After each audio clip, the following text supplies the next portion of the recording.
Good Thursday night, world.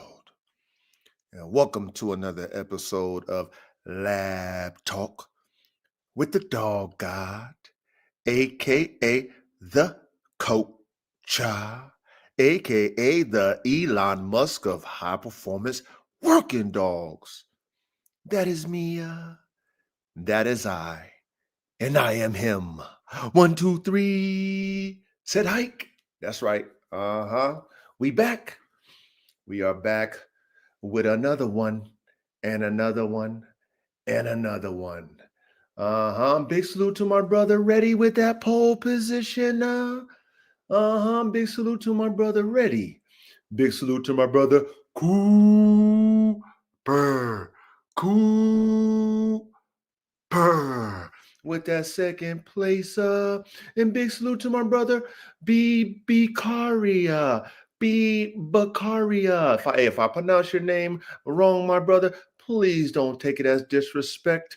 Eventually, the coach will get it right. But hey, big salute to you, B. Bakaria. And my brother Bill from Blue Line Terriers, my brother, big salute to you as well. And all of you who will be trickling into the chat or will be watching later on the replay, welcome back to the classroom for all the high performance working dog slash competition dogs, engineers. That's right. Salute to us, man. We are the ones who are here, who are striving, who are the visionaries, who, where they say it's impossible, we strive, we work hard, we sacrifice, we do everything it takes to make it possible when it comes to these high performance competition working dogs. That's right. So salute to all my engineers. And before I get into my week, like I always do, man, get your herbal sensations rolled up, man. Make sure you got your backwoods, your paper planes, your Swisher sweets, your bongs, edibles, however you partake when it comes to that herbal sensation. Make sure that shit is ready to go. And if you like the taste of hops, you like your Coors Light, Bud Light, Miller Light, anything light, you like your Heineken, your Modelo's, anything of that nature. If you like your IPOs, whatever them special brew type of specialty beers are, make sure that shit is ready. Make sure it's cold. If you like to, make sure you have that mug that's freezy frozen out the freezer. Take that bitch out. Pour your hops into that cup, that mug, and man, get ready to take a sip. That's right. And if you like your dark or your light skin liquor, man, make sure you got your Hennessy, man. You got your motherfucking tequila out, whatever you like to partake when it comes to that straight hard liquor. Make sure your shit is out on the table with your glass, or if you you chug it to the face, make sure that bitch is right there ready to go. And if you like to keep it simple, if you like to chase your liquor with a little chaser, whatever it might be, but you know how the coach do, I like to keep it simple because life is hard enough as it is. I got my vodka lemonade. That's right. Hey, big cheers, and big salute to you, all my brothers and all my sisters here in the classroom tonight on this Thursday night. There's no other classroom like it. And you know what? We are proud that we are pioneer dog men and pioneer dog women. That's right. High performance dog men engineers. Cheers.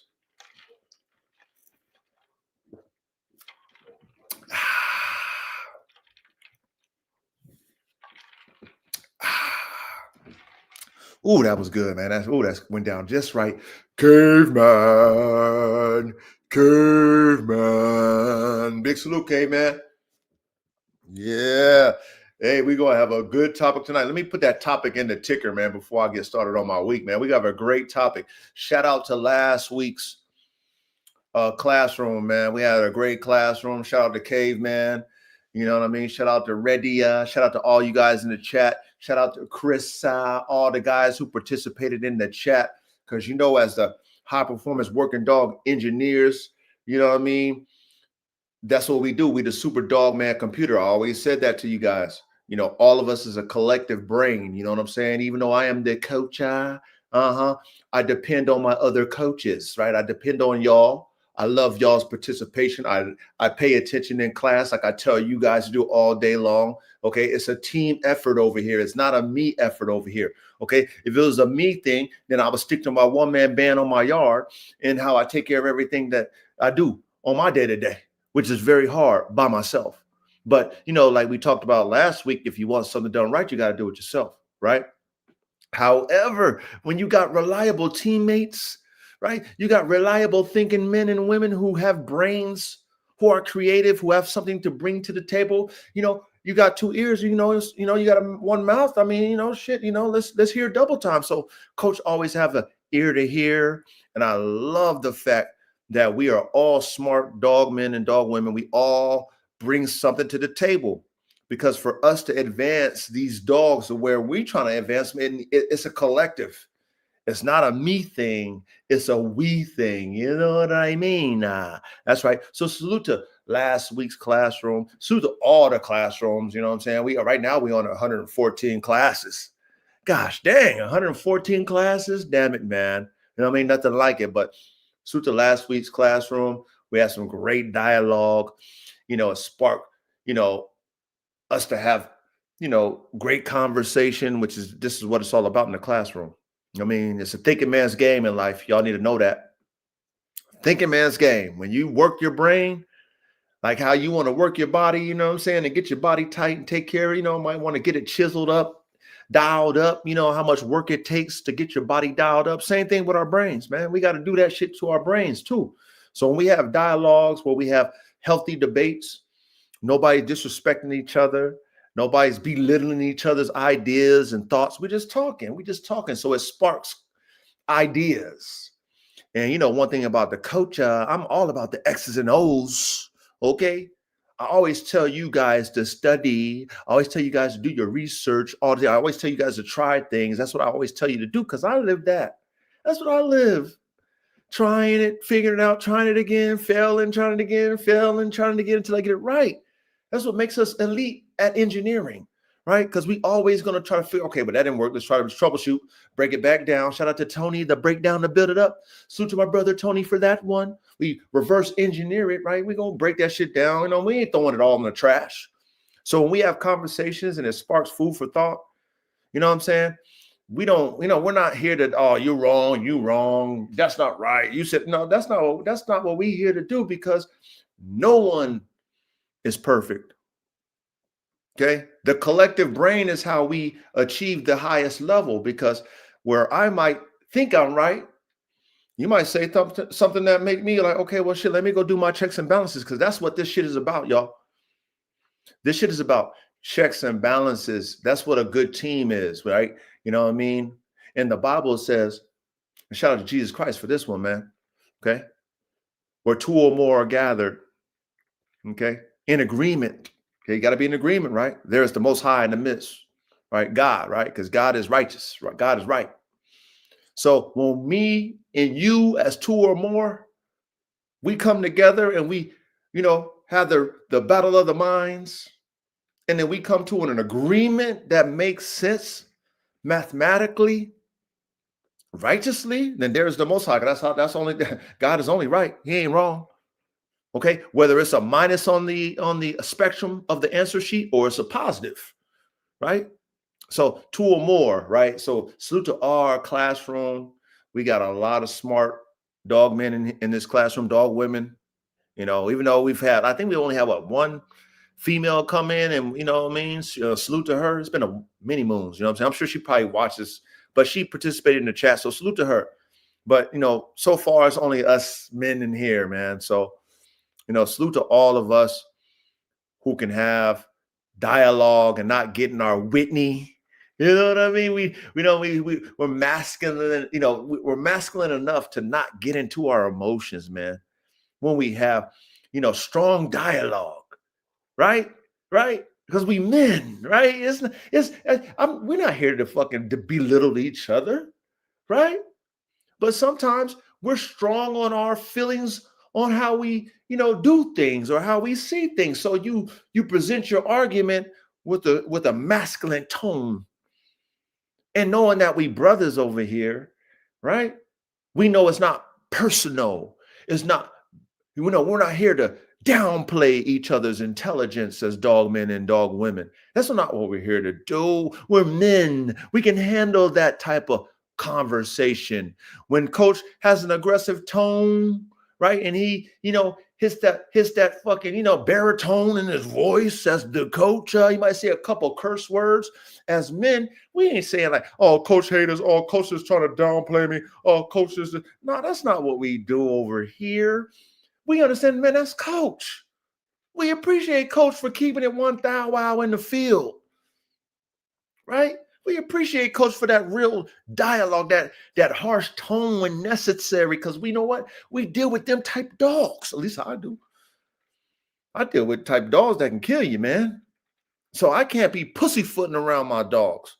My dogs respect the fact that I'm not a pussyfoot alpha owner leader of them. They respect the fact that I lead by example and I do it out of love. So if I got to discipline one of my dogs in an aggressive way, they understand that, you know what? If I was dad, right? 'Cause that's what they consider me. I'm their daddy. I take care of them. I would discipline my pack the same fucking way. And my pack will understand, well, hey, that's the order that needs to be done. You know what I mean? We smart, right? All of us are smart. We engineers. So we understand, okay, but damn, shit, coach's aggressive talk. He just passionate. That's what we want in our coach. That's what we want in the field general. We want him to be passionate about the victory. And then we can go into the classroom, watch the tape, and say, you know what? That was wrong. That was wrong. You was right. Good. You know what I mean? Okay, let's correct it. Let's fix it. Let's do what we do. That's why I love what we've established over here in our own lane as high performance dog men and dog women engineers. This is our lane. Ain't nobody doing what we doing. They're not speaking how we speak. So this is uncharted territory. You know what that means for us as engineers? That means we can create it. We can develop it. You know what I'm saying? There's no rules and regulations to how we operate. That's why I always tell you guys to think outside the box to create the circle. I always tell y'all that shit. I don't be saying shit just because it sounds good, even though that does sound good, don't it? That sounds good, don't it? Think outside the box to create the circle. Because if you understand what I'm saying, when you boxed in, you know what I mean? You got to hit them 90 degrees, 90 degrees, 90 degrees. But when you in that 360, right? And then balancing that 360, that circle, it's just flow. It's a continuum. It's a continuum, right? So that must mean, you know what? Whatever a coach in his day in life of a dog man engineer, does and achieves, and you coming in, you might come across the coach and you're like, damn, man, I'm inspired by what this man talk about. I kind of feel the same way. You might be a young dog man, a beginning dog man, dog woman. I'm inspired by how we talk. I think the same way. Damn it, man. Then you watch my example, you hear my fucking lessons and my teachings, and then you embody that shit. Then guess what? Then you come out and you do better than me. Because I told you it's about thinking outside the box to create the circle. The circle is a continuum of raising this bar. I don't want the bar to end with the coach. I don't want the bar to end with caveman. I don't want the bar to end with ready. I don't want the bar to end with any of you guys. I want us to always teach the next ones coming in that you should be striving to be better than me. And when you become better than me, I'm going to salute you. I'm not a gatekeeper. You're not a gatekeeper when it comes to this shit. Because you know what? Ain't nothing new under the sun. Until we can create a dinosaur, we ain't shit. That's how I see it. Until I can create what I seen in fossils from the past, which is unbelievable. Dinosaurs or anything that you see that your mind could have never thought about. And one thing I've always said, right, about me is that I'm grateful that I'm able to assist God. I'm not God. I call myself the dog God because I'm a God to my dogs. But when it comes to creating these dogs, I wasn't the inventor of the DNA. The Most High God is. So I've always said I was an assistant to the Most High God. That's all I am. Because the spirit, the essence of what a dog is, I never created. But the variations of the dog, I have a part in that. Thank the Lord. So I'm just God's assistant. Okay, so that always keeps a man like myself, who was very progressive, who always want to see the next, and can get caught up in his creations, can get caught up in his graduation. It keeps me grounded and rooted. Because soon as that root get cut, then I don't know if you guys ever been repotted before. I don't know if you ever had your roots taken out of your soil that you were so rooted in. You know what I'm saying? Oh my God, always, it humbles you when you out of the soil and you understand where you come from and how you ain't shit at the end of the day. You know what I mean? It's like you being in the strongest soil and a storm hits you, Mother Nature hits you and knocks you out your fucking soil. Oh, it humbles you real quick, guy. But anyway, I digress. Big salute to all my brothers and sisters who's here in the class. Boom. That's right, man. We're going to cook. We're going to cook, man. But let me go over my week this week with the dogs. You already know. Big salute to, man, my momentum on Facebook. I told y'all this shit last week. And, one thing about algorithms, it is what it is. It changes, whatever. But Facebook, Facebook be like Meta, whatever you want to call Facebook. Meta owns Instagram too, but man, Meta be trying to bait me like to keep posting and shit. You know what I mean? Like the month of November, I got like a million. What was like a million views between. No, I think that was just, I don't know if it was Facebook, IG, I don't know, but they, they send me a little shit like, it's Facebook. A million people tapped into my profile. Now, I've gotten that before on IG multiple times, but not on Facebook. And one thing about Facebook, they give you like awards and all that shit. They keep giving me awards, and then also they've been inviting me to get to pay for play. Like you invited to be a part of this partnership with Meta to get paid for your content. You know what I mean? They've been asking me this shit for the past 3 months. But shout out to Facebook for finally realizing what I've been about for a while now. You know what I mean? Like,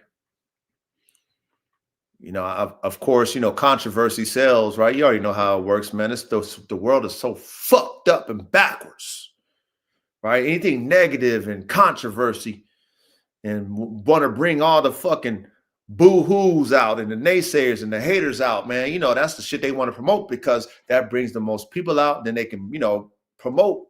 When people come out, they can promote, right? They can say the commercials that they put in your face and different advertisements. They scroll down on your shit.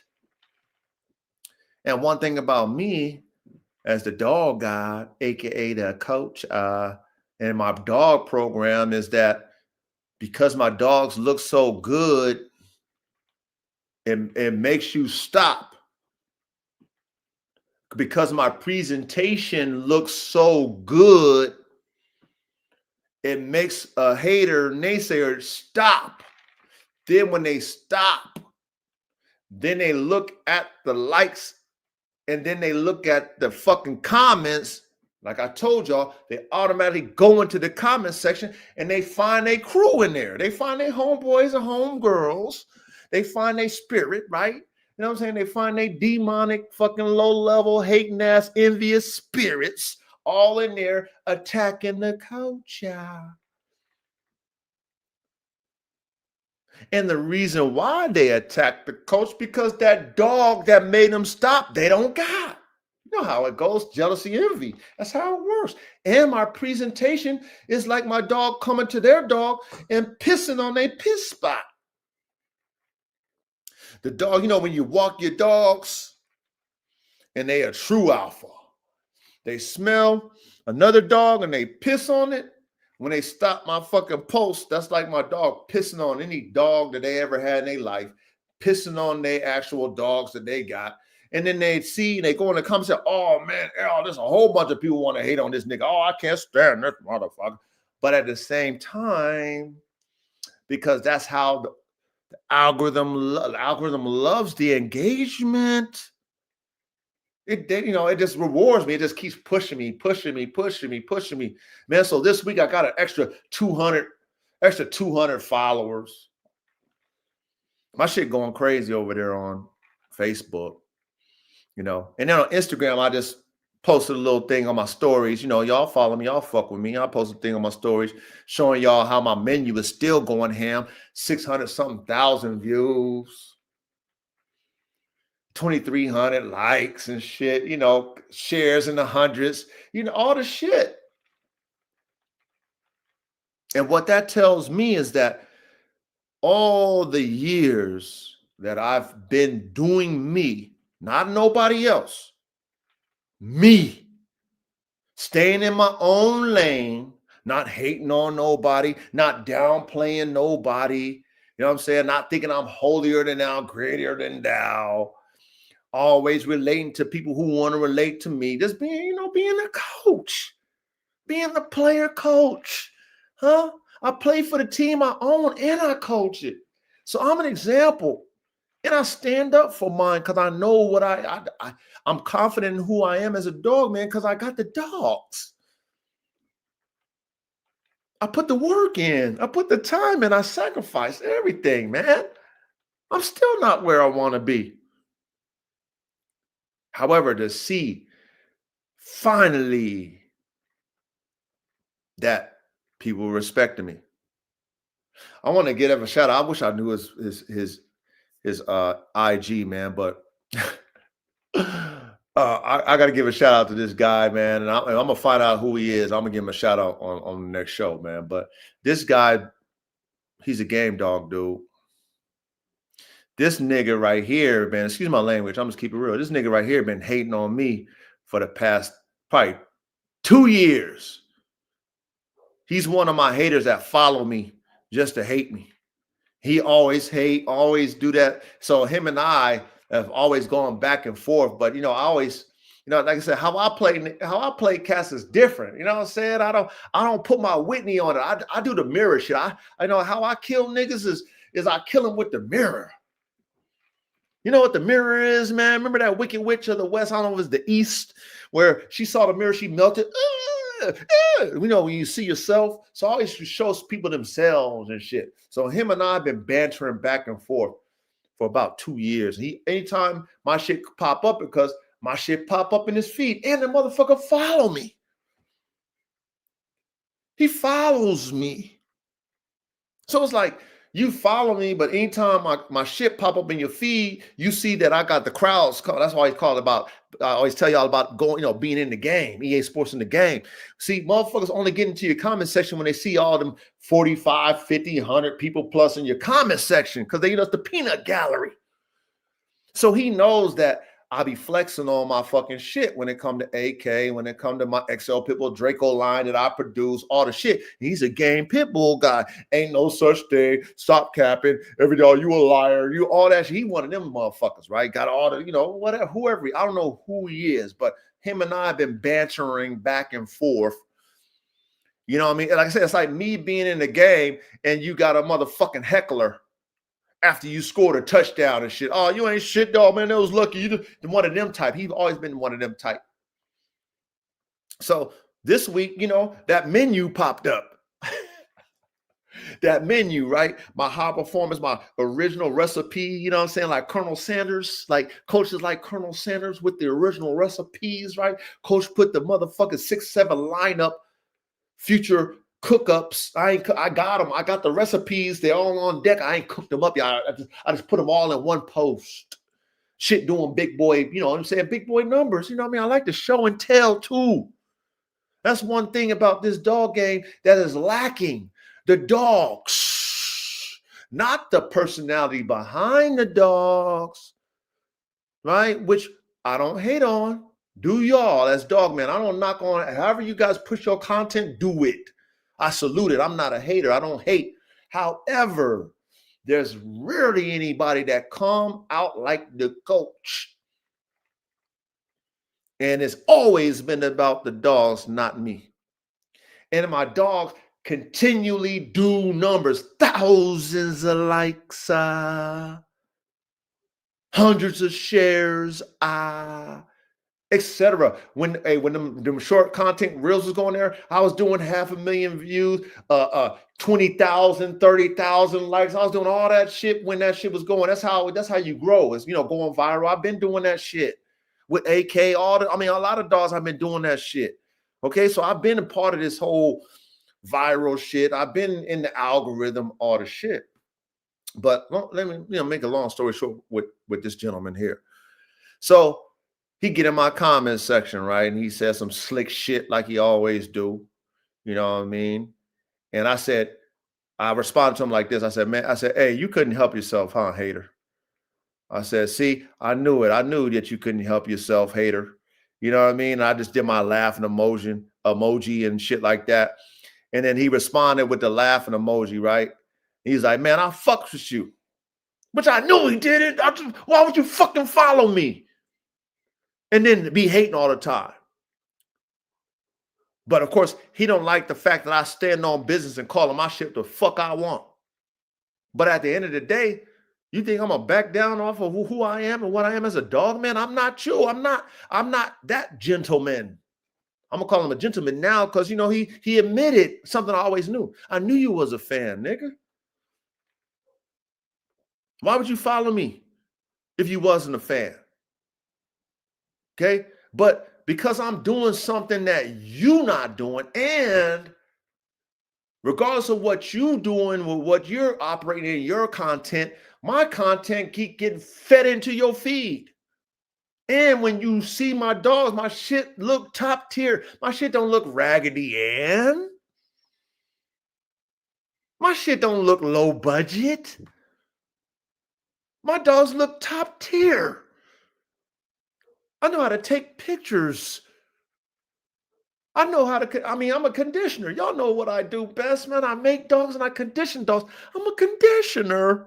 I know how to make my dogs look chiseled. I know how to fast my dogs at the right time. I know how much kibble to feed my dogs. I know the workout regimen. I know all that because that's what I do. So when I showcase my dogs, of course, they're going to be looking like they're supposed to, say cheese. But when you showing your dogs, your shit's on a chain. Your shit's over there in the fucked up backyard. Your shit just, you riding old accolades and shit like that. You talking about fighting dogs, all the shit. All the shit that motherfuckers ain't paying attention to. And if they are, hey, it is what it is. Do you? But you're not getting more influence, more fucking shine than AK and any of my other dogs I'm putting out there. But the world be hating AK. You know how it do. I told y'all when I went to those fucking Facebook groups, I first got on there, man. And I went on this pit bull. It was like a pit bull. It was a huge ass group too. I don't even think it's popping like it used to be, man. It was a huge group. I think it had like 100,000 people in the group, man. Boy, when I fucking started flexing, putting AK on there, man, I had all the motherfuckers in my on my posts. That shit was crazy. And that was when I was a rookie to that shit. So I'm over there debating. They debating with each other. I'm debating with them, man. That shit went on for like 2-3 weeks. I'm like, how the fucking one post go on for 3? But you know what? I didn't know. I was getting stupid followers off that shit too. So anyway, this week, solid week. Just more confirmation. God is good. Let me know. Hey, stick to the path. Eventually, the world will catch on. Eventually, the dog world will catch on. And because you stayed on the path, because you was original Colonel Sanders with the sauce, when it comes to a point where they finally get the, when they finally get the aha, like, man, that nigga coach been on this shit. That's just been my whole life. Told y'all that shit. I've always been ahead of niggas. My whole life. Because I'm an artist first. This dog shit is an art. It's a passion. I'm good at it. But because I create shit that's light years ahead, My vision is way beyond what everybody else is doing. People, they can't comprehend my engineering. They, I mean, they look at my schematics and like, oh man, he just making much. Oh man, they can't comprehend what the fuck I'm doing, which is fine. It's fine with me. But of course, with this dog shit, all the time you put in, all the money you put in, trial and error, all the shit. I mean, time is really not on your side. But you got to find a reason to stick with your program, stick with the script. You know what I'm saying? Stick with the shit. And if it wasn't for my vision and all the things that I've had before I got to this point, all the things that I did before I got to this point, there would be no AK, there would be no Shaka, there would be no Black Hawk. There would be, all the different dogs I've done produced over the years. So many. There would be none of them if I wasn't fucking determined to get to this level that I'm at, which, of course, the next level is even greater. So shout out to my dude. I'm gonna look you up. I'm gonna give you a shout out. You probably don't even know, but I'm gonna give you a shout out because I commend you for being honest. 2 years. Finally admitted that he a fan. All the hating. But see, Bando said this shit too. Shout out to Bando. Me and Bando's interaction was fucking, kind of sketchy. But I stood on business. When me and Bando had a talk man to man, though, when he was, he was trying to pick, I didn't have a scab. He was trying to make a scab. I didn't have one. And me and him had a talk man to man. We talked. He was like, man, I was trying to pick your scab. That's what he said. Because I know I pick everybody. I said, motherfuckers fold like fucking laundry, They fold like lawn chairs. He said, you didn't fold, man. You stood on it. He said, man, I respect you for that. And I respect your dogs. Because he was trying to hate on AK too. But from that conversation, me and Bendo been tight ever since. You know what I'm saying? So, salute to this week. Still got a lot of work to do. Still not there yet. Still striving and persevering to get to that level. You know what I mean? God willing, he'll help me get there. You know what I mean? But at the same time, just as a witness to you guys, as an example to you guys, man, stick to your path. A lot of people going to boo you. They're going to throw tomatoes at you, but they still coming to your games to do it. So if they still coming to your games, you must be interesting enough for them to show up just to boo you. Okay? Because if you wasn't shit, they wouldn't even show up. Right? If you didn't have no type of presence, no type of influence, why would they show the fuck up to your games? So me as the example for y'all, I'm telling you, it is what it is. It's going to happen that way. They're going to hate on it. But as long as they in your comments, they coming to your games, you're doing something right. Keep it going.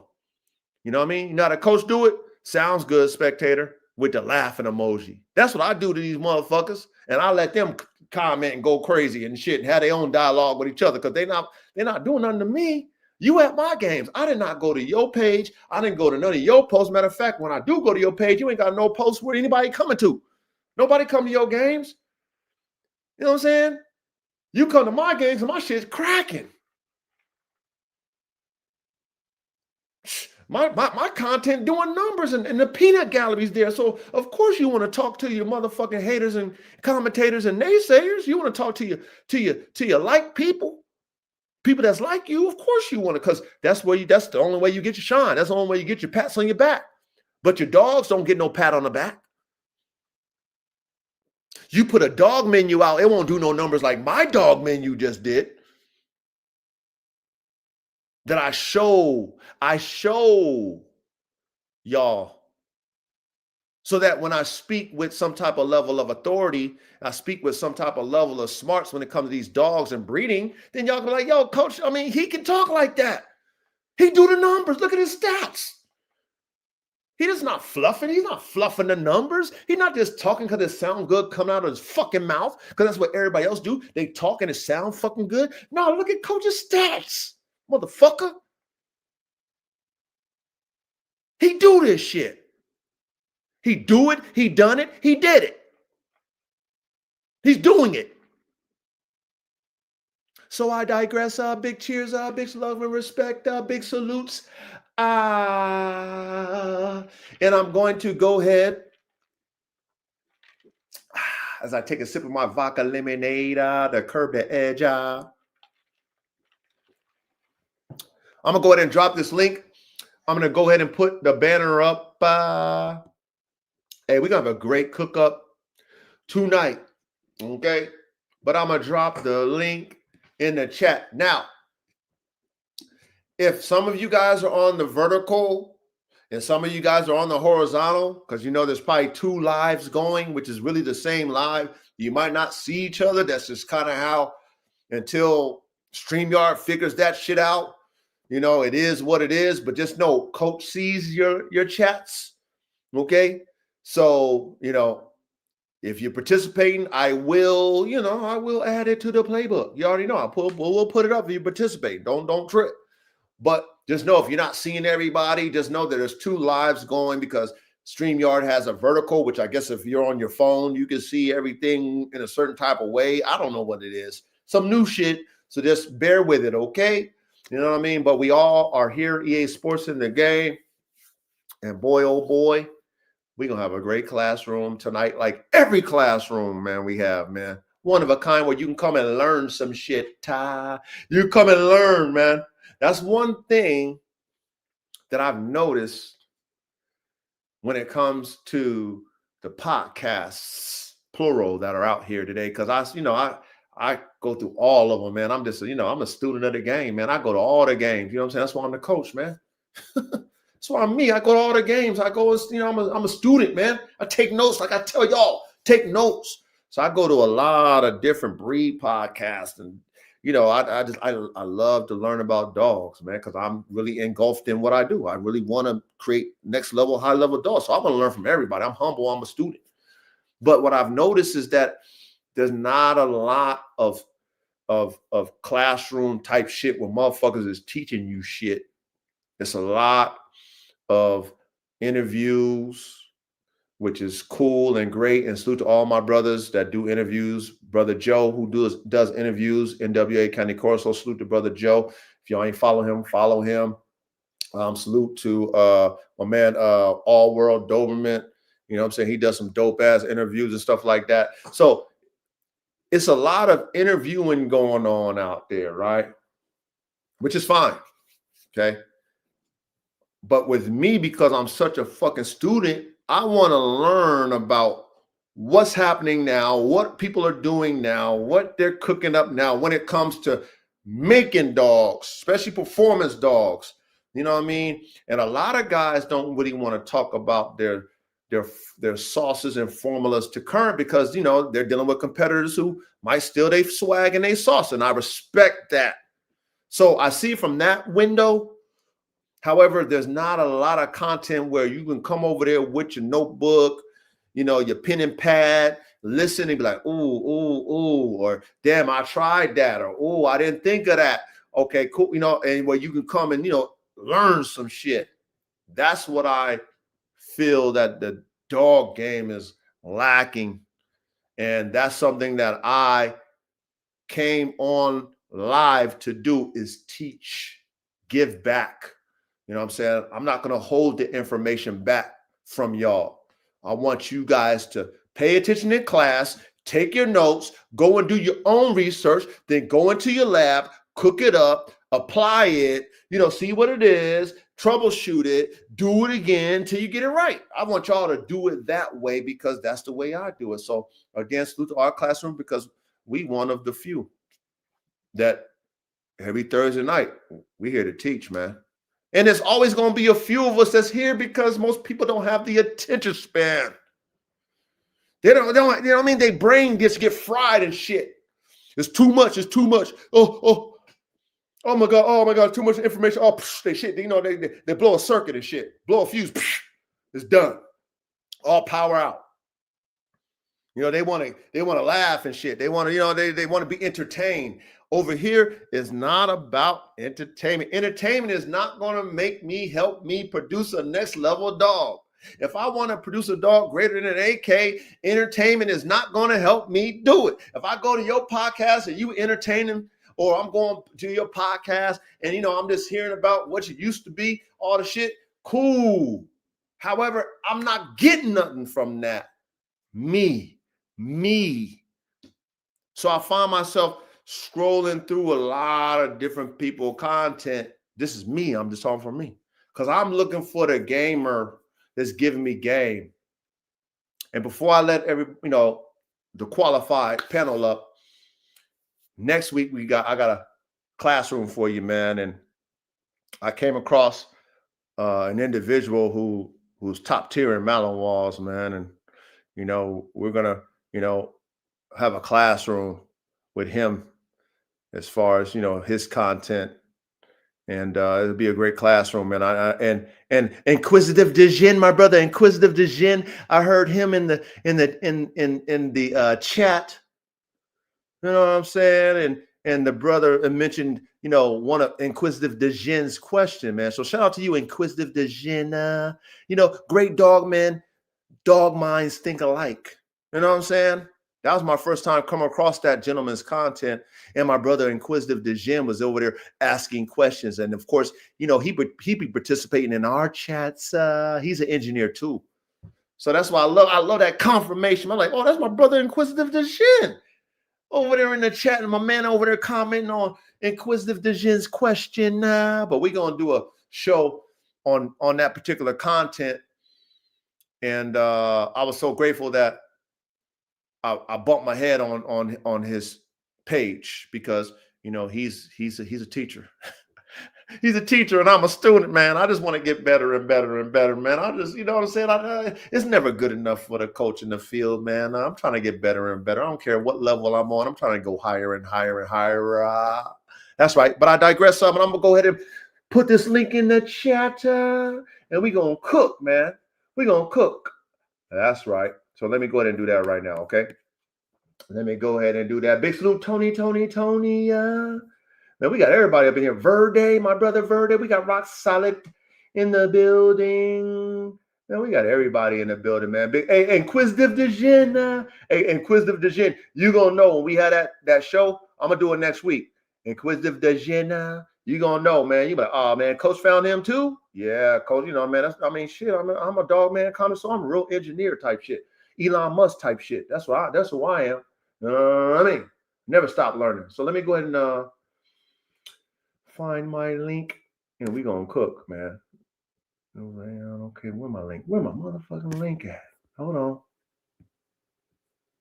There we go. There we go. Now, hopefully you see the link that I put in here, man.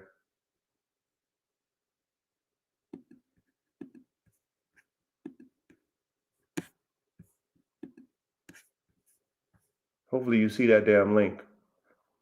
I guess, yep. Copy. There we go. What the hell? Oh, man. Let's see. Stream. There we go. Come on, man. All right, bear with me because I don't know why. StreamYard.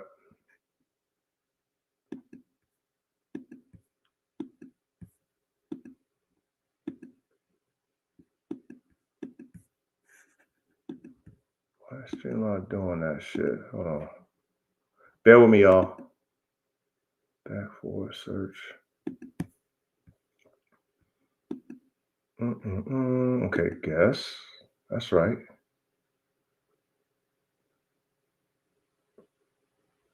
I did the copy.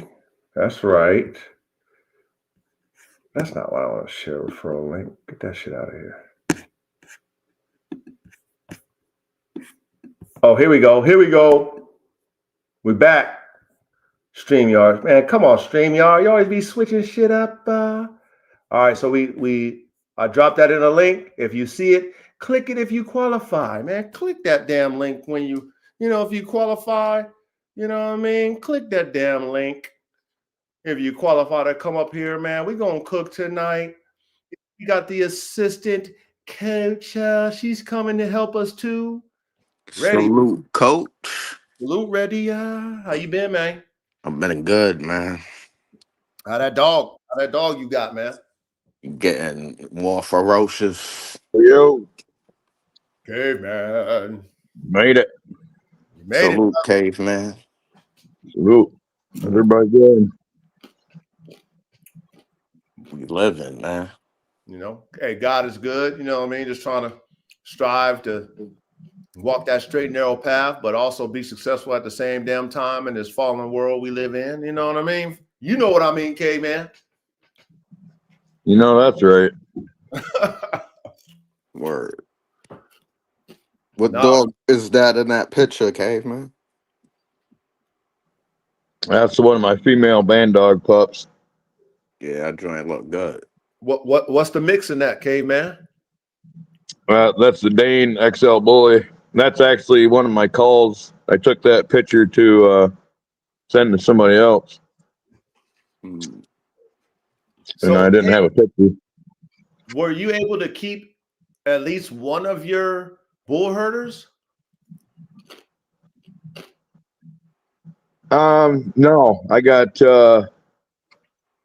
The only Malin or the only pup I got out of that Malinois is my Pioneer Shepherd Cross. Okay, Better that next time. but you still have your other one with your LGD cross, right? Yeah, that's what I'm talking about. The Pioneer Shepherd. Pioneer Shepherd. Okay, so you still have those. Yeah. Okay. I got a male. I got a male I'm keeping and a male that I haven't been able to place yet. He's too. I shouldn't say this, but he's not too much anything, but he's the real submissive family type dog. You know what I mean? The one I kept's an asshole. That's the kind of dog I want. I don't want to Yeah, I Hey, feel you. roll over on her belly and that kind of shit.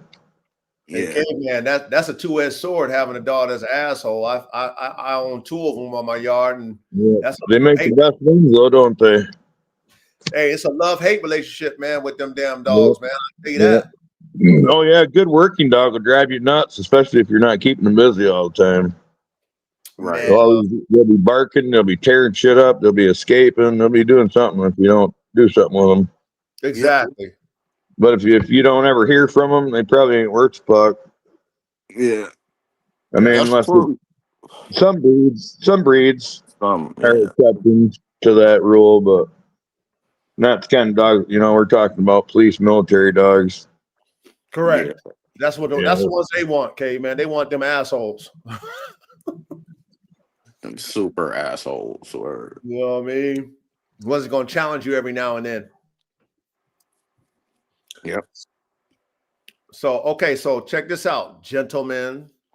Tonight's topic, man, this is going to be a good one. And, we had to bring the assistant coach in, Miss Chat GPT to help us out, to give us a format. But, we're going to go through this and we want to go through the levels because, we talked about some things that made a lot of sense. And of course, we had some, debates on opposite sides of the coins of how we felt. K-Man felt a certain type of way and saw it a certain type of way, right? yeah. Myself. I think we're talking about two different aspects of the spectrum. Exactly. No, Yeah, K-Man. it was the Exactly. same shit. Yeah, You're right. Yeah, You're but right. yeah, I'm just talking about. worded different. No, I'm talking about the consistency and the predictability of in the hybrid vigor is like the gain that you get from the breeding. And if you're doing like he's talking about, um you're not doing that. You're looking for the outlier, you're looking for the anomaly, the one that recombined with all the shit you want. Correct. But Yep. it's not actually a hybrid. It's like composite breed or Right. composite genetics. It's all over the place, and it just happened to be the one that won the genetic lottery. Correct. Right. Shout out to Caveman. Shout out to Caveman. You're right, Yeah, you Caveman. know Salute. exactly what you're saying. Yep. Yep. Salute. And Chris had a point too. You know what I'm saying? So, me, like I said, I'm an engineer. So, this topic is a juicy topic. So, I went ahead and, went into the classroom, start putting the information in Miss Chat GBT and put us up a nice little, cook up for us to break it down and all of us to elaborate on to have a full understanding as engineers, because in reality, I don't know everything. We don't know everything, but it's a good way for us to freaking, get an understanding of what it looks like. And then we're like, okay, that's what that means. Okay, that's what caveman meant, or that's what coach meant, or that's what Reddy meant, or that's what whoever meant. Like we can clarify this by digging deeper in it. And that's why I love our group of dogmen, our group, our communities, because that's what we do. You know what I'm saying? I'm not saying caveman is wrong. Caveman ain't saying coach is wrong. I'm not saying Reddy's wrong, Chris is wrong. We have our view on it, but we might not be able to articulate it the right way. We might not be saying the right things to, like Caveman was saying. Like we saying two different things, and we kind of understand each other, but we're saying two different things. You know what I'm saying? So that's why I want us to have this classroom tonight, because I want us to look into it and have our assistant coach scour the net, do what she do, get us a consensus, and we add to our experience to what she's talking about, and then we can make it make more sense, because there are levels to hybrid vigor. A lot of people don't know this, but this is true. And I want us to be aware of this, because, if you cooking and you seeking hybrid vigor, but you don't know the level, you don't know how to get it at its most pre-potent level, then you might be shooting in the dark. You know what I'm saying? So, right. So this classroom is going to help us, all of us, not shoot in the dark when it comes to trying to get the maximum level of hybrid vigor. Does that make sense? Yeah. I think it makes sense too. Anything else you want to add, K-Man, before we start cooking? No, but I do have the dry erase board. Hey, K-Man's taking notes. Shout out to K-Man. You know what I'm saying? Shout out to K-Man. Y'all better be taking notes too. I always tell y'all motherfuckers, take notes. Hit that replay. You know what I'm saying? We don't do this classroom shit just because, we really trying to help all of us. Right. Really elevate this shit. Like, I really want us to think outside the box to create the circle, because that's how we create next level dogs. If we're not thinking like that, then we will never get it, never gonna get it. Oh shit, Verde in there. Hold on. My bad, Verde. I didn't even see you. No, my bad. I lost connection for a split second. Man, salute Verde. Yeah, salute Verde. Yeah, man, we're gonna cook. So okay, so let me share my screen. All right, let me share my screen. Nice looking pup there, Verde. Yeah, Verde doing his thing with his damn dogs, man. I see him training his puppies, all that shit. Salute, Verde. Thank you, Reed. Thank you, K-Man. That's the F1 pup that I bred to my classic bitch. Yeah, I see you, man. Yeah, I like that joint. Okay, so let me go ahead and blow up this screen. Okay, so now I don't know, Reddy. I don't know if you can see the chat and all that stuff, but if you see something that you like, hey, such and such said this, such and such said that, let me know. I'll add that to the screen, because I'm going to be focused on the reading and stuff like that, so you can help me. I can't see both chats. I can only see the chat I'm in. Yeah, let's see which one that you can see. I'll still try to pay attention to what's going on in the chat. Also, chat, understand, I'm narrating. You know what I'm saying?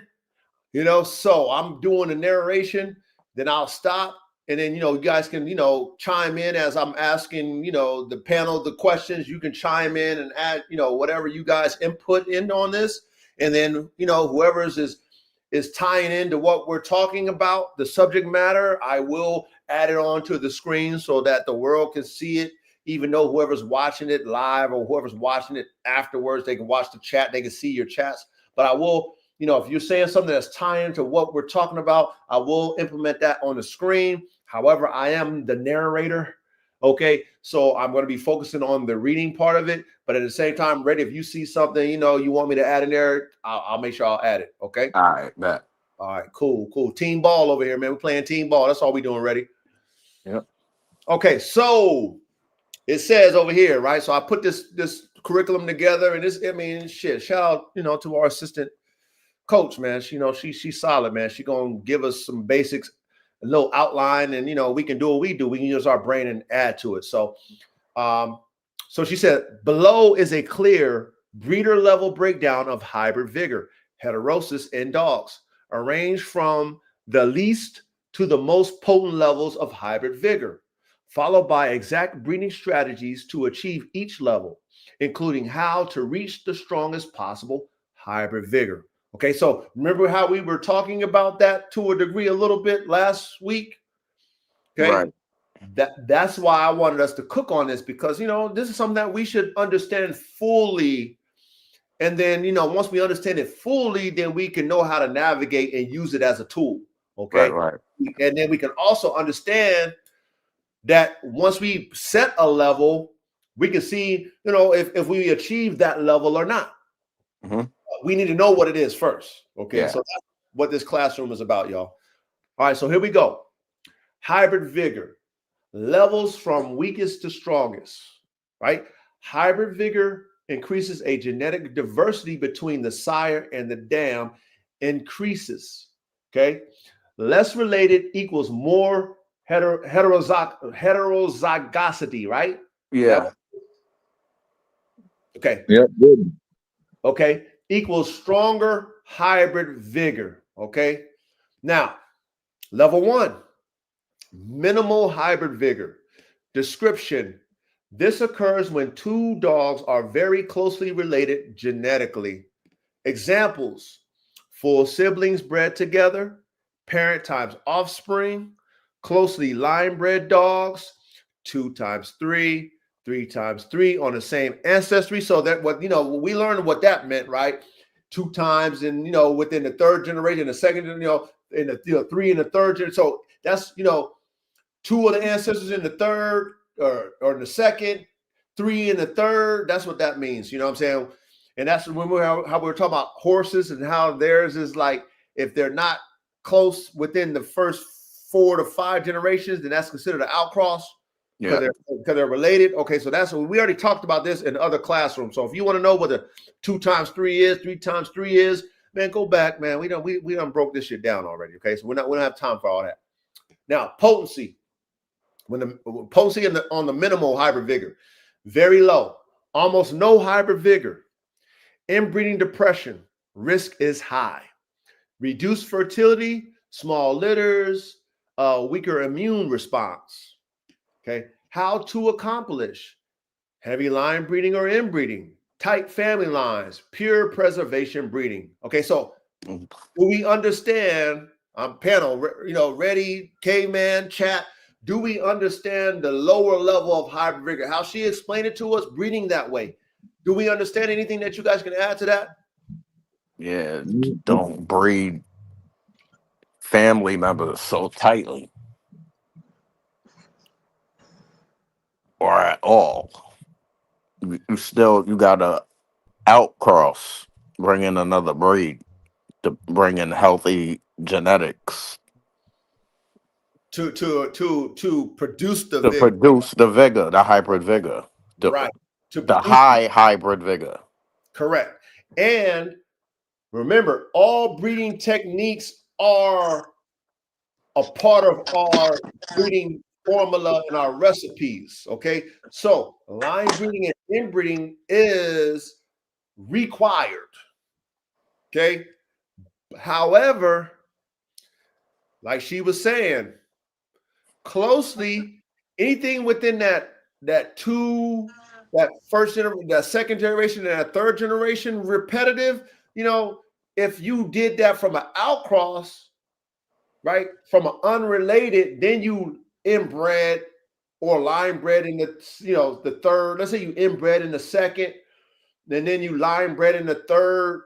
Okay, maybe you fucking pushed it and did it into the fourth. After that, you can't do it no more. Yeah. You want to be hitting the wall. You hitting the wall, period. You hitting the wall. You're done data. Your vigor, you done fucking deplenish all your vigor after that F1 cross when you start inbreeding that shit. Every time you inbreed or line breed, the vigor goes lower. What you gotta add, K-Man? Yeah, all that's correct. But with the F1s, even if you don't inbreed or line breed, you lose hybrid vigor.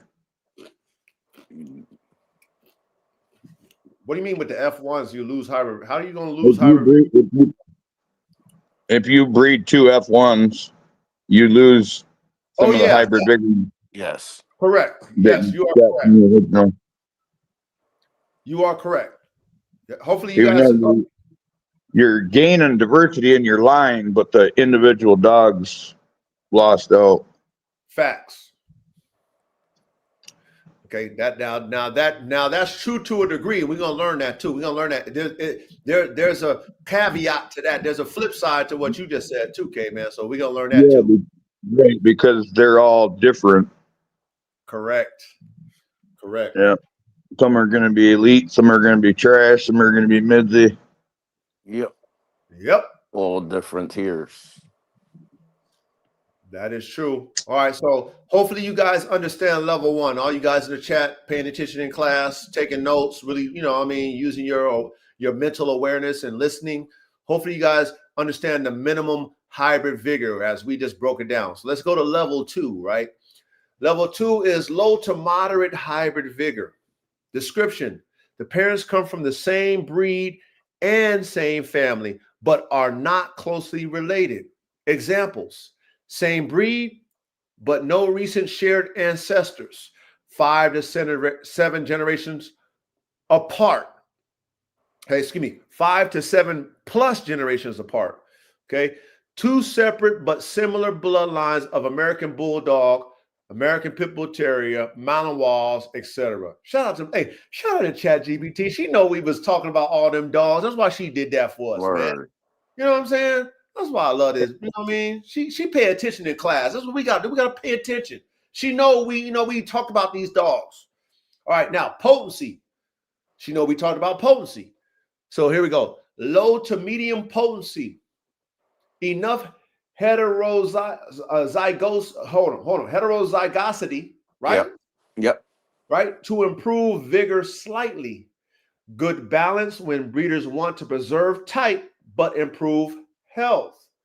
How to accomplish: outcrossing within the breed, use pedigree 6 through 8 generations apart, combine two separate working families. So she's showing us how to accomplish a low to moderate level of hybrid vigor. So let's say you still trying to preserve some traits, or you still trying to lock in some traits. She's letting you know that, as you still are line breeding and, inbreeding, and let's say you throw that out in there, but then you still doing the same type, you getting a level of it, but you're not getting it at a maximum level. I mean, that's kind of what I understand. Ready? What do you So see? what you mean, like, so if I get like the the Johnson American Bulldog and I take it to the other joint, the Okay. Scott, Okay. that's two different lines, but it's still an American Bulldog. And now she's saying they're still related, but 5 to 7 generations back, which is still considered a low-level line bred dog. Oh, so he's getting ahead of the game. Who? Okay. Who? Who, Ready? me? Yeah, that must be what's coming next. Two loosely related dogs of the same breed. I don't know. I don't know what's coming next. We're gonna find out.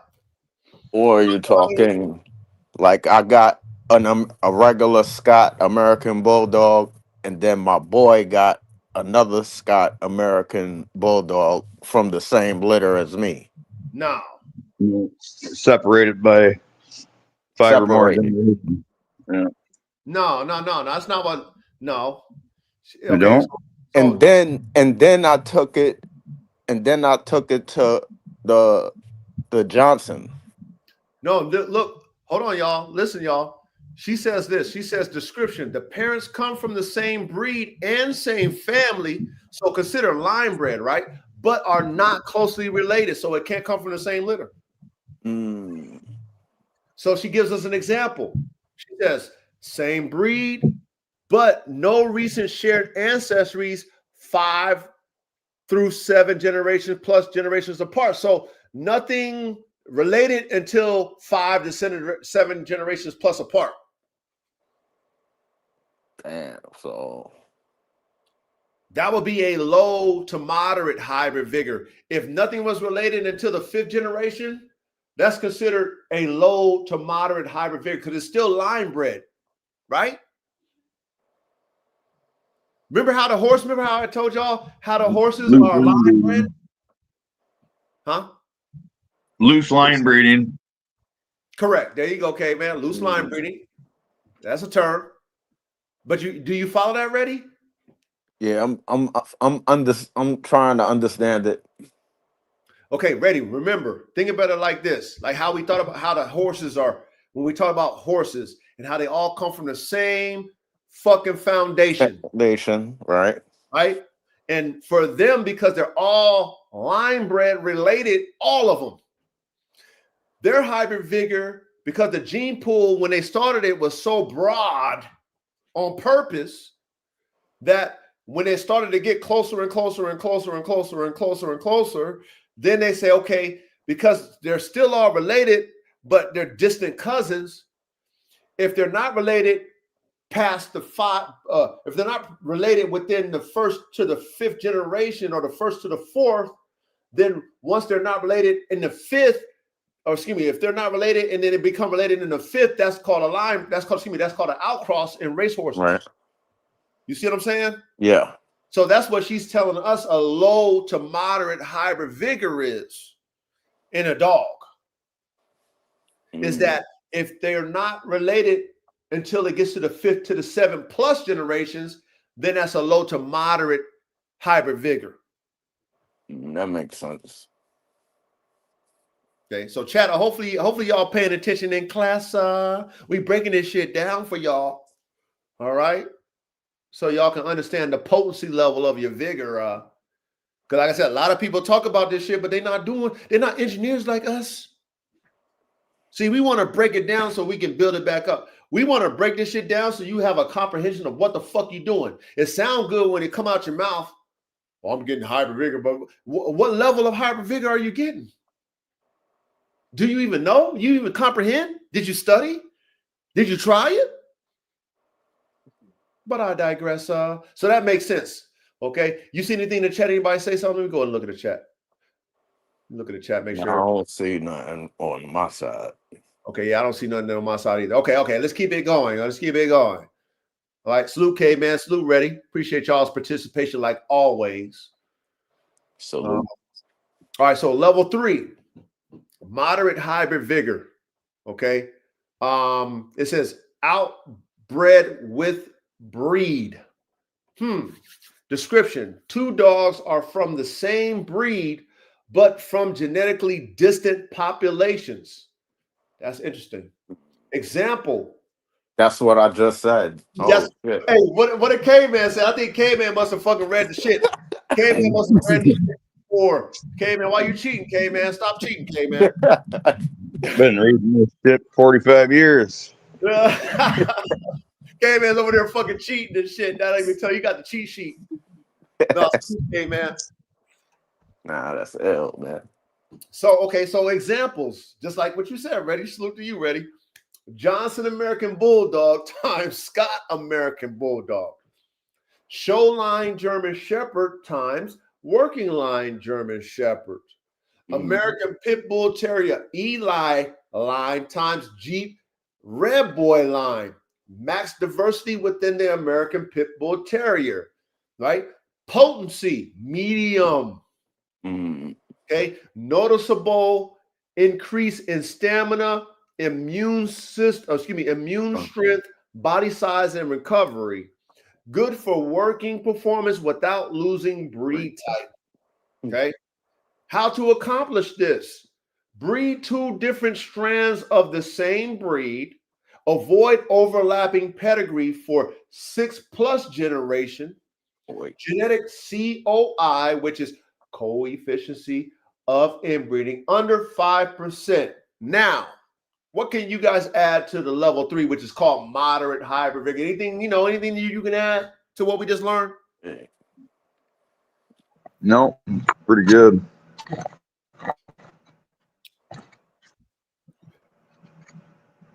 She hit the nail on the head with this one, pretty much. Yeah. But what about people that say they got old family reds? Everybody that says it be thousands of people that said claim they got old family reds. That's all family members, right? I mean, if that's what they claiming, but you know, a lot of people claim shit. Remember how we talked about when you claim a certain like Mayday, you know what I mean? I always use him because that's like the most current, or let's say, you know, high profile dog that was of a level. Right. And they claim they have Mayday dogs because of the name, but you don't have Mayday when it comes to his potency. Right. So that's kind of what you're saying. I don't know. Is that what you're saying? I don't know. I Elaborate more. mean, like a red nosed dog, like a red nosed pit bull. That's the old family red nose. But okay, but old family red, you can have all. I mean, red nose just it's not just because of the old family red. You know what I'm saying? Ready? Yeah. So okay, so you have to There's kind of, different types in that group. but not necessarily it's an old family red. Right. So okay, so that's what I'm saying. So elaborate on what you're trying to say so that you know we But can break it down. all right, so there's people that have just the red nose pit bull. That's just the old family red nose type. And they have different families of these dogs. Okay. What I'm asking is, are those different families still inbred, or yeah, are they inbred, or are they all related in the end? Well, they're all related in the end if they come from the true line foundation of those old family red. If that's if. So Right. so if they come from that foundation, which is called old family red line, they are loosely line bred or heavily inbred, right? Depending on your genetic pool. Mm, Okay. yeah. That's how I would see it. Now, if you're not connected to the source and you don't got that old foundation blood, your shit watered down. That shit is watery. That shit is watered or that's just watered, flooded. Goodbye. That's how I see it. That shit flooded out. That shit is not what the original sauce was. Right. Yeah, right. And that's the easiest thing to change a line and make it a recessive, like red. You know, that's a recessive trait. That's the easiest thing to breed for. Mm, Elaborate, K man. You gotta elaborate for the classroom, brother. Come on, man. Well, I mean, you can see it, and all you have to do is breed two dogs that carry it, and it shows itself. The dominant trait, you know, it's a lot harder to breed for because there could be a recessive trait back in there. I mean, it's not hard, you know, you can still do it, but you might take a couple more steps. Right. mm. Yeah. I understand. I understand where you're coming from. Yeah. But the recessive you can see in the recessive, you can't when it's riding along with the dominant. And one thing I want you guys all to understand is that colors, certain body types, that's not a hard thing to do for a breeder. That's not hard. A lot of times we bump our heads on that shit. And then if you keep breeding the same way, then you lock it in. I mean, that's not hard. But when we talk about performance and shit and temperament and athletic abilities, that's a whole different beast because that's not guaranteed. You might bump your head one time with that one time and wonder why you can't get it again. And that's why this hybrid vigor fucking topic that we on as engineers is so important to us because we are chasing this level of performance Each and every time we cook up, if God blesses us with one puppy that gets this level of fucking hybrid vigor, we did our job. One. Right. And that's not even guaranteed. Nope. And that's why I want us to talk about these levels and understand how you achieve it and how none of these levels are guaranteed. None of these levels, level 1 ain't guaranteed, level 2, level 3, and all the other ones we're going to find out is not a guarantee when you cook up top tier fucking dogs and you like, okay, this is top tier. I'm doing it with the formula. I'm following the formula the way I think it is. I'm following the formula where I know it is. I beat them together and then I get duds. But I'm moving too far into the classroom. But I want to give y'all food for thought because man, we cooking tonight, man. Pay attention in class. Let's go to level 4. All right, so level 4 is high hybrid vigor, crossbreeding between breeds with shared functions. Description: 2 dogs from related or functionally similar breeds are bred. Examples: American Pit Bull Terrier times American Bulldog, Malinois times Dutch Shepherds, English Pointer times German Short-Hair Pointers, Working Mastiff family times Band Dog type American Pit Bull Terriers. Man, shout out to our girl, man. Word. Shout out to the assistant head coach, man. Tell her to put the Foxhound Bloodhound cross in there. You know what? Next time she's gonna do it. I guarantee she'll do it next time. But no, she's been paying attention. Because these are like all our classrooms that we used her with. She's putting those fucking, she's putting that perspective for us. Yeah. Because we talked about these different types.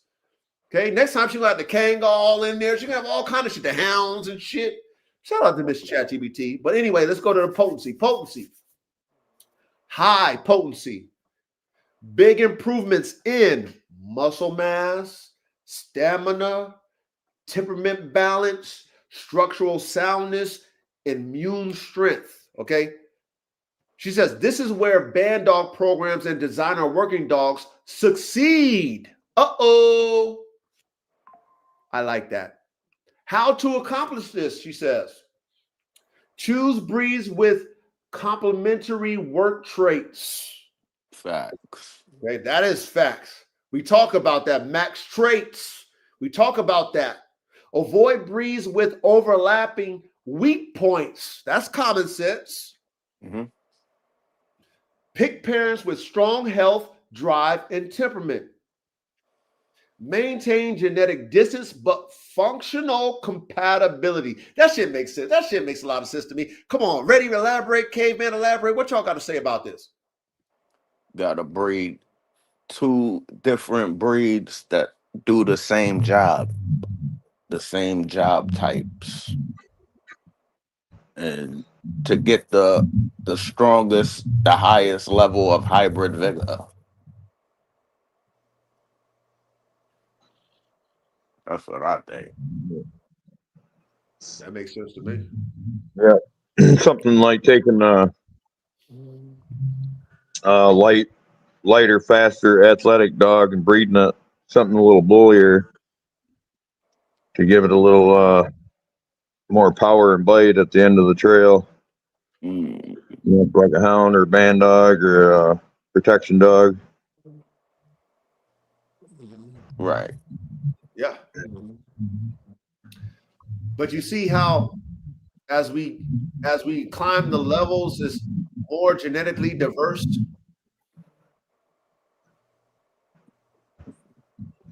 Yeah. But at the same time, there's a rhyme or reason to this. And so this is what I'm learning as I put this curriculum together. I'm learning that there's a true rhyme or reason to this, which at the end of the day, like how you were saying, K-Man, we're damn near saying the same things, but saying like we're from the different side, like from different sides of the spectrum, right? And even you, Chris, I don't know if Chris is in the chat or whatever, but as we continue to dig into this, That's why I said I was splitting hairs, because Hybrid Vigor is heterosis, but I think that they need to have a different definition for the type of heterosis you're talking about.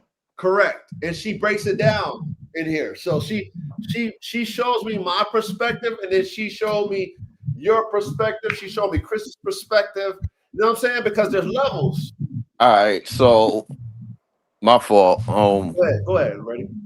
So with that dog that you had got, the that bulldog joint, the Neapolitan boxer, that joint. So Red Bull. Yeah, the Red Bull joint.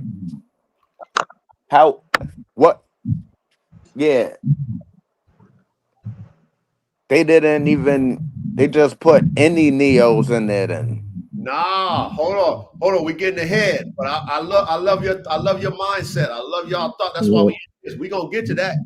So hold your question, but as I was like level 4. I feel like level 4 will be like a Aussie to Fendi breeding, something similar. But what? Say that again, Verde. I didn't hear you. What did you say? I say this level 4 hybrid Vigor will almost it's low key giving me like the Aussie to Fendi breeding. It's a crossbreed of a dog that's similar and functions almost alike, but that's not of the same breed. But when you breed it together, you might get characteristics where you could say either of, oh, this a bully with a pit drive, or this a pit with a bully drive. Like what Caveman was saying, not every puppy is going to be super successful, but if you get that one puppy, like you said, that you're looking for, then hey, that's the success. So The anomaly, yeah. Okay, but they're part of that, like what you just said, the more you get towards a pure hybrid, the more consistent they are, where your puppies on a true F1 are going to be all the same. true that. Right. And that's where we were saying two different things. Like from what you was talking about and from what I was talking about, it was two different perspectives, but we're from two opposite sides of the spectrum. You know what I'm saying? So, but like I said, we getting ahead of ourselves. We ain't even there yet. You know what I'm saying? I trust me, I got a great class for us. I got a great class for us tonight. So hopefully y'all paying attention. Hopefully you guys got y'all attention span sharp. If y'all need to stay up in class, drink some coffee, drink a Red Bull or something, man. You know, I'm like, this is a good one tonight, man. Please pay attention in class, man. I really took my time with this one, man. I really wanted us to really get this because this is going to help us elevate, and it's going to help us pinpoint our direction when we cook. Right. You know what I'm saying? Right, Even though we know it's a lottery, but I mean, if we can get closer to hitting our numbers, then shit, winner, chicken dinner. You feel me? So yeah, let's go ahead and do what we do. Okay, what do you say? Tony said? Salute, Tony. Tony said, "Can y'all expound on true G1 pups? G1 is it F1? F1? I think he meant F1. Yeah, true F1. F1. He meant F1. Go ahead, Reddy. I don't know, Reddy, Caveman. Go ahead. You got this ready? You want me to? Nah, that's you, Caveman. All right. Well, we are getting ahead of ourselves because a true F1 is two different species. In dogs, the best we can do is two different breeds. So when you take something, and the farther the extreme difference between the two breeds, the more hybrid gain you're going to get. Facts. So if you take something like a greyhound and breed that with something like a mastiff or a bulldog, you're going to have a true F1. Your pups are going to be consistent, and you're going to get, like your pups are going to outperform either parent. Mm-hmm. But when you breed those pups, they all got their recessive traits or inferior traits from one parent canceled out by the dominant trait of the other parent. But when you breed those pups and they carry those recessive traits, now depending on what you breed them to, especially if you inbreed them together, you make F2s. Well, if you bred two of those pups, they carry the recessive trait. Now half of your dogs come out with that recessive trait. Now, did you want that or didn't you? But you just lost all your hybrid vigor, well, not all your hybrid vigor, but you lost hybrid vigor and you lost all your consistency. Yeah, you lost the potency of it. Yeah, now you're getting into where you're gonna just start selecting the best one out of the mix and breeding that, in composite breedings and looking Yep. for the lottery winners. Yep. Which is all a part of the equation.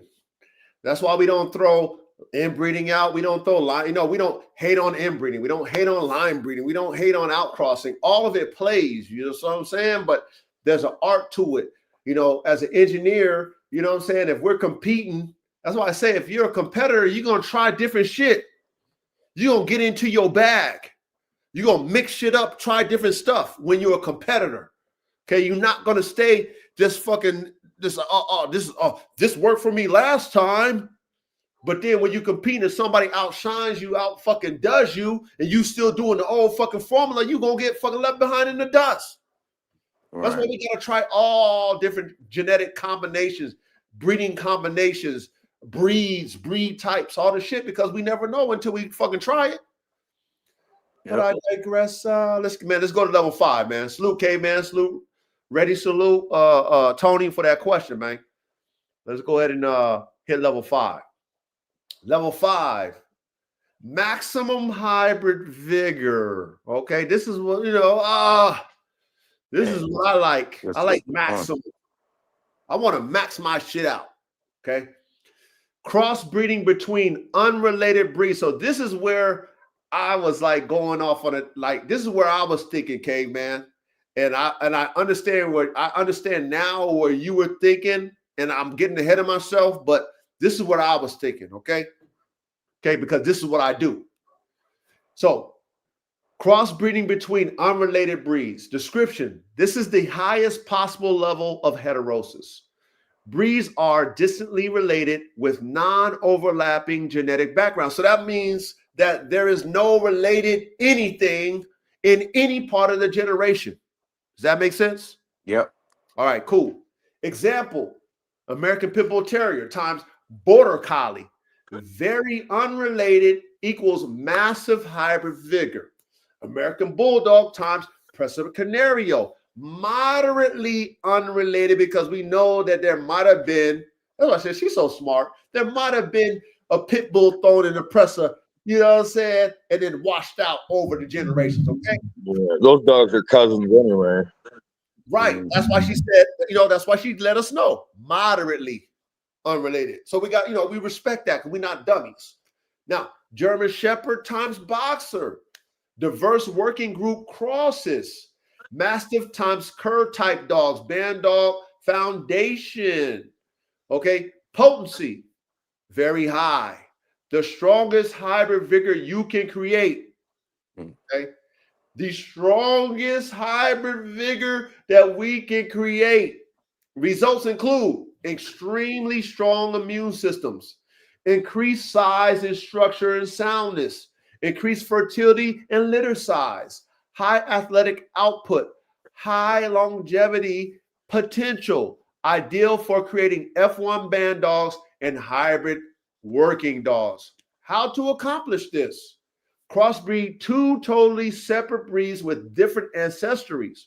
Maintain outside of breed pairing, not cousins like American Bulldogs and American Pit Bull Terriers. Genetic COI should be near 0%. Use 2 pure parents to produce the F1 generation. So this is where what you were saying, Caveman, and what Chris was saying was correct.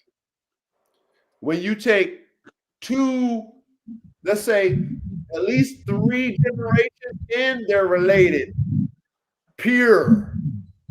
Right? Because that's how we learn the pure before it gets fucking fucked up. Right? Not necessarily watered down, but when you overdo it, you get inbreeding depression. Okay? 2 to 3, max 4 generations of inbred line bred. After that, you fucking shit up. Okay? Now, based off of that, why the why she mentions is used to pure parents to produce the F1s, because when we lock in those traits, like Caveman was saying, I think like Chris was trying to say, you're guaranteed to get that, what that parent is or what the other parent is, because those traits we locked in. So if we're trying to get the maximum of those both parents, we want those traits that is the maximum still locked in. So when we click them, we get the best of both worlds locked. It's not scattered. Does that make sense? Yes. Yep. Yes. Because you want your dog to have homogeneous genes, There you go. so that it only gives one copy or a double copy of every gene. So all the pups come out with one from mom, one from dad, but they're all the same in every one. Right. Instead of being different, you know, if you're not bred tight, a dog has like 19,000 genes. That's pretty hard to get them all the same without tight breeding. So salute to you, Caveman, because you was right. And salute to Chris, because he was right. Oh, you were right too, and because we're talking about different things, and that's what I said. What you're talking about is a different definition of heterosis than hybrid vigor, Right. because the animals you're talking about are elites that will most likely outperform the hybrid vigor because they have other dominant traits from other lines, you know, but it's very inconsistent and hard to or it won't reproduce, and it's hard to, you know, hit that match like that. Correct. Exactly, Caveman. Exactly. But it's not really a gain, you know, the hybrid gain. Yeah, it's like the highest level that, you know, like I said, I'm looking to hit the lottery for fucking $1 billion. That's you know, and that's what I was saying to you guys. It's like that's the level of hybrid vigor I'm looking for. So your level, Caveman, your level, ready, chat, your level might be totally different than mine. Don't mean that it's not a level that's, you know, that's respected, but like, for example, you might get a dog from me and, you know, you want me to be honest with you, and you're like, Coach, how would you say this level of hybrid vigor? I'm like, well, hey, it didn't meet my standard. You know, I'll give it an 8. You get it compared to any other dogs that you ever own. You'd be like, yo, this is a fucking 10. Because how you experience hybrid vigor is not how I experience or how I see hybrid vigor. That's why I want us to break down these levels and understand it. You know what I'm saying? Right. So yeah, salute. Let me see. Verde. Let me make sure I got you, man. Are you on there, Verde, right? Or no?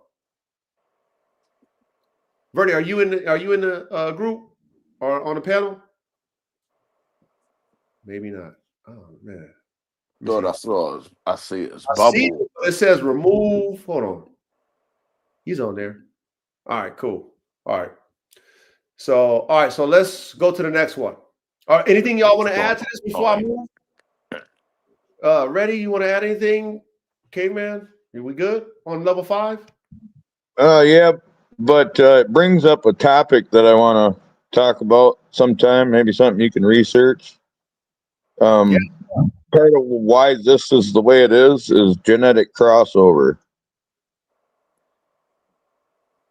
Okay. That's why it's so complicated. It makes things complicated where you can't just take the chromosomes you got from mom and pass them on to pups and breed that back out because of genetic crossover. You're losing and gaining traits along the way. Okay, let me write this down so I can research that. So you want me to research that, Caveman? Genetic crossover. Yeah, maybe you can come up with something for the screen. Hold on, but we got to do that. This class, we're not even halfway through the class, Caveman. Right. I can always break out the dry erase board for that too. So genetic crossover. Genetic crossover. Okay, got that in my notes. I'll research it. Okay, so as far as level 5, we good on level 5, gentlemen? Yeah. Okay. Yeah. All right, so let's go to level 6. So she got a level 6 now. Man, Okay. Extreme hybrid vigor. Okay, you know, she I knows like my that. lingo. She knows my lingo. All right. So F1 from 2 heavily inbred lines. Ooh. This is where we get it. This is where we get the understanding. This is where I got my comprehension of what you were saying, caveman, and also what Chris was saying. Okay. Now I got my comprehension. Okay. Now look how she break it down. Because this is the extreme. So this is where we like you said, we both were kind of saying the same thing, but we're on different sides. Okay. Now she says this is the scientifically strongest hybrid vigor. 2 parents are each tightly line bred. She said line bred. Now, you know, we understand what that line bred, what that means, right? There's still outcrosses in there. Okay. Understand that. Inbred, all related. Line bred, half brothers, half sisters, you know, shit like that. Cousins, you know, there's some outcrosses in there. So I want you guys to understand that. Do you guys understand that? Yeah. Panel? Yes. Okay, cool. Cool. Because some people might say, oh, inbred, you know, heavily inbred. Nah, there's outcrosses in there. That's what you said. Line bred, tightly line bred. Examples. Okay, there's Verde. Let me get you up here, Verde. Now he's in there. You in there, right, Verde? Yes, sir, I'm back now. Okay. Hit the mute. All right, so here we go. Says examples: heavily inbred American Bulldog, tight Johnson lines, times heavily inbred American Pit Bull Terriers, tight Jeep Red Bull or Mayday line, heavily line bred Malinois, and heavily line bred Huskies. Potency. This is the most dramatic hybrid vigor possible. Why? Because each parent has very high homozygosity, and when you combine them, the offspring gains extremely high heterozygosity, the mathematical maximum.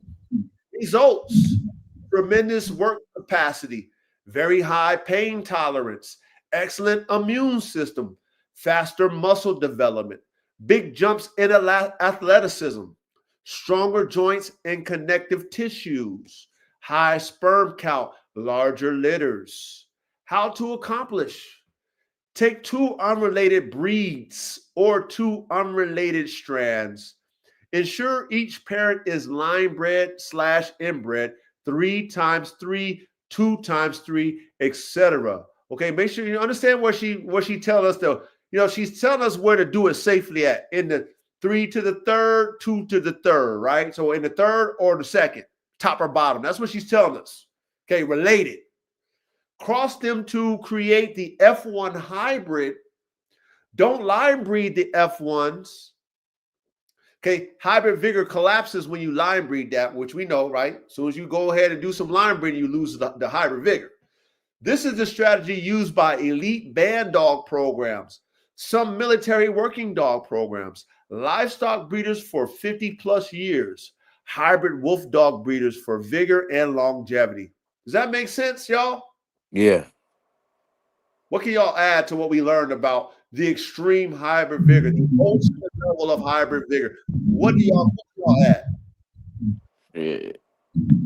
So you just take a heavily inbred, I'm gonna say German Shepherd, and take it to a heavily inbred Chow Chow. They 2 separate dogs. They're not nowhere near family At all. at all. So they're gonna get the extreme hybrid vigor. Period. Ready? That's exactly everything you said. Exactly correct. Now watch this. This is what she didn't add. You're only going to take the ones who are going to produce what you want them to produce. Just because they're purebred don't mean that they belong in this cook-up for that extreme hybrid vigor. They have to be able to produce those genetics that you compounded in that heavily lined and inbred dog. If they cannot produce what you want, that is not going to get you extreme hybrid vigor. Does that make sense? Yes. Yeah. If you're not matching up the right traits, you're not doing anything but making a dog that's going to live longer. Like you might not gain anything. Yeah. Yeah, it's not gonna do the work that you wanted it to do. Right. You got Or it might do half of the job. Right. And this is where that selective breeding comes in, right? And this is where when you're doing that, and that's why she always specifies in that second to third generation is where you will do your inbreed line breeding. She keeps it there. If you want to extend it, that's your choice, but she keeps it there because that's safe. Safe, right? Because every time after the F1, every time we line breed or inbreed, what happens to hybrid vigor? You losing it. So everything that we worked hard to get out of that dog, that is that freak of nature, or that has the vigor that we've been waiting for, shows us the level of performance. We see the tremendous work capacity, the very high pain tolerance, the excellent immune system, fast muscle. That we see all these things. We like check. Soon as we line breed that shit, we lose it. Soon as we inbreed it, we lose it, but we're only doing that so that we can compound it so that when we do the outcross from that one offspring that we know that can produce what it is, we're going to get maximum vigor. Because like you were saying, man, that consistency of what those genetic characteristics are now locked in to that dog, the producer of that.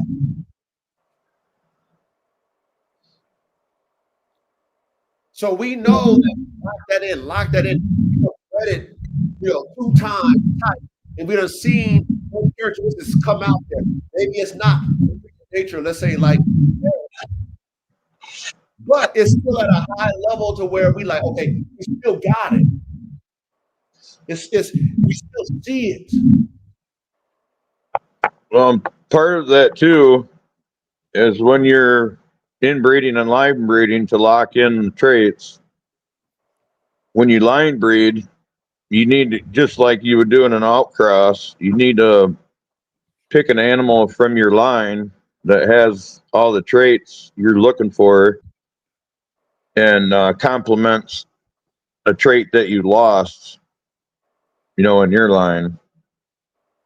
Like when you narrow it down, maybe you lost mouse, well, you'd go back to, one of the dogs in your line, like say 3 generations back, that had a little more mouse, and still carries a majority of the genetics. Right. The dog you're breeding it to. Right. But okay, man, you got to have that saved up in your sperm bank in the lab just to even have that opportunity to be able to add that sauce when you feel like you're losing. And that dog needs a dog in your line, right? Yeah, but ideally you'll have a population. So when you have a population, so when you do line breed, you got distant relatives to go to. Yeah, that's if they keep their dogs, okay, man. Most people ain't gonna keep their shit. Yeah, well, I mean, most of the time that this works, it's because the dog is used for hunting or used for livestock protection or something, and there's a village of people that has the dog. Yeah, it's not just one kennel or 2 or 3 kennels. Which 2 or 3 kennels could do it, but yeah, you're talking a village project or a club project or something. Yeah, that makes sense. Anything you want to add? Ready? I'm gonna use the restroom. Ready? Go ahead. Go ahead and cook it a little bit if y'all got something to add to that. I was about to ask caveman shit.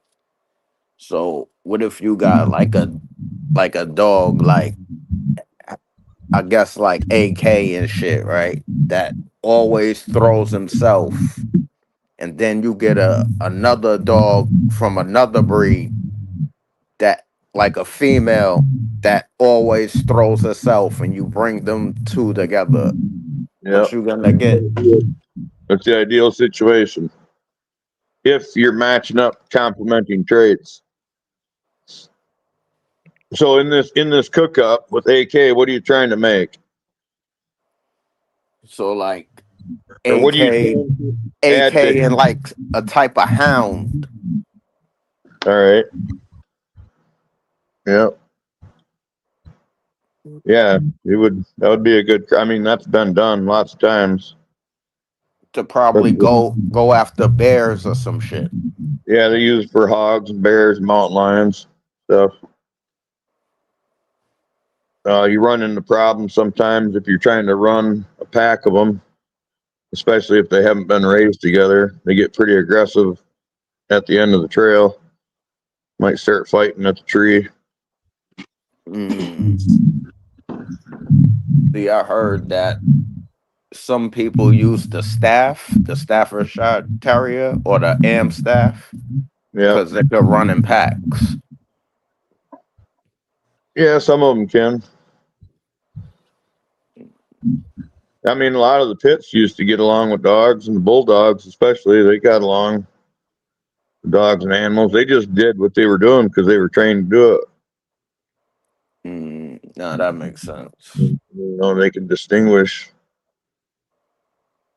They weren't mean. They were just stubborn and aggressive and had gameness, high pain tolerance. Okay. Mm. Okay. Nah, that makes sense. Okay. So let's see what else we got. Now she hits the key point. I guess it gives us a summary. She says the strongest possible hybrid vigor you can create to maximize hybrid vigor in dogs. She says use two pure unrelated breeds. All right. So for those of us who understand competition dogs, and if our family of dogs, which is just our line of genetic dogs that we have in our area that we use, and we used past tense, which created our family of dogs, are already in our line for us to produce the strongest possible hybrid vigor. And some of the OGs knew this by trial and error because they've had different breeds around. This is how you get the strong. It has to be unrelated and a totally different breed. Does that make sense to us? Yes. But pure in its, now listen to this. Pure in its abilities, working abilities, its function, its temperament, its drives. It has to be pure in its abilities to do what it do and produce it. Okay, because we have to make sure we define what pure is, because some people will fucking put pure, oh, heavily inbred, and that's it. Nah, you have a heavily inbred dog that's a piece of shit. Or a heavily inbred dog that don't produce. True. So you cannot get caught up in pure and let it be blanket. It's a blanket statement, because that's not how this shit works. Because a scatterbred dog can produce itself too. Okay, so nothing is guaranteed. That's why we call this a genetic lottery. Okay, that's why horse racing, who got hundreds of millions and billions of dollars in their program, they call it a genetic lottery. Then they got the tightest bloodline you can even imagine. They got the best fucking horses you can even imagine. They telling you it's still a fucking lottery. So we know this, that the dogs have to show us that they can produce the genetic characteristics, the genetic traits, and they can pass it on that we've seen in them, that we've seen in their grandfather, that pass it on to them, like our grandmother, whoever was the one passing these genes. We have to know and see it in the offspring to say, okay, yep, we got it. And then not only did we get it, but it's better. So next, each parent should be heavily line bred / inbred within itself. The two lines must be genetically distant. Produce only the F1 generation for the highest vigor. Now, with those competition game dogs that, look like they was mixed with some shit. Yeah.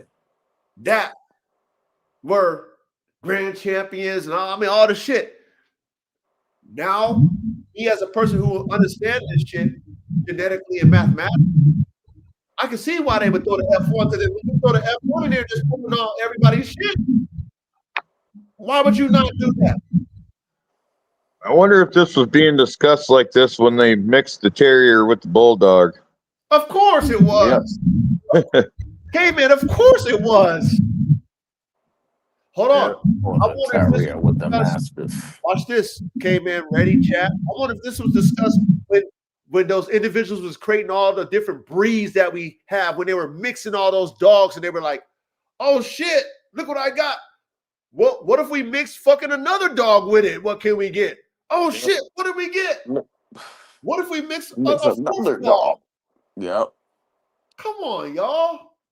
And then we get the dogo. I mean, damn it, man. That shit got 13 dogs in that shit. I mean, come on, y'all. This is why I love our classroom, because we ain't stupid. We don't get into people tell you some shit that they never fucking did shit in their life. They never bred no dog. They don't have multiple different breeds of dogs. They never did nothing.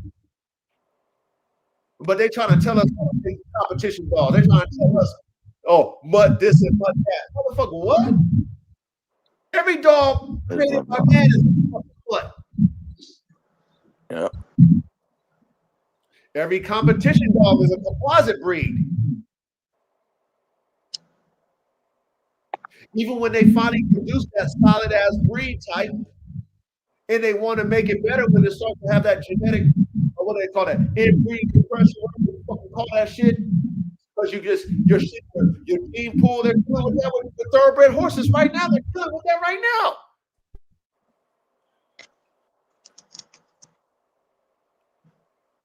They gotta go out with something else. Because if not, your shit, it is what it is. Think about humans. Humans been doing that shit. We already know what happened when they was doing that shit, man. Motherfuckers, you getting the retard. No disrespect to the handicap. You getting the handymans and all that shit, man. Motherfuckers like, yo, I don't want my fucking kids and grandkids. I don't want my kids coming out handyman. We got alcohol. I believe in my bloodline, but that's genetically that don't work.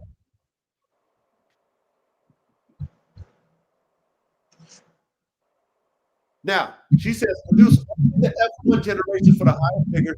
She says, this is how you create the super hybrid type dogs, elite F1 dogs. So if I want the fucking top tier performance dogs, my dogs need to be fucking F1s. Does that make sense? Yeah. So that's what I'm teaching y'all. That first breeding, and that's it. Well, hold on. F1. Well, hold on. That's not it. Because remember, once we get that F1, we want to carry on those genetic characteristics. Yes, we water it down, but we're already at the highest level. So my water down is still more superior than your shit, because I'm only going to do that shit like I did with my formula. When I do my F1s, I'm only going to breed it at F1, maximum hybrid vigor, inbreed brother and sister. That's the F2. And I'm an inbreed those brother and sister. That's it. I ain't doing no more. Either I'm going to outcross it or I'm going to archive it. And I'm going to have AK or whoever's going to be at forefront.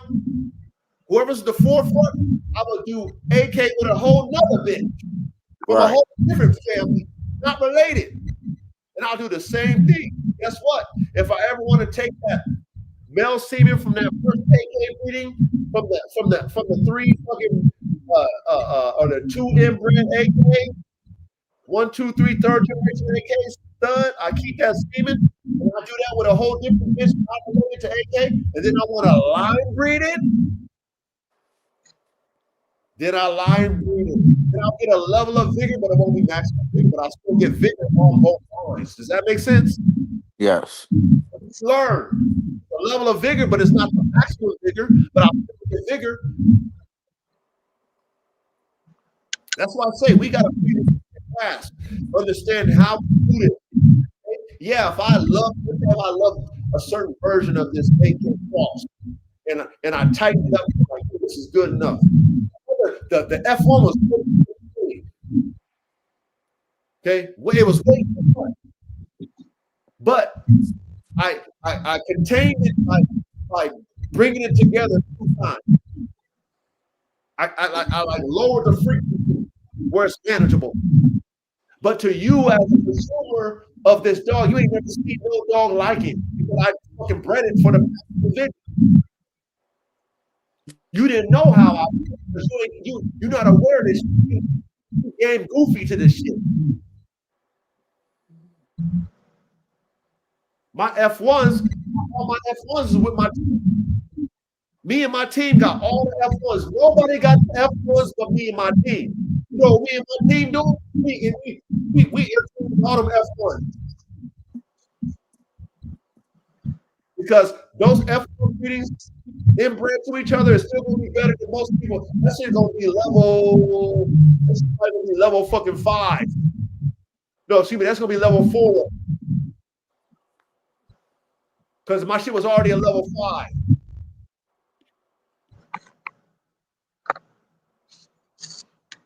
All right, so here we go. This is a bonus. Bonus. How to maintain hybrid generations.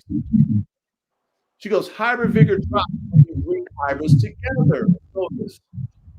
F1 pure times pure 100% maximum hybrid vigor. Okay? Does that make sense, y'all? Yeah. Now the F2 is F1 times the F1. Drops 50% fast.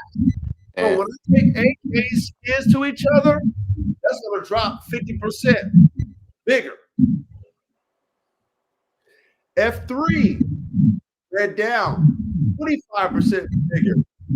Line breed again. After when you get to the fourth fucking time you do that shit, you want 10%.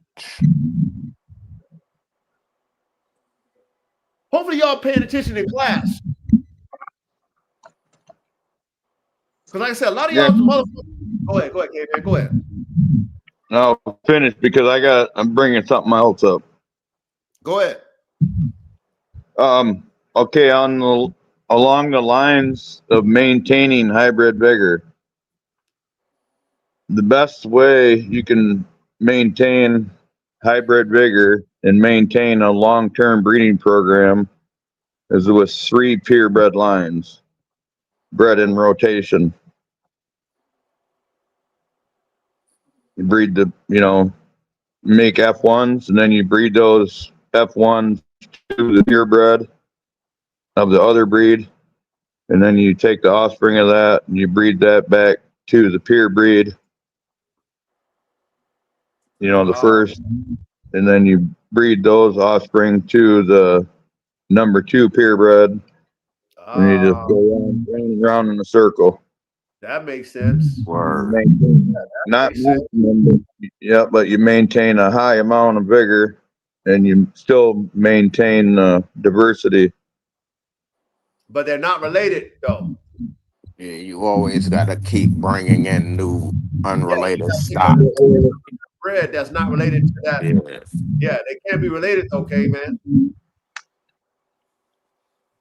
Unrelated stock. You always got to bring in unrelated. Yeah, because as soon as they're related, you lose in vigor off the top. So it can't be related at all. So like if line breed, you are losing some vigor with just making the composite breed, but it's a high level. It's not an F1, but is it related? Pretty good. And some of them are, just as good, but you can maintain it. maintain line like I talk about chickens because I like study how the hatcheries do things. To maintain a breed, you have 3 lines. And they breed them like that to maintain a healthy population. They're breeding 3 lines together. So their shit ain't getting inbred. But they're related though, right? Yeah. Yeah, So that's why they got 3 of them. Yeah, that's line breeding. It's not like how they're saying like F1 to F1. You know what I mean? You got 2 different F1s and they're related. That's like a line breeding shit. That's why she said it drops 50%. Yep. The vigor, they're related, and maximum vigor, they can't be related at all. So, but like I said, for us to understand, right, if we want to keep creating freaks, and this is where I'm at in my program. I'm always trying to create freaks, which is, might be just fucking doing myself a disservice by pushing myself this hard, but that's what I want to do. That's why I like genetic diversity. That's why I like, top tier dogs that are of different breeds. That's why I have a formula, which I haven't even implemented yet, of 3 times. F1 breeding, that's 1 generation, and inbred brother and sister. And those offspring, when they breed, they're just inbred, and that's it. That's it. I'm done with that. That part is done. Then the semen will be formed. Then I might do a line bred just to see what happens. If I see I'm losing or I'm not gaining, then you know what I'm going to do. I'm going to go back to the source. I'm going to take, like I said, AK to a whole nother bit, and I'm going to get that fucking vigor. Yeah. Because I want the highest level of fucking performance I can get, because I want competition fucking working dogs that are better than the last one. My bar got to get raised higher and higher, higher and higher. This is me. That's why I wanted us to cook on this. There's levels to this higher. Where do you want your vigor? Your level might not be my level. You might be comfortable with a 50% drop in your hybrid vigor or 25% drop in your vigor. You might be okay with just being at an even 10%. It's fine. It's fine. But I want us to understand that there's levels to everything. And how you perceive hybrid vigor might be different than caveman, or how you ready, or how you guys we might have different perspectives of what we want to the level of hybrid in our lines. So my breeding philosophy will probably be different than caveman, different than yours, different than because I want the highest level of vigor, which ties into what you were saying about Red Bull.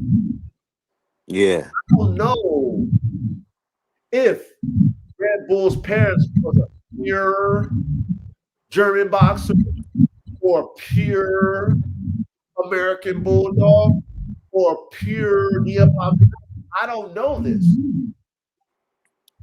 However, I know that Holy Spirit is not a purebred in the sense that her mother, her dame, and her sire were related. They weren't related at all. Pure outcross. Pure. Okay. Now, because of what I produce, which is AR-15, and if I was to compare AR-15 to Red Bull, I don't own Red Bull, so I couldn't tell you if AR-15 is better than Red Bull. I couldn't tell you that. But from what I've witnessed, AR-15 is an elite fucking dog. Produced by 4 different breeds. So if I didn't get the highest level of hybrid vigor because they weren't pure, I at least got, let me see, with AR-15, let's say if I didn't get that motherfucking level, what did they say? What was that level 5? Is it level 5, y'all? Extreme. Extreme. There you go. Thank you, Ready. Extreme. So level 6. So let's say if I didn't get a level 6, I got a level 5 with AR-15. Yeah. I got a level 5 with AR-15. Maximum hybrid vigor, crossbreeding between unrelated breeds. That's what I got with AR-15. Okay, that doesn't mean that you didn't get a level 7 with AR-15. Would it mean an average of a 5 in the litter? Because once you get past F1, the pups are not consistent in the genes they carry. Okay. So you might have a higher level of heterosis in that one puppy. Right. But as far as the litter goes, percentage base, you lost. Well, but we know that, okay, man. We know that not everyone in the litter, or even half the litter, is going to have that high level of hybrid vigor. We know that. But they do. If it's a true F1, they're all the same.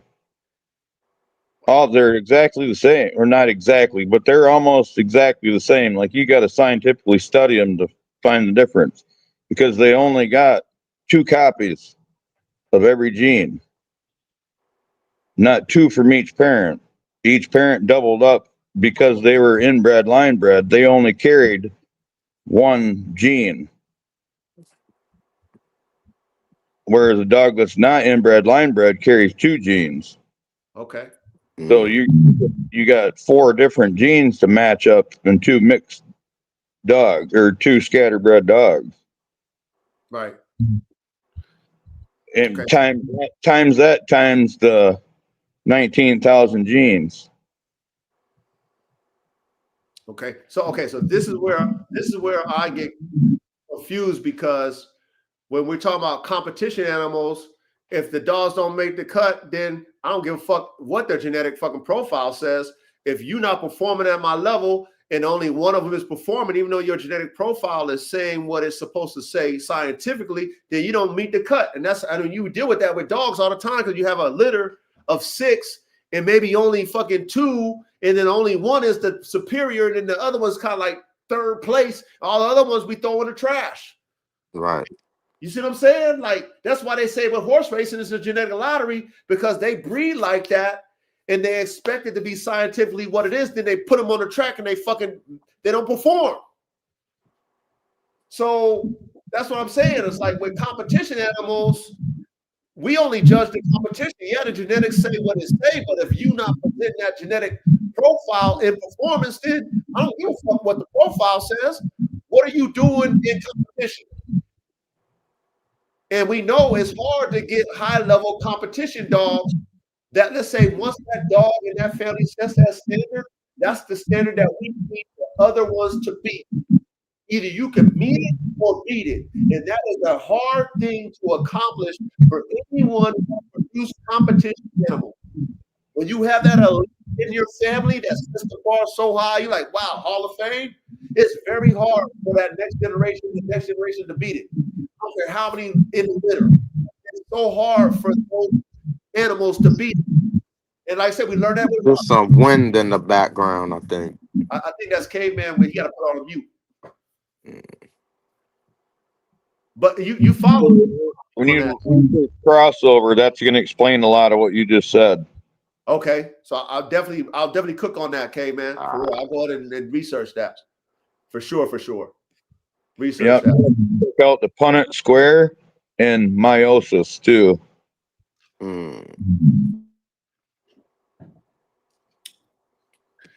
Okay, so we hit the bonus. She showed us how to maintain vigor, but as soon as you start crossing them up, you lose it. Period. You lose it. So we know that shit. You're not maintaining vigor. So a lot of people think you can line breed and maintain vigor. False.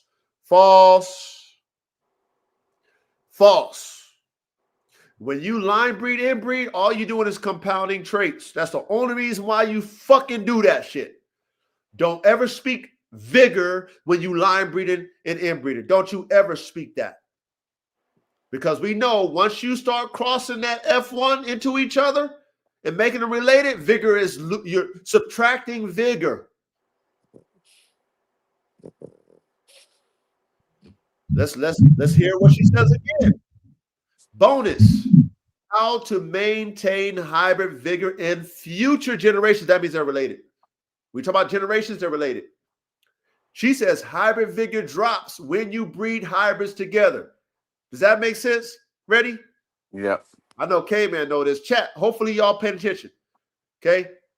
If you breed your hybrids together, you lose vigor, not maintain it. You ain't maintaining it. If I breed an F1 that's maximum vigored out with another F1, you lose in vigor. It's not 100% no more. Sorry. So don't ever speak vigor when you're doing line crawl. You're doing line breeder, and don't ever mention any type of vigor out your fucking mouth if you're doing line breeding, inbreeding. Shut that shit down. Period. Especially when you have two that were F1 pure F1 crosses with maximum vigor that you've proven has it, and you understand it can produce a level of itself. It's never going to produce 100% of itself, but a level of itself. As soon as you cross those into each other, you drop the vigor. Okay. F2, F3, when you get in that line bred again, 4 and in previous 4, 5, 6, you know, like all those people that talk about, oh, my dogs is this blood and it's 30 years back. Shut the fuck up. You done lost all that dog. Mm-hmm. Anything past the 4th generation, you lost the dog. I don't want to hear that shit. See, we engineers, we know better. We study. And if you really doing them dogs and you own the fucking source, you own the superior dog. Like I said, if I own Secretariat and that's the greatest horse of all time, I know what it is. I've seen it in real life, and I'm having this offspring and I'm testing them like Secretariat, and they're not fucking meeting that level, I'm not going to give them the accolade. You know, you come off a Secretariat, you don't meet us. You don't meet it. I'm not going to put you on a level of your father if you're not your father. Facts. Hey, that's a Secretariat horse, man. You think I'm gonna be proud to tell you that shit? Yeah, he come off a Secretariat, but he don't meet the cut. He don't qualify. So, matter of fact, nah, you don't put him in there. No, he don't fit. You know what I mean? It's like your kids and shit. You got kids as disappointments. You ain't proud of that motherfucker.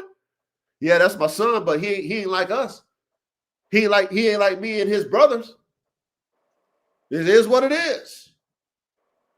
So just because your dog has a superior dog in its bloodline, and it's not within the first 3 generations where it's potent enough to still resemble, you know, an essence of that premium dog, premier dog. Once it's past the 4th, that shit watered down, watery.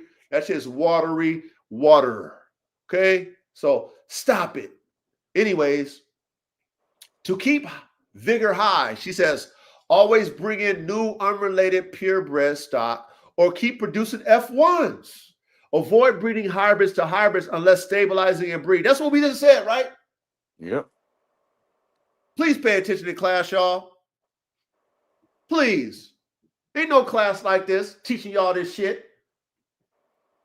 We're not just freestyling this shit. We letting ChatGPT, you know what I'm saying, our assistant head coach, we let her scour the internet, get us the information. We let her be, she's our encyclopedia. She go and scour the internet, give us the summary. And then someone like myself who cook up like this can tell you by experience.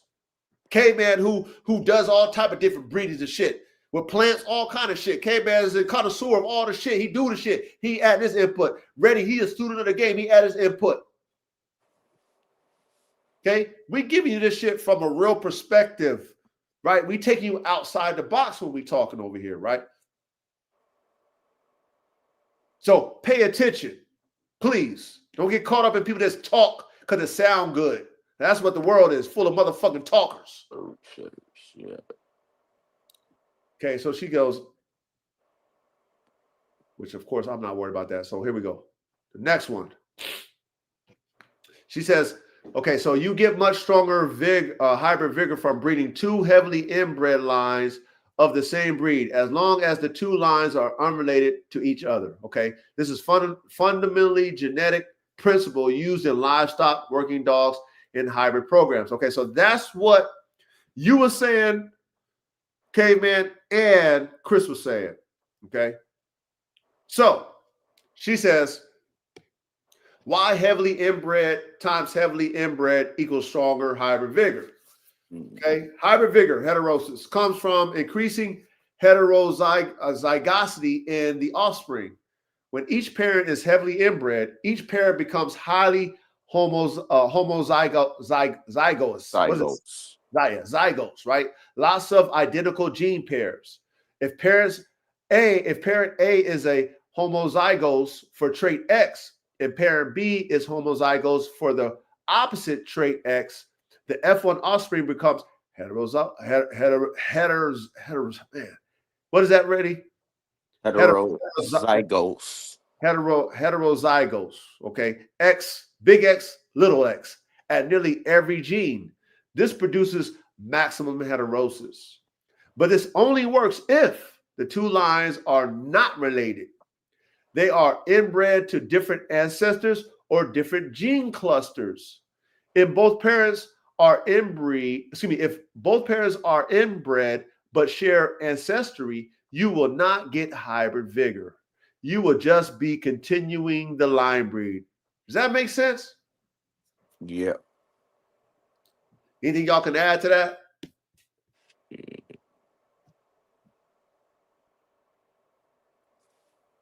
No, but I got to stay muted for a minute or be making too much noise. No, just hit mute, and if you want to talk, unmute.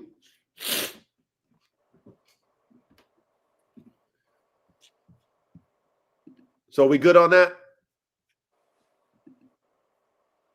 So basically, that's two dogs from the same breed, but two different families that's heavily inbred, bred to each other. That and two different breeds that are heavily inbred, which Bred what to- she's saying is those genes are compound in that line to where they will be present strong enough to be prevalent in the combination to where when you bring two of those strong prepotent gene or inbred line bred type dogs together, that explosion of what you expect from the mom and the dad should be greater on both sides because you know what you're going to get because that inbred line bred dog which produces itself prepotent, right? You know what I'm saying? And then that opposite breed or the same breed, non-related. But see, the key is non-related. Unrelated. Yeah. Distant cousins from 20 generations back. None of that shit. If you want the most potent, that's what she's trying to tell us. The strongest level. They cannot be related at all. Whether you taking same breed or different breed. Right.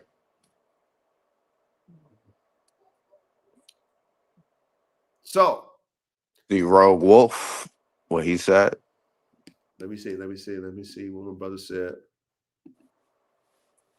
Okay, so he says, when I outcross, it's usually only a dog that's inbred or heavily line bred. Okay. Okay, salute. And that's what she's telling us, that if we want the strongest outcome, okay, of hybrid vigor, those genes need to be locked in. So a heavily inbred or line bred dog should lock in those genes that you should see and understand that you will get.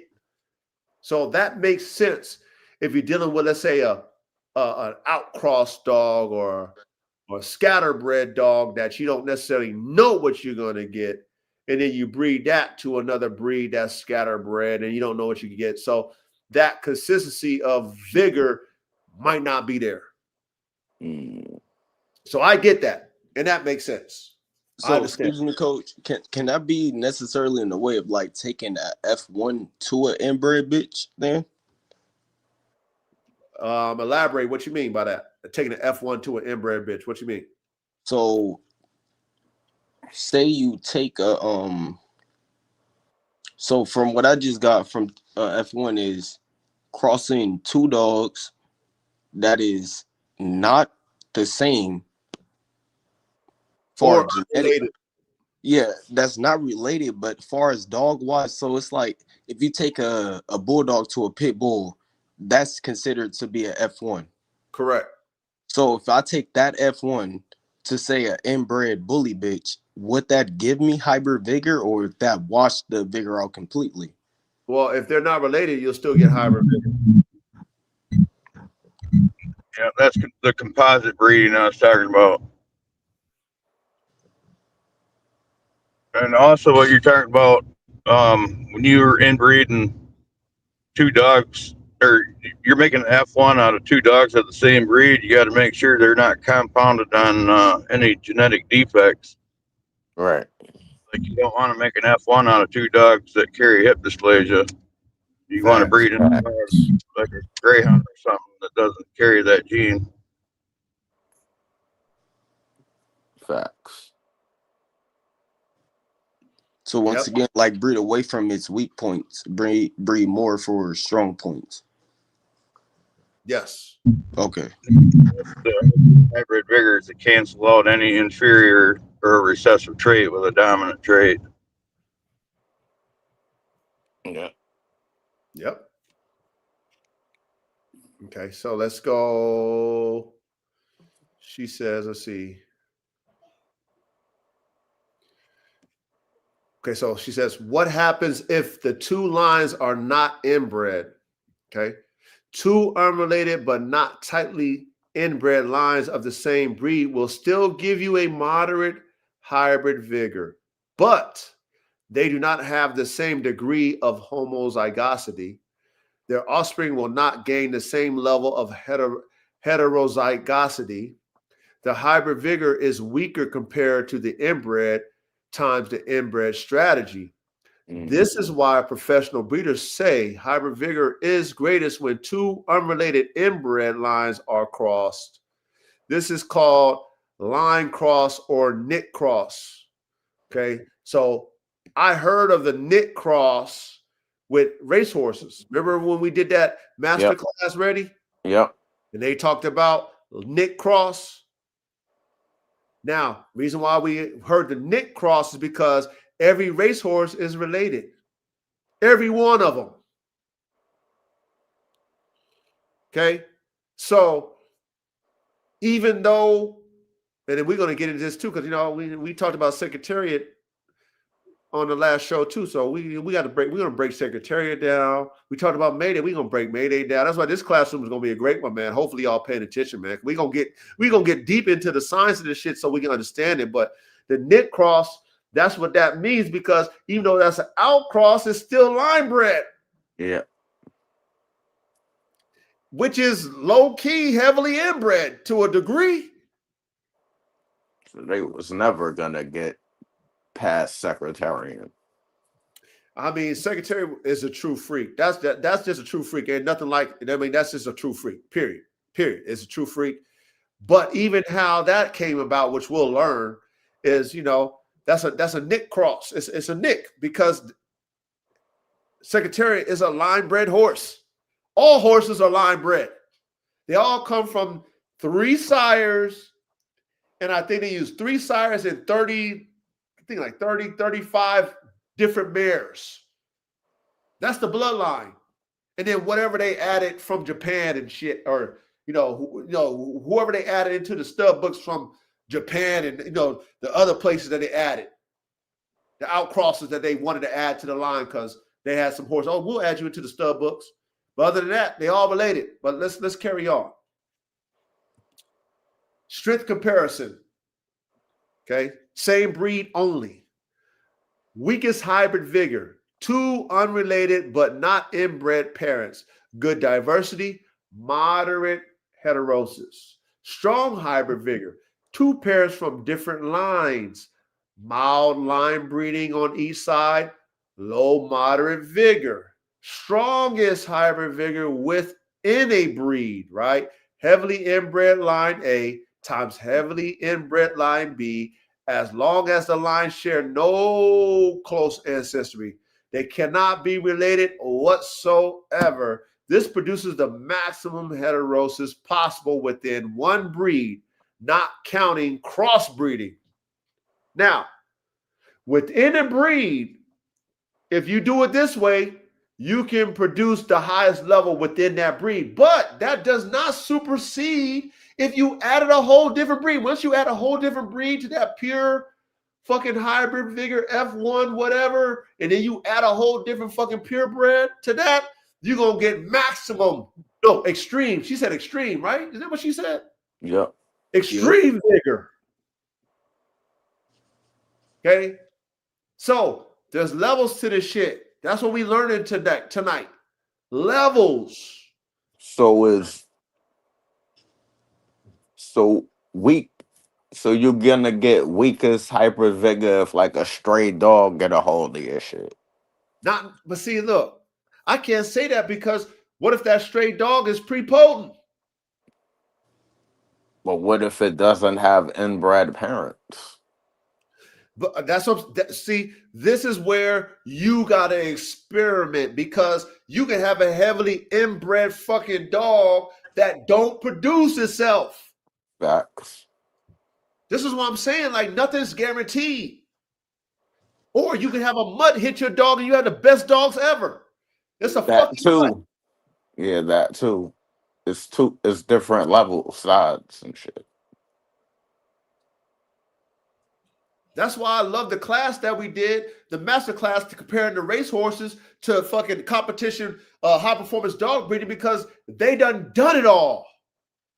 And they still can't predict it. They're doing heavily inbred, line bred horses, and they're finding out they're not getting the vigor that they fucking want. They know that the outcross is the key to them getting better horses, but they have a controlled gene pool. They just can't add any damn horse to it. They can't go to fucking Arabia or wherever they get, they can't go. They control that gene pool. You know what I'm saying? So they got to decide if they want to add something different. They got to be okay with it, then they do it. It's not like, you know what I mean? So they got to go play within the gene pool and play ball with it.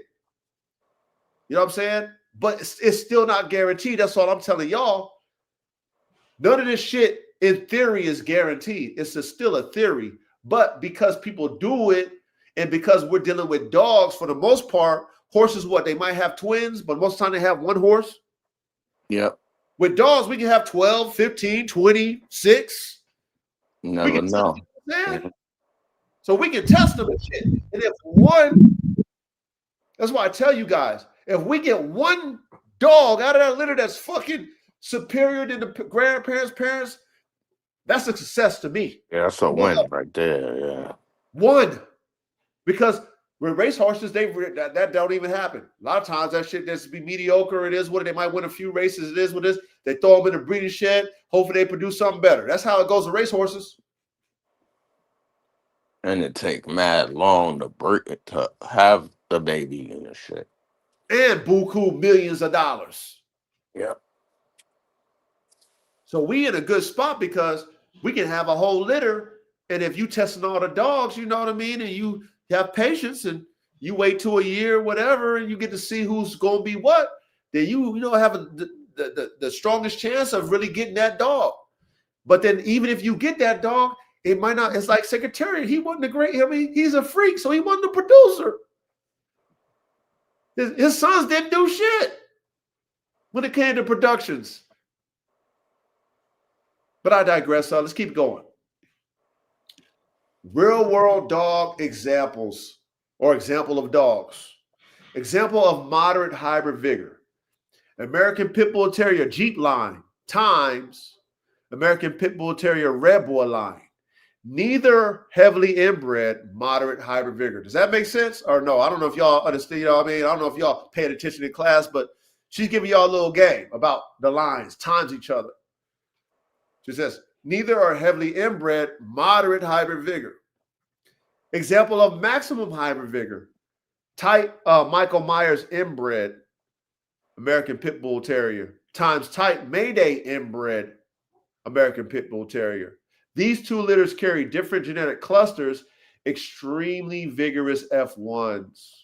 Okay. Now, Michael Myers and Mayday are related. I think that's like Yeah, I think that's like son. I don't know if that's his that's son. like his son, Yeah, I think Michael Myers was his son, Mayday son. grandson, or something like that. But they're related, right? Yeah. Okay, cool. So that makes sense of maximum hybrid vigor. Now, or tight Scott American Bulldog times tight Johnson American Bulldog produces the strongest American Bulldog hybrid vigor within the breed. All right. So does that make sense to you guys? Yeah. Yep. Okay. Now, why inbred times inbred fusion is so strong?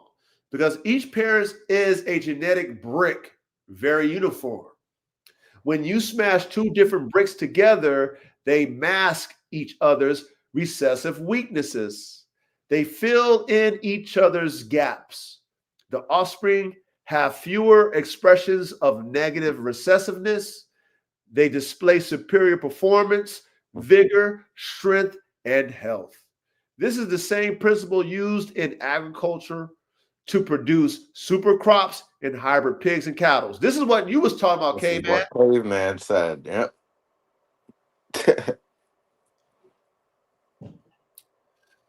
Now, breeding type, hybrid vigor strength. 2 non-inbred lines, moderate vigor. 2 mildly inbred lines, medium to high vigor. 2 heavily inbred but purely unrelated. No cousins, no great. There's nothing related at all. It's just total different shit, total different recipe. Gluteus maximus. Maximum. Okay. So do we get that? We understand that. Yes. Okay, man, you good? You want to add to that? We good?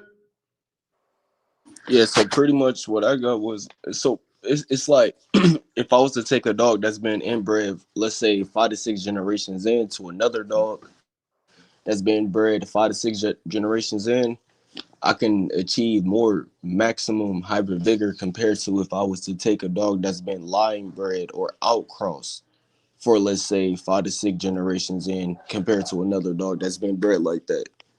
No. No, No. that's not true. That's crazy. Wow. No. What it is 2 to 3 generations in. Because the more you inbred line breed, you lose vigor. You get inbreeding depression. So if you take a dog that's 6 generations, 7, 8 generations inbred, that potency of that dog is weaker. It's not stronger. Okay. And just because your dog is inbred or heavily line bred don't mean it's a producer. Facts, because of the inbreeding depression. Not just because not every dog is a producer. That is true too. So you really have to experiment with your dogs in the lab. You really have to keep whole litters. Yeah, Or that's like the K-Man issue. was saying, have a community of people who have your dogs that you can assess them over time and see by breeding them who is producing those traits that you was trying to keep. Facts. That's key. Because it's not a guarantee, though. Like Verde, it's not a guarantee. You just because your shit is heavily inbred don't mean you're gonna produce maximum hybrid vigor. She's just giving us a general understanding of how it works, but it's not guaranteed based off of her general understanding. She's just saying, hey, for the highest level, do it this way, but those dogs need to be prepotent. That means those genes need to be strong enough to reproduce itself or explode with another mate that has the same type of fucking prepotency. So that goes back to what Rhea was saying, as in taking 2 dogs with 2 high coefficient pretty much two high kois to each other. That's actual separate breeds that's not related at all to achieve a perfect F1. Well, not to say a perfect F1, but to achieve that hybrid vigor. It gives you the koi being high gives you a higher percentage. However, doesn't mean that dog with a high koi is going to be able to produce better than itself, because hybrid vigor is better than it's not the same.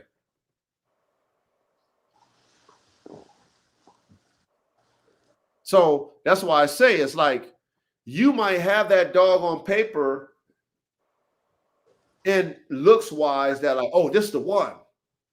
Then you got that mutt, not that mutt, but you got the lesser one in the litter that you just kind of brushed off. But because you have them and you really doing the test and you breed them, that one that has that koi and all the shit, the other one might have the koi, but it might not have the look. It might, you know what I'm saying? Whatever. And then you that one might be the producer. Right. Yep. Right. Because he still carries the genetics. And that's what goes back to like what you say. When you do that F1 cross, you want to put them dogs in people's hands where you can go and say, hey, test this dog with this or that. Or Right. so you can really say what is the producer. I'm starting to understand now. Yeah, we're not taking educated guesses no more, Verde. You really know who's a stud. Facts. Because your And that stud, goes far as for the females and the males, though. yes. So your stud or your dame, right, might not be the best performer, but the genetics is coming from the same gene pool, and that one that's your top tier performer, killing everything, maximizing everything, winning everything in any type of competition. But then that one that's lackluster in competition is producing better. Yeah. We see that all the time in racehorses. That's why they don't throw a racehorse away when it's not a winner on the racetrack, because they're hoping that it's a winner in the breeding shed. Right. And a lot of times they are. They're lackluster on the racetrack, but they're fucking producing superstars in the breeding shed. And because they spend so much money on their fucking investment with these racehorses, they're going to try to get their money back every which way. They're not throwing horses in the trash until they maximize the fact that, you know what, I didn't try to get money out of you from the racetrack, it didn't work. I didn't try to breed you, it didn't work. Okay, well, cool. We're going to sell you or turn you into Elmo's glue. Then they do it and they find out, like, damn it, this horse, you know what I mean? Like I said, this horse wasn't a good racer, but damn it, now produce me some top tier fucking, his offspring is a shit.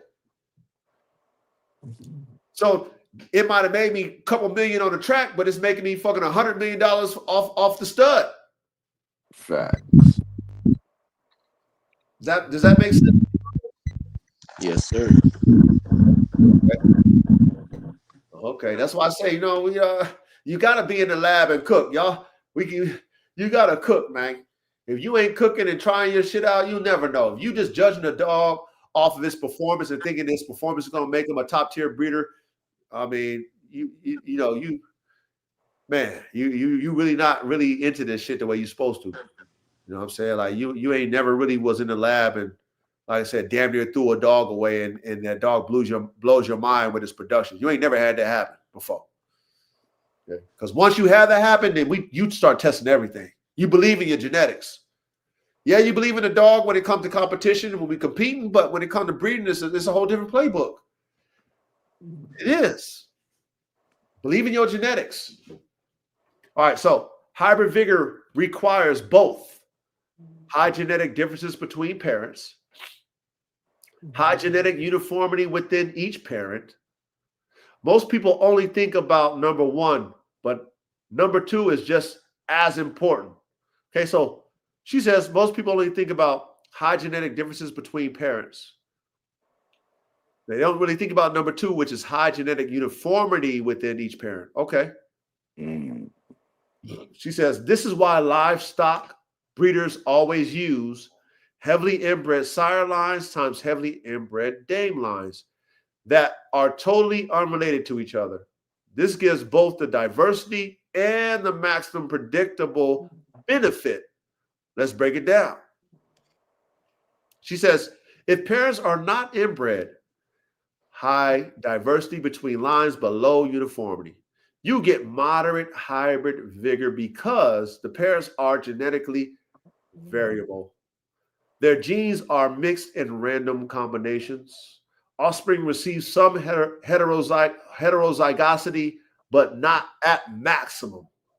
There is a genetic diversity between the parents, but not concentrated in a way that maximizes heterozygosity. Does that make sense? Yeah. Okay, man, you want to elaborate on that? Are we good? No, that sums it up. Okay, let's move on. She says, if parents are both heavily inbred, low diversity within lines, but high structured diversity between them, you get maximum hybrid vigor because parent A is zygous. What is that? Zygos. Gauss. Oh, that's- Zygous. Homozygous. Okay. Yeah, it's Gauss. That's A. That's double A, capital A. Right. Parent B is homozygous, but different. Capital BB, two capital BBs. The offspring becomes capital A and capital B.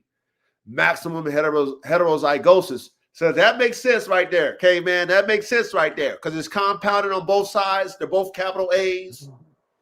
Other parent, both capital B's. We getting equally A and B capitalized. That makes sense. Yeah. Every gene pair becomes opposite, creating the most explosive hybrid vigor possible. This is not the same as random diversity.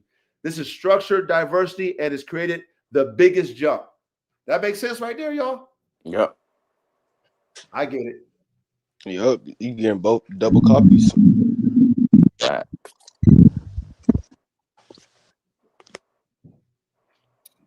I get it. Now she says reality check. But do that go back to what Caveman was saying though about when the parents give the 50-50 for the double copies? Or is that something different though? No, K-Man was saying that. He was saying that. Go ahead, K-Man. Yeah, that's what you just explained because dad's BB, now all the offspring are AB. Okay. You're breeding them, now you breed an AB to an AB, you're going to come out with AAs, BBs, and ABs. How do you get BA? BA. You get that. Yeah, yep. They do flip around. There's all kinds of different variables in the process of stuff going in different order like that, and that makes a difference. Makes a difference where the A comes from, mom or dad. And would that be the Achilles you talking about or the Lotus? Don't they call that the Achilles or the Lotus? Loci. Loci, that's what it is. Loci. Oh, gene.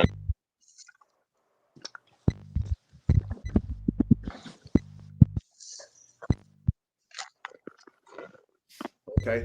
All right. So reality check. She says more genetic diversity between parents gives hybrid vigor. But hybrid vigor becomes even stronger when each parent is strongly inbred, but the two lines inbred to completely different gene pools.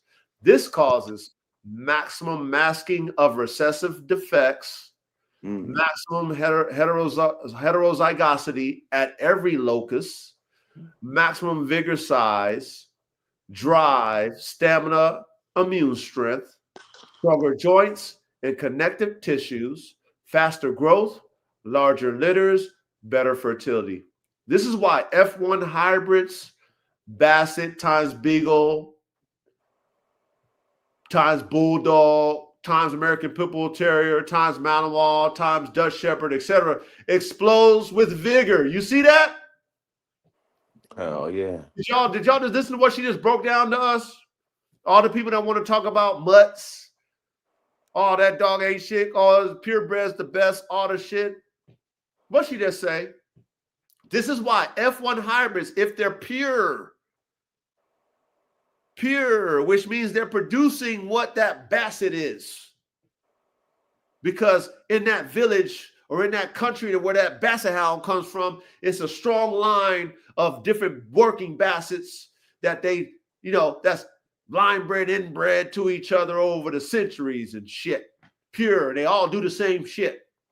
But she said, this is why a Basset times a Beagle times a Bulldog times an American Pit Bull Terrier times a Malinois times a Dutch Shepherd, etc. If you keep going, explodes with vigor. Thank you. Thank you. So, example comparison. Scenario, 2 diverse but non-inbred dogs. Dog A, genetically mixed. Dog B, genetically mixed. Offspring, moderate hybrid vigor. Scenario 2, 2 heavily inbred but genetically opposite lines. Dog A, tight line bred, homozygous, AA, AA, AA. Dog B, tightly line bred, homozygous, BB, BB.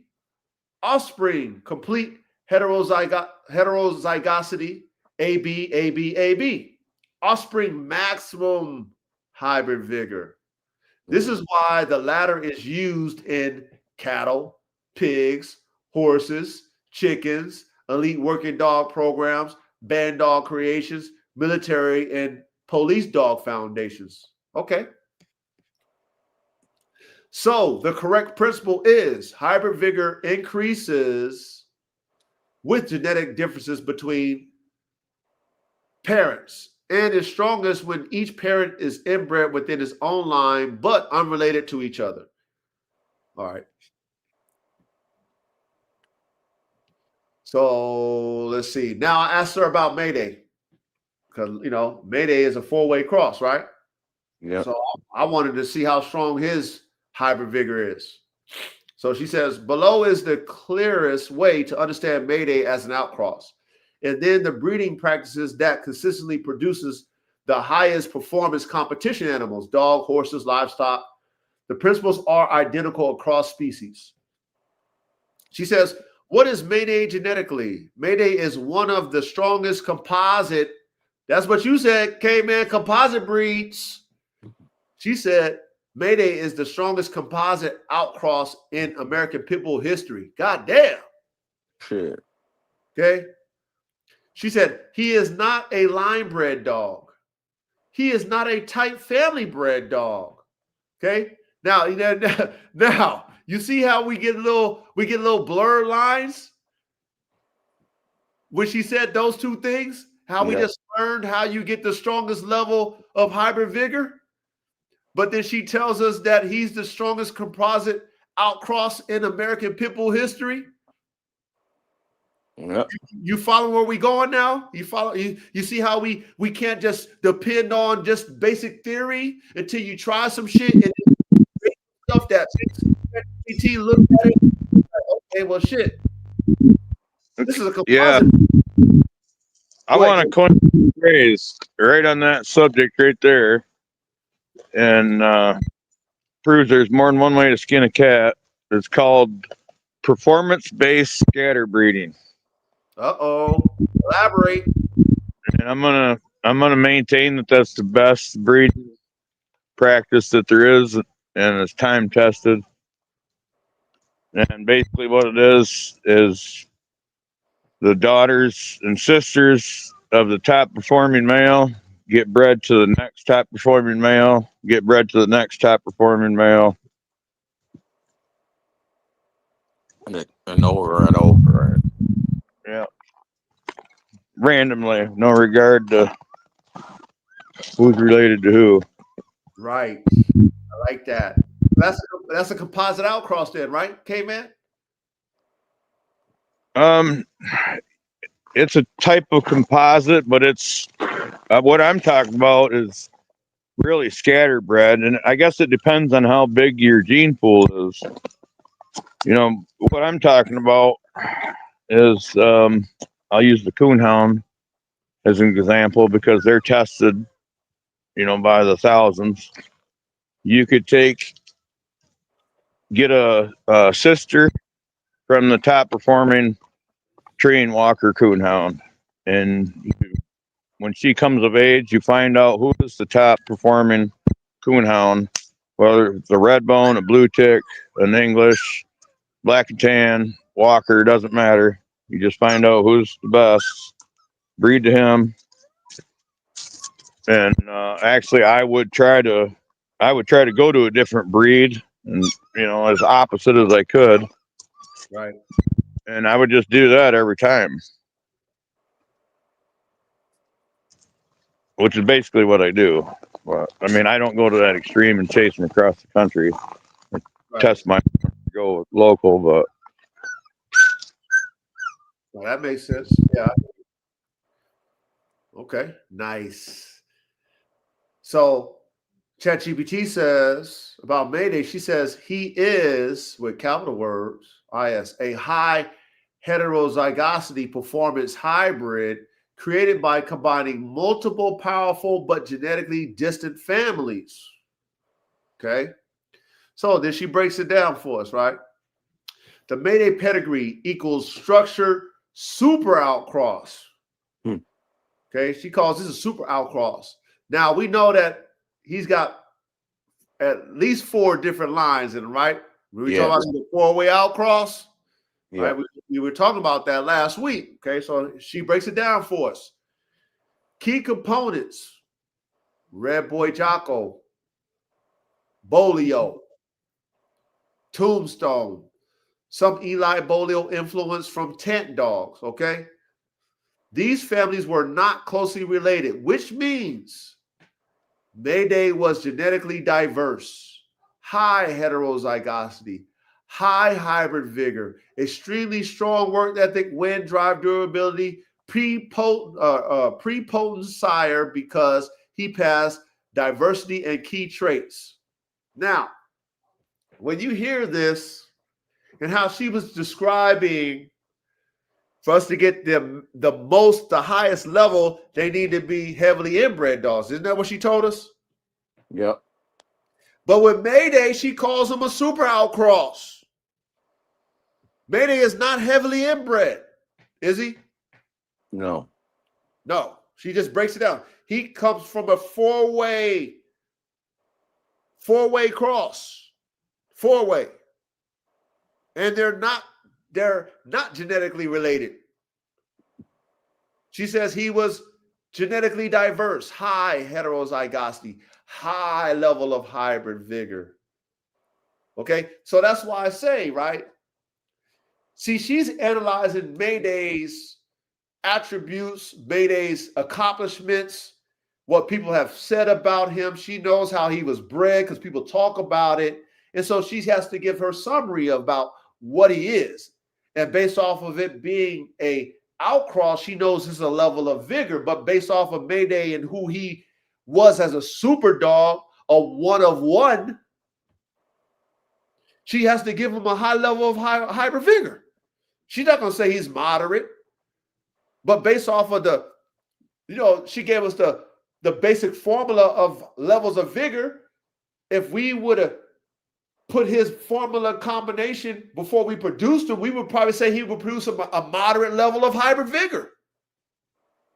Because the dogs that he's blended up with is not heavily, he's not a heavily inbred dog. But they're all the same breed. Yep. But see, That's it. what she said, she taught us that we want heavily inbred dogs of the same breed to produce a high level of hybrid vigor. That's what she said. Mm-hmm. She taught us that. But Mayday is not that. He's 4 different lines of dogs. That would be considered a scatterbred dog. That's not a family of dogs. No. According to how they claim family of dogs with the pit bull terrier, that's a scatterbred. You got a red boy Jocko dog in there. You got a Bolio lines in there. You got Tombstone line. You got 4 different lines in one dog. And Eli. Let's keep it going. Mayday is what breeders call heterotic outcross that sire's better than he is. Okay. Which I don't know about the sire, but she said the sire's better than he is. Okay. So maybe his daddy was better than he was. Okay. Now, this is the same genetic pattern as Jeep, Chinaman, Alligator, Zebo, and Midnight Cowboy. They were foundation sires created by crossing structured but unrelated lines. So remember how we talked about the best competition dogs were outcrosses? Yep. She just named some of the best Hall of Famers. Jeep, Hall of Fame. Chinaman line, Hall of Fame. I don't know much about the Alligator. Zebo, Hall of Fame. Midnight Cowboy, heard of him? Maybe Hall of Fame. But what did she say? They were foundation sires created by crossing structured but unrelated lines.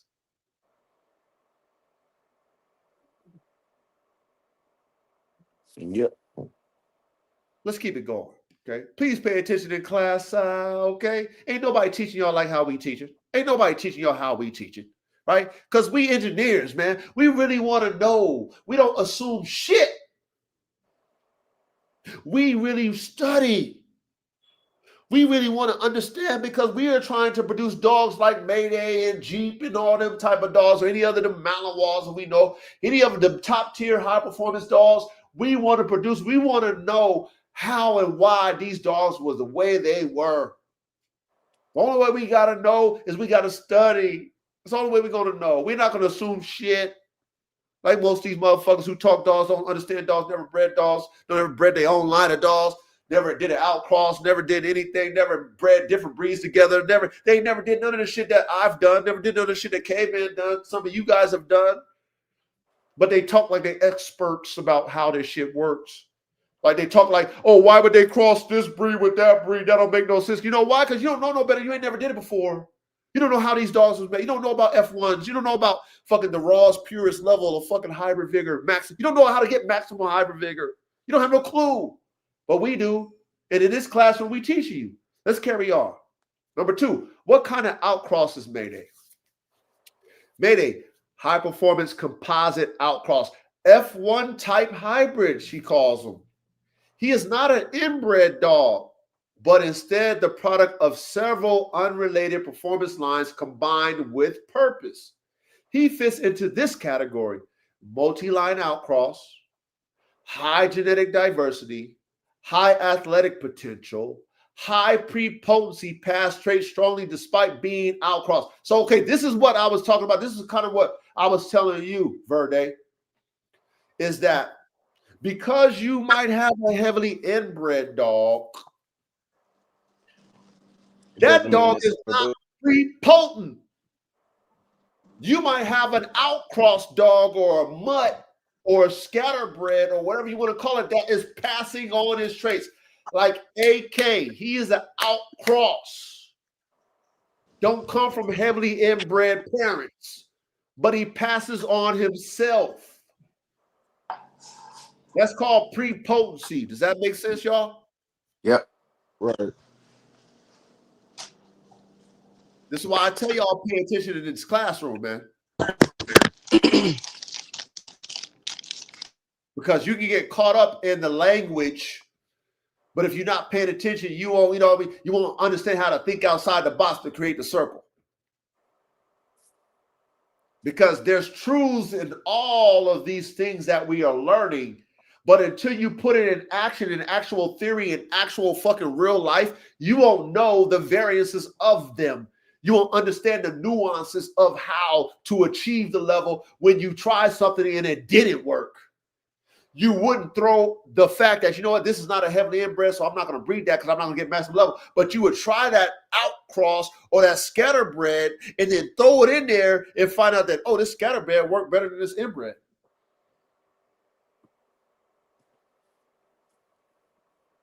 Pay attention in class. Please pay attention in class, you guys, man. And like I tell y'all, the reason why I speak with so much fucking authority is because I really fucking do this shit. I really did it. I really tried it. I use all of it. I don't throw nothing away. I don't say, hey, inbreeding is bad. You never heard Coach tell you that. Hey, line breeding is bad. You never heard Coach tell you that. Hey, outcrossing, you never heard Coach tell y'all that. I tell y'all I use everything. But make sure there's a rhyme or reason to what you're doing. Make sure you understand why you're doing it. Make sure you use the right dogs when you do the shit. Okay? Make sure the outcome is better. Not the same. Not the same. Better. If it's not better, go back to the drawing board, erase that shit, do it over again. If it's not better. If you're doing the same shit, it's a waste of time. At least for me, it's a waste of time.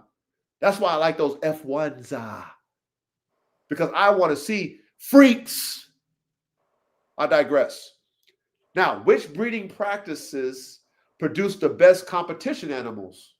Well, man, shout out to Miss ChatGPT. Man, she know how we think. Across all elite working breed animals, dog, racehorses, bulls, military, canines, the same formula wins. Okay, well, what's that formula? Formula for the best performance dogs. Step 1, build or use 2 heavily inbred stable lines. Okay. Each line should be tightly line bred. Okay. Consistent in traits. All right. Pre-potent.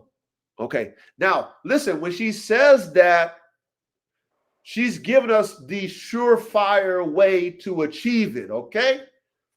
She's not giving us a box because we understand the basis of the formula that she's telling us. She's not telling us this is the holy grail, but if we want to get closer to achieving that, do it this way. Does that make sense to y'all? Yeah. Okay, so even though she's telling us tightly line bred dogs, you might have 1 or 2 tightly line bred dogs that can produce what you tightly line bred for. Mm-hmm. What you tightly inbred for. You might have that in your fucking genetic cabinet. And then you might have that freak that's a total outcross like a Mayday that can produce itself too. That's passing on consistently his traits or her traits, and that is pre-potent whether he or she is tightly line bred or outcrossed. Okay, please pay attention in class. Examples in American Pit Bull Terrier terms: tight Jeep lines, tight Red Boy Jocko line, tight Eli Bolio lines, tight Mayday sons or daughters line bred or specific branches, tight Boyle's blood, tight Niggerino blood. The key is that each line is homozygous and predictable. Now, this is why I will put and or. Homozygous is what you want to see technically, but predictable is what I want, which is, are you producing these genes every single time, no matter what bitch I put in you or no matter what male I put to you? That's predictable. Right. Whether you was an outcross or a tightly lined or inbred dog, are you producing what I want each and every time, which qualifies you for my breeding stock, whether you line bred and you're doing it or outcrossed? Because we know that both of them can be super producers. We know this. That's why we talk about Mayday. So let's carry on. Step 2, cross the 2 completely separate lines. This produces an F1 working hybrid. Maximum hybrid vigor, maximum performance, strong bone and muscle, durability and wind, faster recovery, high pain tolerance, strong immune system. We heard this before. This is the same method used in Mayday creation, Jeep time Red Boy crosses, Eli time Bolio crosses, modern band dog programs, top military dog programs, racehorse breeding, northern dancer line crosses, livestock hybrid programs. The F1 generation is always the strongest, you guys. Right. So, remember when coach tell y'all, always fucking collect your semen? Yep. Especially when you do F1s. Any F1 you do, make sure you collect them. Because that's the strongest, most potent fucking blood you have in your fucking high performance, top tier competition DNA cabinet. Your F1s. You're not getting no stronger than your F1s. Facts. So when you start losing vigor, guess what you're going to do? You're going to go back to that F1 sauce. Because that's got the strongest level of vigor. That's why I say, if Mayday, right? Not if, but Mayday being who he is in the American Pit Bull Terrier game, if, let's say, Victor, who was the owner of Mayday, campaigner of Mayday, if he knew what we know now, he probably have 500 straws of Mayday right now. He probably have 200 straws still in his lab right now of Mayday, and be producing Maydays right now to this day. Real pre-potent type Maydays. Hey, 50% potent Maydays, 25% potent Maydays. With Mayday in the first 3 generations. Potent. So I always tell y'all, you better be collecting your semen, man. Okay? Especially if you got some F1s. Let's carry on. Step 3. Select the most superior F1 individuals. Okay, this is why you got to keep your dogs now. That's why you got to keep the litter now. How do you know what's superior if you don't test them, see who turns out? And then how do you know if they're superior producer if you don't breed them all? Right. There's 2 sides to this coin, y'all. It's deep. Shit ain't easy. It's real work you guys got to put in. Okay, not every F1 expresses the peak. You pick the top 10 to 20% and move forward.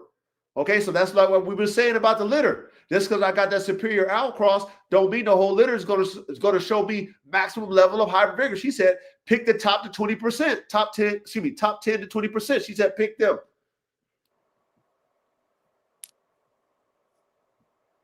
Because not everyone in your litter is going to show that expression of top tier level maximum hybrid vigor. She just told us that.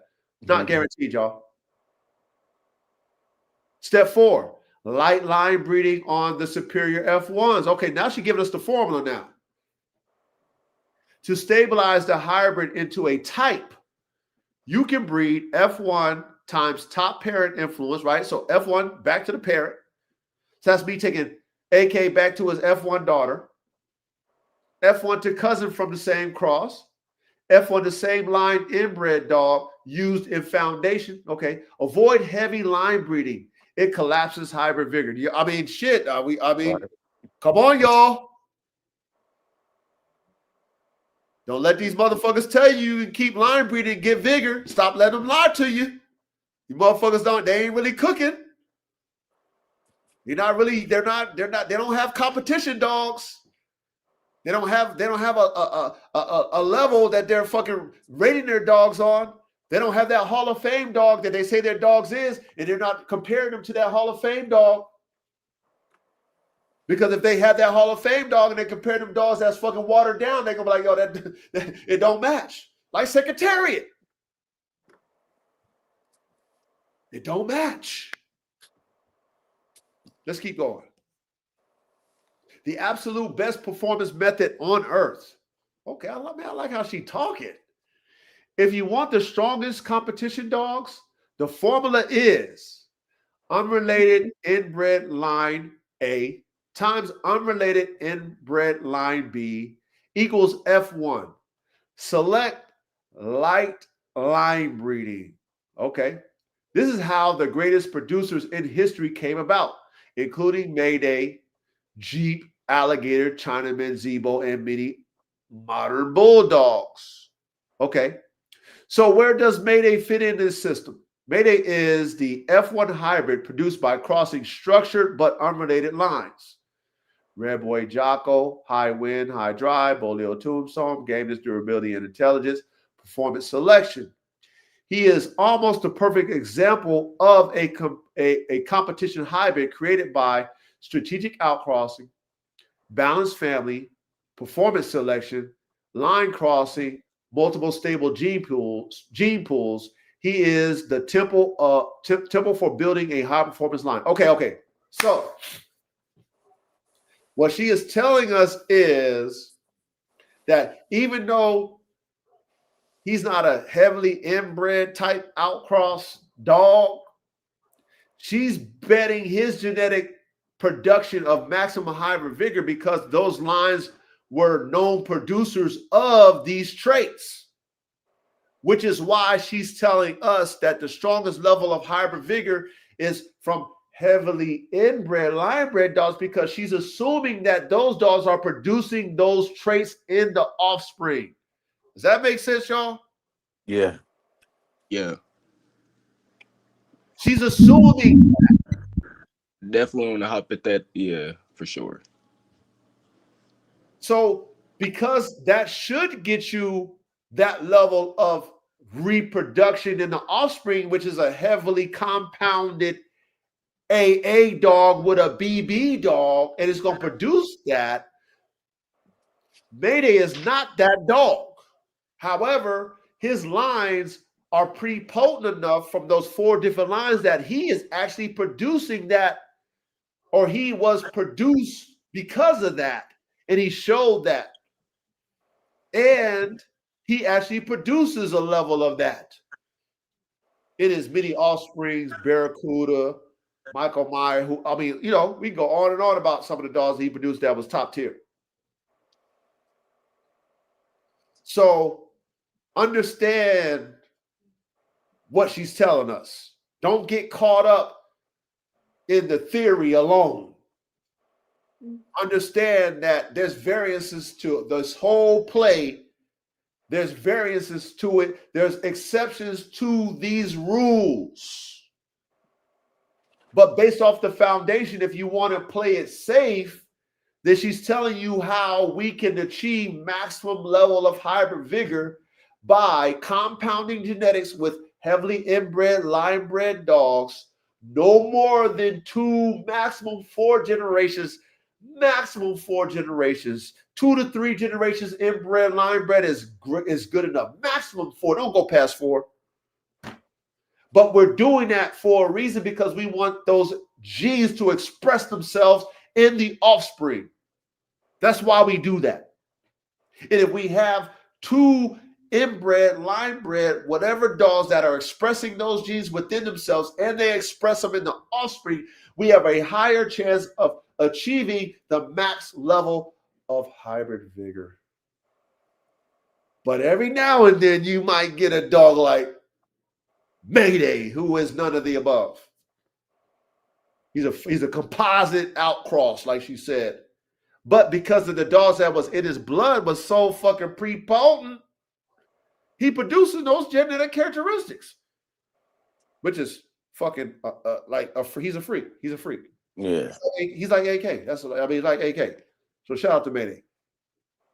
Now she says, best way to use Mayday blood today. If you want high performance dogs from Mayday blood, cross Mayday blood into another strong, stable, inbred line. Example, Mayday times G, Mayday times Red Boy Jocko, Mayday times Eli Niggerino, Mayday times Bolio Buck. This replicates the original genetic magic that made him. Okay. If you want, I can break down. No. We keep it going. Mayday's hybrid vigor was exceptionally strong, among the highest ever produced within the American Pit Bull Terrier breed. He is a textbook example of a high-performance F1 composite with elite level heterosis. Here's the most accurate way to quantify it. Short answer. Mayday had very high hybrid vigor, close to the strongest possible heterosis you can get within a single breed. On a 1 to 10 scale, where 10 equals maximum hybrid vigor, like a total breed outcross, Mayday is 8.5 to 9. Damn. Okay. He is not a full crossbreed, which would be a 10. But he is far more genetically diverse than typical American Pit Bull Terrier pedigrees. Okay. This level of hybrid vigor is a major reason why he matured into a huge, powerful bulldog. He was durable and extremely athletic. His wind and stamina were elite. He had tremendous recuperation ability. Yeah. Okay. He outperformed most dogs of his era. His offspring also displayed strong vigor and consistency. All right. Why Mayday has such hybrid vigor? Mayday was created by combining several genetic distant families. Red Boy, high wind, drive, inherited gameness. Jocko, yellow, intensity, mouth pressure. Bolio, intelligence, finishing ability, stamina. Tombstone, durability, rugged structure. These lines are not closely related, meaning high heterozygosity, low coefficiency of inbreeding, strong expression of hybrid vigor traits. He was not a tight line bred dog, and that's why he is, or excuse me, that's why his size, metabolic efficiency, oxygen capacity, bone density, muscle mass were all well above breed average. So, did you see what she just break down? What she just broke down? Anything that you want to add to that?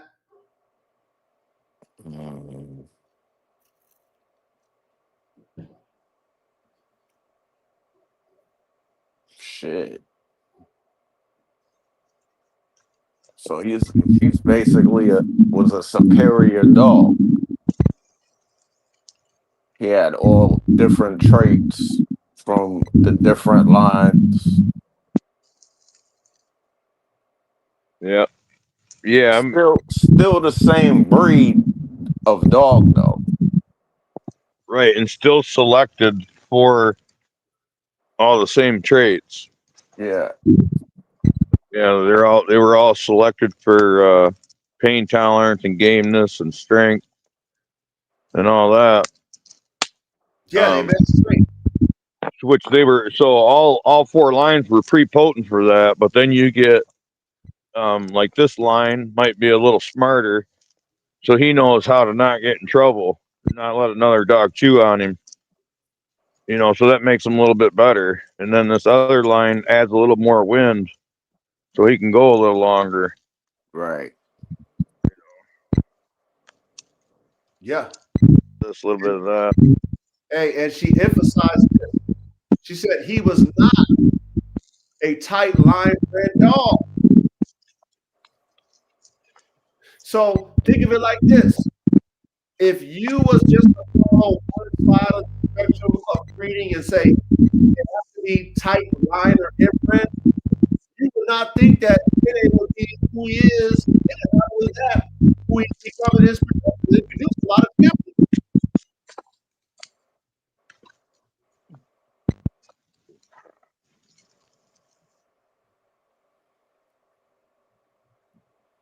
That's why I say we have to think outside the box to create the circle, man. This is why, like Brother Chris, if you listening, Brother Chris, this is why when I tell you that I don't want you in the box, when you say, oh, it can't do this, or only you can do this and do that, I don't want you to be like that, because you would never get a dog like Mayday if you was thinking like how you thinking, Brother Chris. You see what Twiggy said? What did Twiggy say? Hold on.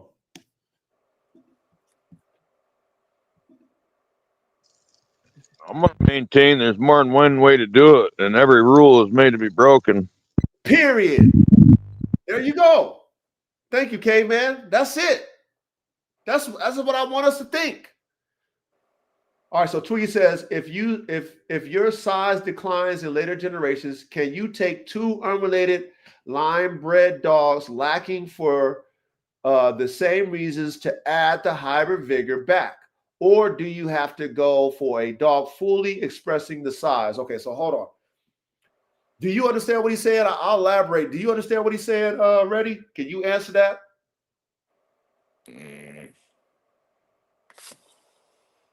We'll answer it, Twiggy. Don't worry. We're going to answer it. Can you answer that, Reddy?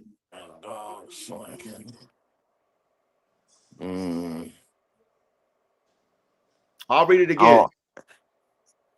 If your size declines in later generations, okay, can you take two unrelated line-bred dogs lacking for the same reasons to add hybrid vigor back? Or do you have to go for a dog fully expressing? Okay, I get it. Do you get what he's saying? It Yeah, sounds like kinda. he lost the hybrid vigor once Yeah, he started line breeding his generations. he lost the size back, like further back. But what he's saying is this is what I'm assuming you're saying. He's saying that if I take two dogs that are not expressing, because right now he's losing the size in his line of dogs, but he's on an outcross to a dog that's lacking the same size, right? But of the same breed, though. Right, probably of the same breed, right? All right. But they're from different lines. Lines. So you're getting hybrid vigor, right? So he's thinking, or he's saying that can you get the size if they're not expressing it? Can he bring it out of them, basically? Yeah, if he bred two different dogs, his line is lacking it, might have had it, but this line is not expressing the size, or maybe even lacking it, but it's from a different family. Could you get that size back or that vigor back? I mean, depending on if that size was ever in the line to begin. Yeah, got to be in the genetics. Right. So if the size was in your previous line of decline, but you took a whole different family that had that size too, I would say it is a possibility to get size back because it's in the genetics.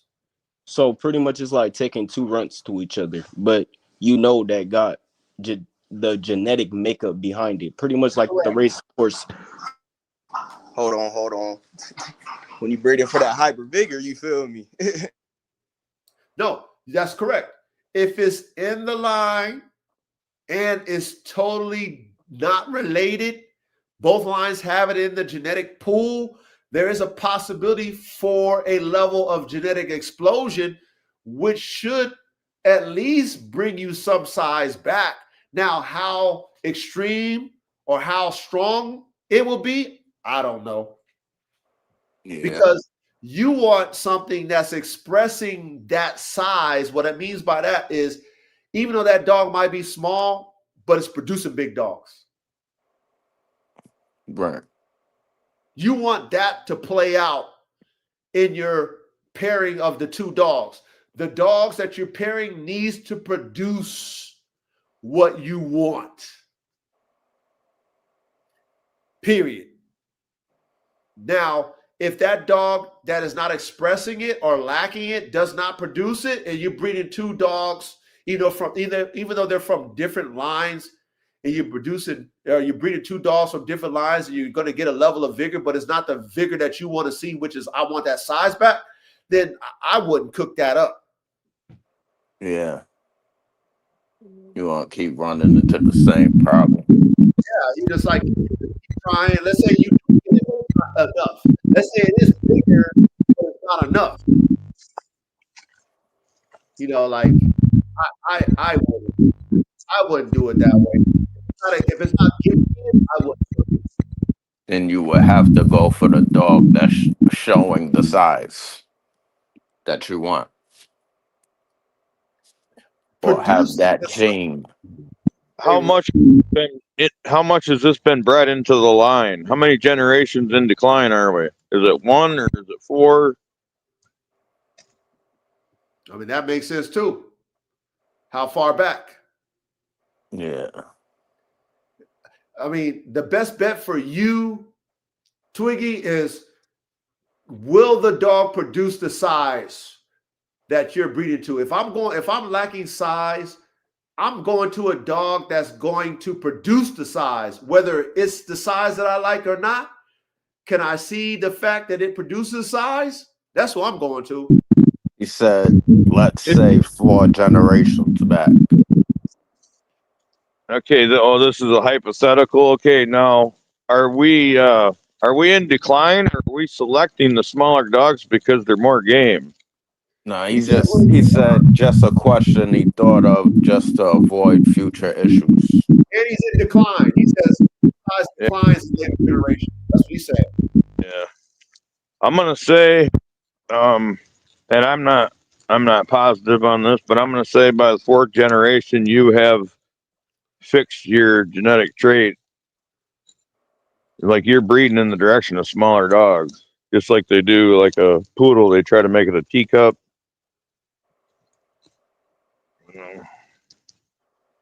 It's just going to keep going down.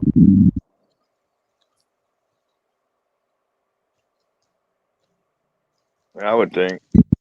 Yeah. I've never driven a line into decline and tried to rebuild it, so I don't know. Yeah. I would go to be safe.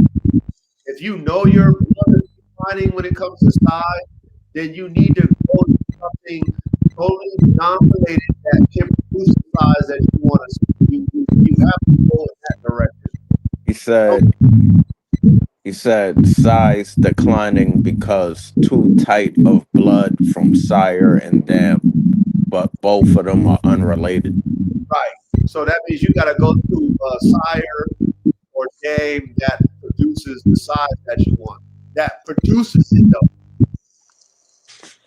All right, so like that's what I was gonna try to say earlier. That's like, let's say you got two standards, right? And you just took two standards to each other, but it produced a runt. So technically it's classified as a classic, but genetically behind it, this classic can produce standards if taken or bred the right way. So Right. like that's like taking two classics to each other. You're not always going to get classics. Sometimes you get pockets, sometimes you get classics, and then sometimes the genetics work some way in a better way and you end up getting standards. So that definitely, you feel me, it go, hold on, these puppies is going at it. Yeah. No, I understand you. I get what you're saying. So go with the producer of what you want. That's what you go to. Okay. Not to what you see, but what that dog can produce. That's what you cook to. If you're declining somewhere. Because then you know, 25% of my litter, I should get a variant of what I'm lacking. Maybe 50%, but at least 25%, you're going to get something out of there that got some size on it. Okay, so comparison to other types of crosses. 10 out of 10, maximum hybrid vigor. Okay. Different breeds entirely. American Pit Bull Terrier times Bulldog, etc. Mayday is not this level, but close. Okay, so we understand what gets maximum. We already learned this, y'all. Different breeds. It's the only way you're going to hit the TJ Max. All right. 8 to 9 out of 10 high hybrid vigor Mayday's category, crossing multiple American Pit Bull families that share no close ancestry. So do we understand Mayday's genetic formula? Yep. Multiple different types. So that's kind of like us taking, or that's kind of like what AR-15 is. But AR-15 will be considered a 10 out of 10 because he is 4 different breeds. Mayday is 4 different lines of dogs, family of dogs, same breeds. Right? Does that y'all follow me? Yep. Okay. So each of those families is internally consistent but distantly related to each other. So what she's telling us is like what K-Man was talking about is those genetic characteristics from those 4 different families of dogs are, consistent to the point of their level of competition traits, but distantly different in the sense that they're not related to each other, right? So we're compounding similar genetic competition characteristics that are strong, prepotent, but they're not related enough to where I can get maximum vigor out of that. And it's 4 different lines, not just 2. There's 4 different ones. Now, this creates structured hybrid vigor, the most effective kind. 6 to 7 out of 10, moderate hybrid vigor.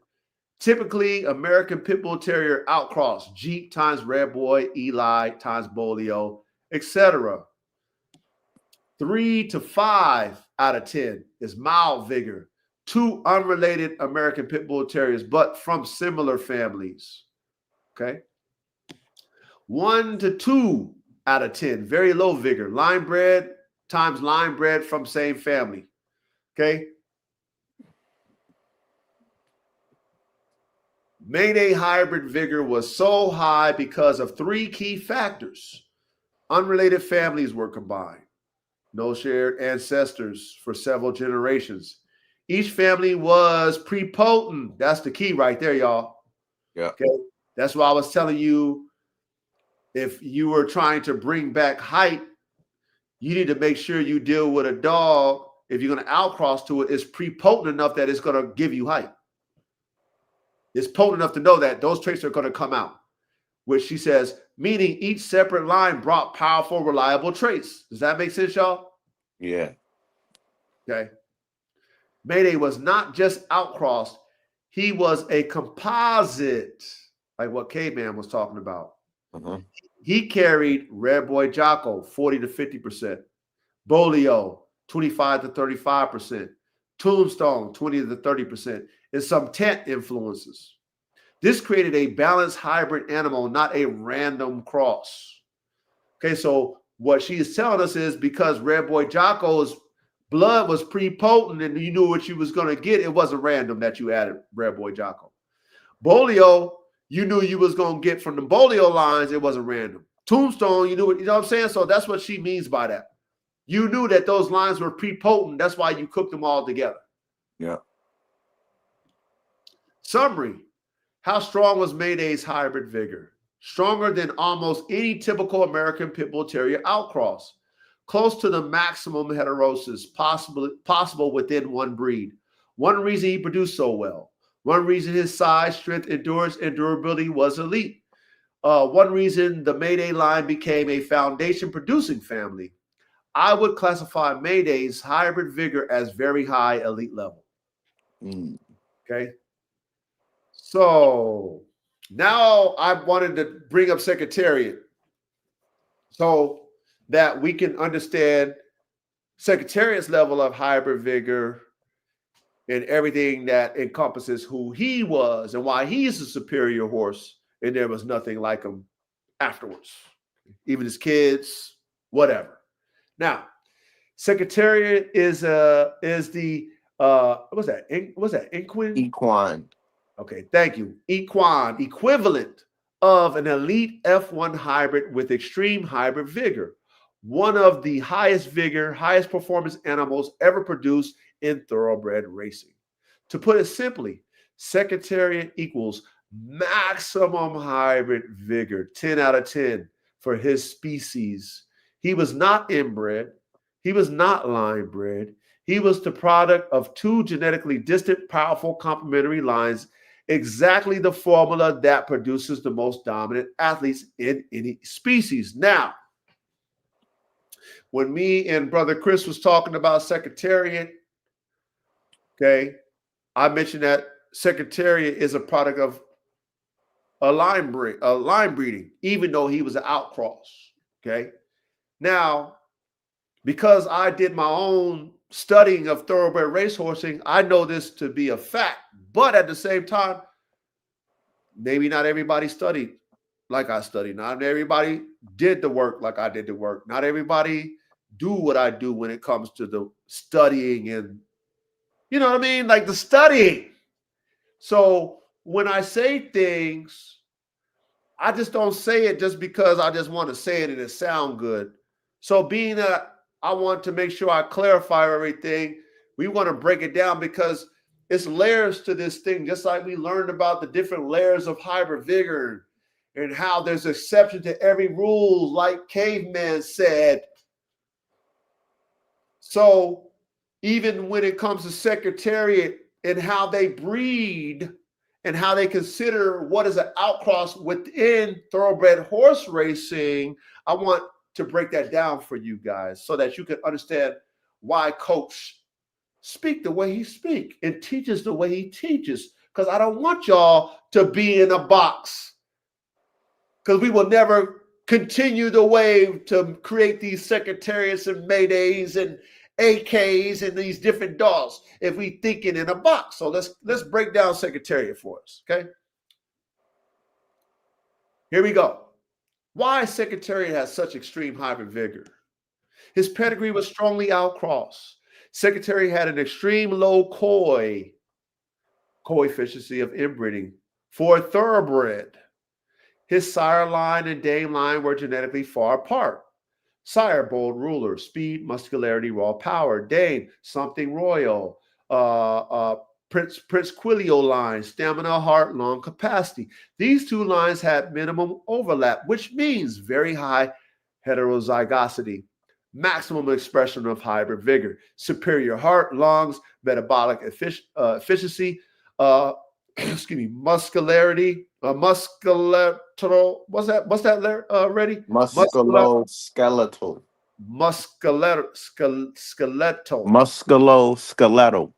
Musculoskeletal. Thank you, sir. Strength. This is identical to what happens in a perfect American Pit Bull Terrier hybrid like Mayday, but even more dramatic because the thoroughbred breed has tighter genetics overall. Okay, so listen to what she just said. She said it's different, right, than Mayday because the thoroughbred breed has a tighter genetics overall. Okay, so just, pay attention in class, y'all. Prince Quilio influence, the X factor, massive heart gene. Secretariat inherited the legendary enlarged heart gene from Prince Quilio through the dame line. Secretariat's heart weighed 22 pounds, over 2 times the average racehorse heart, 8.5 pounds. A huge, highly efficient heart, insane oxygen delivery, elite stamina, recovery, runaway performance. This is exactly how extreme hybrid vigor manifests in elite animals. All right, that makes sense. Yeah. Okay, perfect complementary traits. Bold ruler lines often lacked stamina. Prince Quilio lines sometimes lacked raw speed. Secretariat got the best of each. Speed from Bold Ruler, stamina from Prince Quilio, bone and size from Something Royale, heart capacity from Prince Quilio, phenotype from Bold Ruler, brilliance. This complementary is what hybrid vigor is all about. All right. Number 4, Secretariat possessed textbook hybrid vigor traits. He displayed everything you expect from an extreme F1 hybrid: fast growth rate, unusual strength and bone density, superior heart and lung capacity, dominant performance ability, fast recovery, immense muscle to bone ratio, extraordinary stride efficiency, very low injury susceptibility. These are the signs of peak heterosis. So what would I consider Secretariat? Secretariat equals A, maximum heterosis outcross athlete. He is the thoroughbred equivalent of the strongest F1 working hybrid possible, okay? On a hybrid vigor scale 1 to 3, description, low vigor, example, inbred horses, okay? 4 to 6 scale, moderate vigor, typical outcross, moderate vigor. 7 to 8 scale, high vigor, strong line crosses. Okay. Keyword line crosses, y'all. 9 to 10, extreme hybrid vigor. That's Secretariat. Secretariat sits firmly at a 10 level. That's the highest level of hybrid vigor in a thoroughbred racehorses. That's Secretariat. Comparing Secretariat to Mayday. Type of outcross: Mayday, multi-line American Pit Bull composite. Secretariat, multi-line thoroughbred composite. Heterozygosity: Mayday, very high. Secretariat, extremely high. Performance: elite bulldog, greatest racehorse ever. Secretariat. Traits from Vigor: durability, wind, and drive. Secretariat: heart, size, stride, stamina, power. Vigor level 9 out of 10. Mayday. Secretariat 10 out of 10. Secretariat is essentially the racehorse version of a perfect hybrid athlete, more extreme than almost any dog example due to breed bottleneck differences. Okay, final answer. Secretariat was a maximum heterosis, extremely high hybrid vigor F1 type outcross, and one of the greatest examples of hybrid vigor expressed in any animal species. All right. She says, below is the deep, complete breakdown of Secretariat's hybrid vigor. How is pedigree scientifically created one of the greatest athletes in history, and why he performed far above both the breed average and his ancestors? This is a genetic explanation breeders rarely get to see. Section 1. Why Secretariat had maximum hybrid vigor? Secretariat is the textbook definition of an elite F1 hybrid created through thoroughbred outcrossing. He was not inbred. He was not line bred. His coefficient of inbreeding was extremely low for a thoroughbred. Sire line, bold ruler. We already read that. Dame, we already know who she is. Okay, this is very little pedigree overlap between these families. This means Secretariat inherited very high heterozygosity, very low homozygosity, maximum gene expression potential, explosive hybrid vigor. This is the highest performance genetic state in an athlete can be born in. Just like a heavily inbred Eli dog times a heavily inbred Red Boy dog equals maximum vigor in the F1. But Secretariat's example is even stronger. Section 2, Secretariat's pedigree genetics, line by line. Okay. Bold ruler, sire, the speed, power line. Bold ruler contributed raw sprinting speed, extreme muscularity, fast twitch, fiber dominance, explosiveness, competitive intensity, size, frame. Bold rulers, horses equals speed monsters, but they typically lack stamina beyond 9 to 10 furlongs. Something royal. That's the dame. The stamina efficiency line. Her sire, Prince Quilio, is known for massive heart gene, incredible aerobic capacity, superior stride length, calm intelligence, long distance stamina, soundness. Prequilio horses were not super fast early, but they were machines late. Results of combining these two extremes: Secretariat inherited bold ruler speed, Prince Quilio's massive heart and stamina, something royal's bone density and structure, a rare mix of fast and slow twitch balance, a stride efficiency unmatched in the breed. This combination is hybrid vigor at its absolute peak. Secretariat's physical traits, hybrid vigor traits. Below are the traits that come specifically from heterosis. Enormous heart, X factor. Secretariat's heart weighed 22 pounds. Average horse heart, 8.5 pounds. Triple the size, triple the blood output, insane oxygen delivery. This is the most powerful hybrid vigor trait ever recorded in a racehorse. Yeah. 2, ideal. What's that? Ready? Musculoskeletal. There you go. Musculoskeletal balance. Yeah. Thank you. Ready? Secretariat had perfect shoulder angle, long forearms, extremely long hip and pelvis, massive Gaskin muscle, large cannon bones, a deep girth, huge lungs. This gave him unmatched stride efficiency, minimal energy waste, superior shock absorption. He moved like a machine because he was a machine.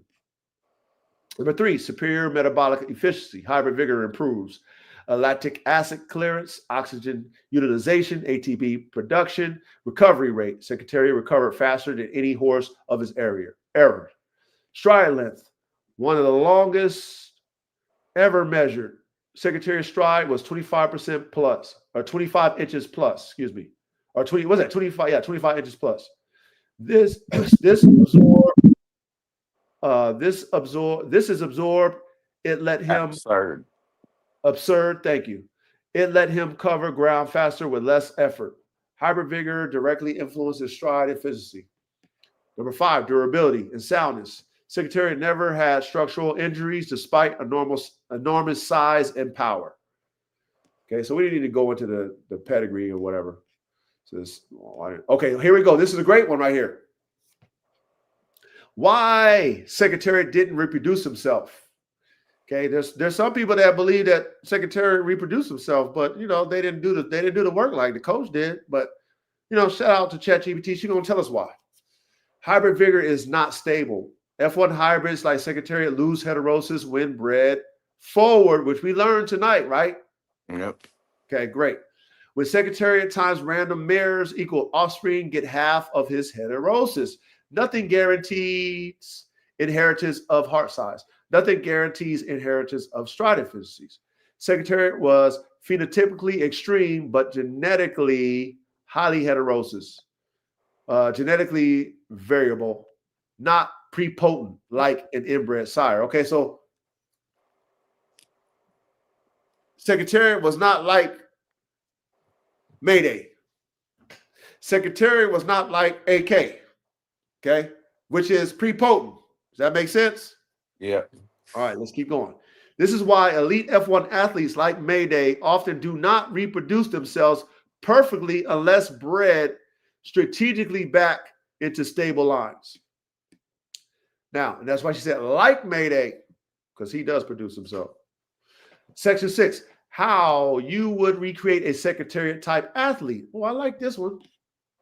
Follow the exact formula. Step 1, take 2 separate tightly line bred but unrelated thoroughbred families. Okay, well, see, there it is right here. Tightly line bred. All right. 1 speed family, 1 stamina heart family. Step 2, cross them. This recreates maximum heterosis. Step 3, select the most extreme F1 individuals. Only 1 to 2% will have Secretariat's level of balance. Now you see how small that percentage is? Yep.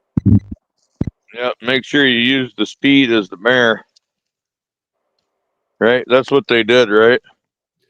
Oh, I'll have to go back and see where the speed came from. Hold on. I'm going to guess. Hold on. Let me see.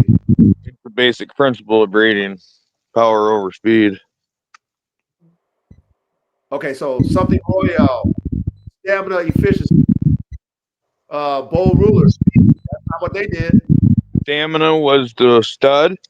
No, stamina was the dame. Was the stud. The speed was from the stud. Yeah, the sire. Yeah, see, I would do it just the opposite. But again, like you said, K-Man, there ain't no one way to skin a cat. You do it both ways and get different results.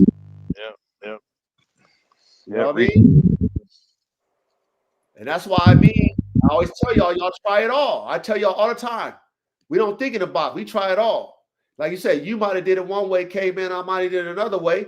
Now it's like, okay, well, shit, I'm going to try your way, K-Man. I might get the same results as you. But I'm not going to say, no. I mean, I'm not saying that's what you would say, but I'm not going to say, no, K-Man, that's not the right way. You can only work this way. I'll never tell you that. Because as we study, we see people have done it different ways and gotten similar results as us. So, Yep. All right, so let's see where we at here. Okay, so final summary. Okay, hold on. So, okay, step 3. Select the most extreme F1 individuals. Only 1 to 2% will have Secretariat's level of balance, okay? This exact model is used for military dog programs, elite band dog programs, performance bulldog breeding programs, livestock and cattle breeding, Olympic level sport horses, same genetic, different species. I love it. Final summaries. Okay, what was Secretariat genetically? A maximum heterosis extreme F1 outcross. Perfect fusion of speed line times stamina line. Massive hybrid vigor expression. One of the greatest hybrid animals ever recorded. A once in a 100 years results of structured outcross breeding. He is the perfect example of how far hybrid vigor can push athletic potential when the pedigree is built correctly. All right.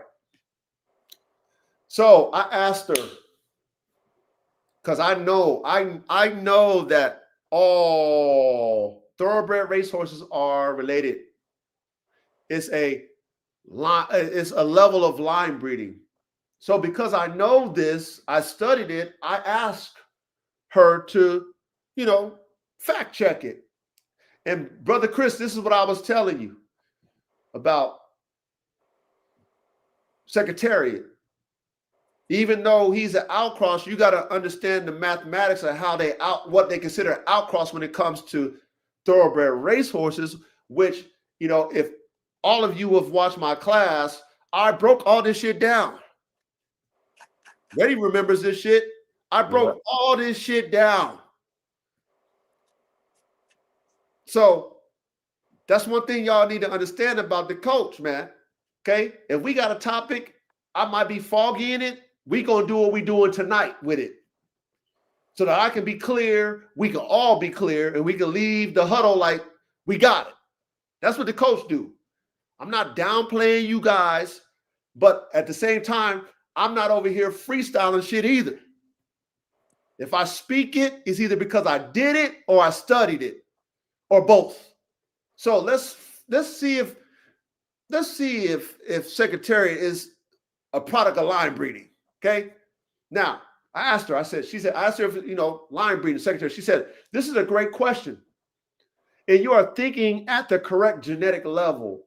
Let's clear it up precisely because the terminology causes confusion even among professional breeders." Okay, great. She goes, "Yes, all thoroughbreds are related."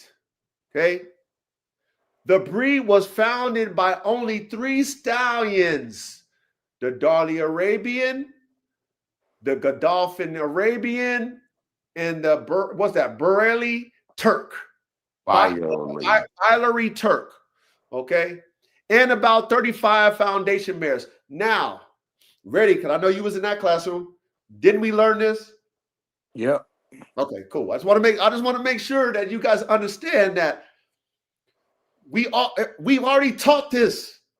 I did like a damn near 4 or 5 hour class on this shit already.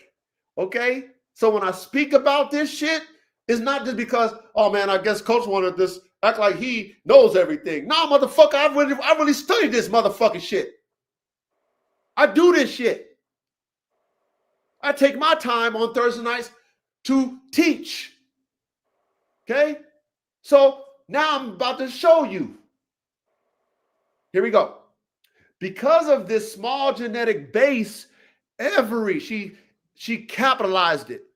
Every thoroughbred is line bred. Do you see that, Reddy? Yep. Chat.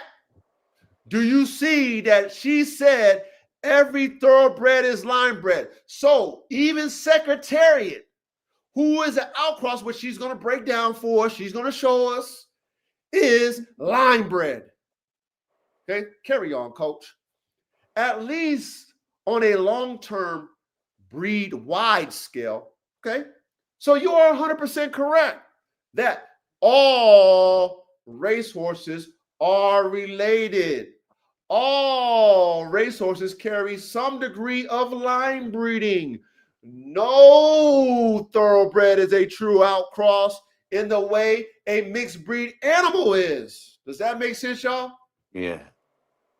And this is because they control the gene pool. This is how they controlled it. The breed was founded by only 3 stallions. And then they used 35 foundation mares so they can have genetic diversity. This is how they did it. Now, over time, in hundreds of years, that shit get tighter, tighter, tighter, tighter. And they start getting inbreeding depression. We learned that. In the classroom, we learned that they were getting that. We learned that. They said it. But let's carry on. But here's the important distinction. There are different scales of line breeding and outcrossing. Breed-wide line breeding. Macro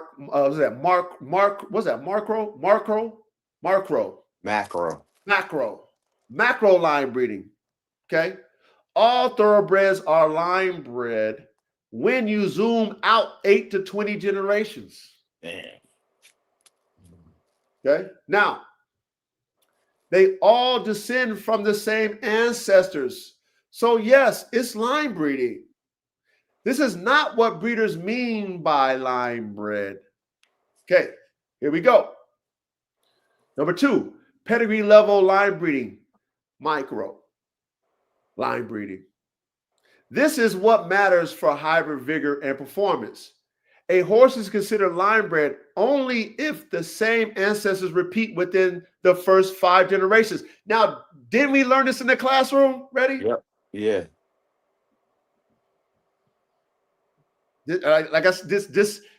Please, y'all. That's why I tell y'all, pay attention to class. You know, and Brother Chris, I love you. Sometimes I think you be trying to challenge me, Brother Chris, and I respect you. I allow you to do it. But when I tell you go back to the class and you don't do it, I gotta do this type of stuff to show you that we did something. I think he was in that class too. Well, I don't know if he was paying attention or not. Because if you were paying attention, then you wouldn't be trying to challenge me in the chat, which at the end of the day you can challenge me. But when I tell you to go back to the classroom and then I'm going back and repeat shit that I already taught, this is where I'm like, okay, are you doing it on purpose or not? And I hope that's not what you're doing for the trip. At the end of the day, I got a lot of respect for you, so please don't take this the wrong way. But I am the coach. I am the coach. So if I'm showing you something that I've already told you about, but you might have forgotten, then accept it for what it is. But just know that I don't sit up there, y'all, on Thursday night just to be over here pat my fucking chest. This is not a dick measuring contest by me over here reading all this shit to you guys, putting this type of curriculum together for us to learn as a whole. You know what I'm saying? Like, I'm not doing this just because I want to, coach, I don't do this because I'm giving back. I'm bringing something different to the table. So I don't want to act like I'm Mr. Know-it-all. But if I know something, just believe I know something. And if I don't know it, then I'm going to go ahead. We're going to learn it together and, we're going to move on. But let me finish, okay? I just, you get what I'm talking about, ready? Chat, y'all know what I'm talking about. Brother Chris, I hope you respect what I'm saying too. But, sometimes I feel like you be saying shit just to be challenging me sometimes. I'm like, no, are you challenging me? Did you miss the class? Because like you said, how could he miss this shit? This shit is what we learned. But I digress. Here we go. A horse is considered line bred only if the same ancestors repeat within the first 5 generations. There's a reason for chat. There's a reason for this now. Examples: 2 to the 3rd generations, 3 to the 3rd generation. So that's in the 3rd. They're saying if they're duplicating in the 3rd, they're duplicating in the 2nd. If they're duplicating in the 4th, if they're duplicating in the 4th, right?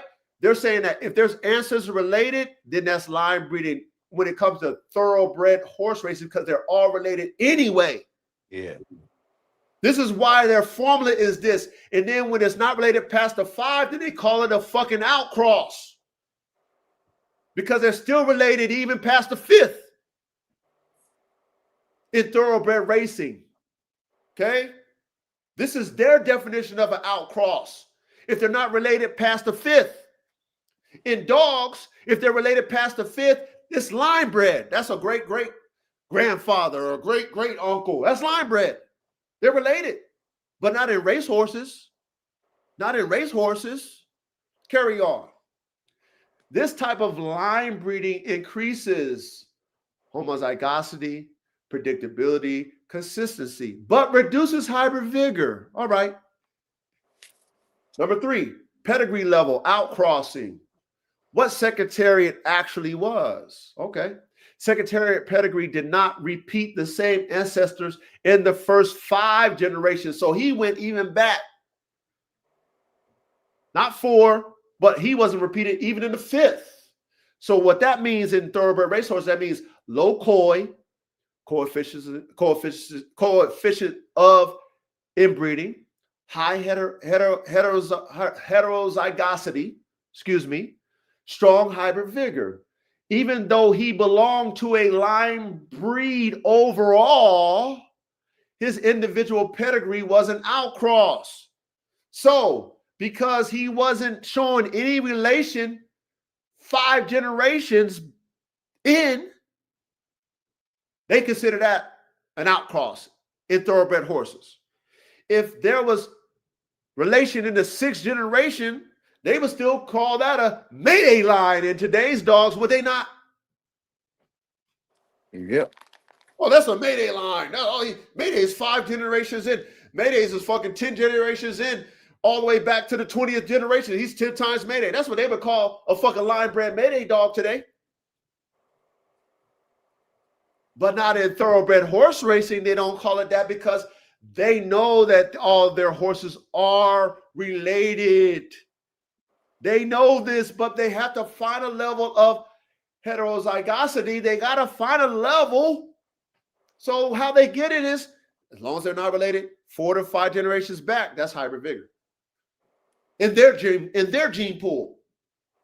But in reality, they're still related. Okay. Now, this says this is exactly the same way Mayday, Chinaman, Jeep, Alligator are outcrosses, even though all American Pit Bull Terriers, all American Pit Bull Terriers trace back to the same origins.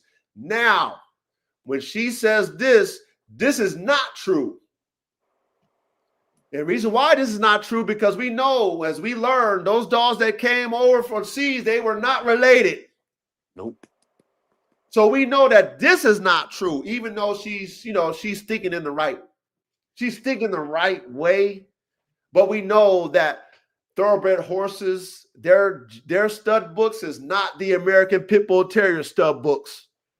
The royal, the kings of England, the kings of wherever that created this thoroughbred line, they weren't immigrants coming over from a boat. You know what I'm saying? It was controlled stud books. What do you know about? Go ahead, K-Man. Go ahead. What do you know about the mares that were used? They used specific mares. What we learned in the classroom, they knew the exact mares that they used. There was no scat. You know what I'm saying? They documented the mares that they used. Well, yeah, but I was just wondering how closely related the mares were. They said they were all like scatterbred type horses, mixed bred horses. They called them like 4 horses or something like that. They're like scatterbred horses. The females, the mares. But the point I'm making, that was a documented family of the foundation was documented. There was nothing outside. It, for example, if I was the foundation that built the thoroughbred, you over there in your country, you wouldn't even know I was making that shit. I'm the originator of the shit. You didn't catch on until the thoroughbred was fucking produced. By that time, I control it. That's how the thoroughbreds was made. It wasn't like you in your country thought of it, and then me and my fucking province thought of the same shit, and we got our own line of thoroughbreds because we racing. And it wasn't that way how the thoroughbreds was made, like the American Pit Bull Terrier was made. Right? American Pit Bull Terrier was made bull and terrier from all different types of Europe and Scotland and all kind of shit. And the immigrant brought they shit over, bred they shit any old kind of way, and then they kind of blended together. And then, of course, when they got to the game dogs, they started adding all these different dogs to make their dogs top tier performers, and it superseded the original sauce. Because now you adding whatever you want to add to that gene pool, which is not a controlled bloodline like it is with thoroughbred racehorses. They can trace every horse back to the original. They can't do that with American Pit Bull Terriers.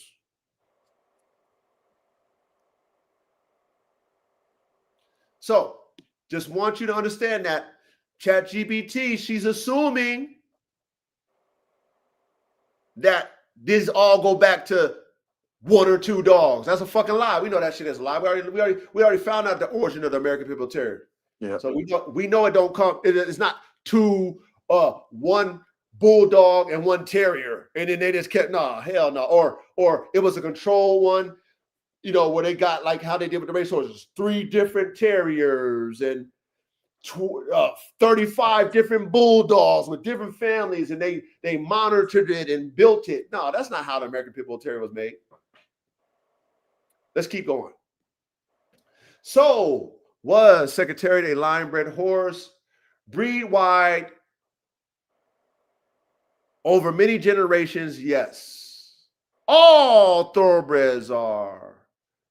Pedigree level in the first 5 generations where it actually affects heterosis, no, he was not line-bred in the meaningful genetic sense.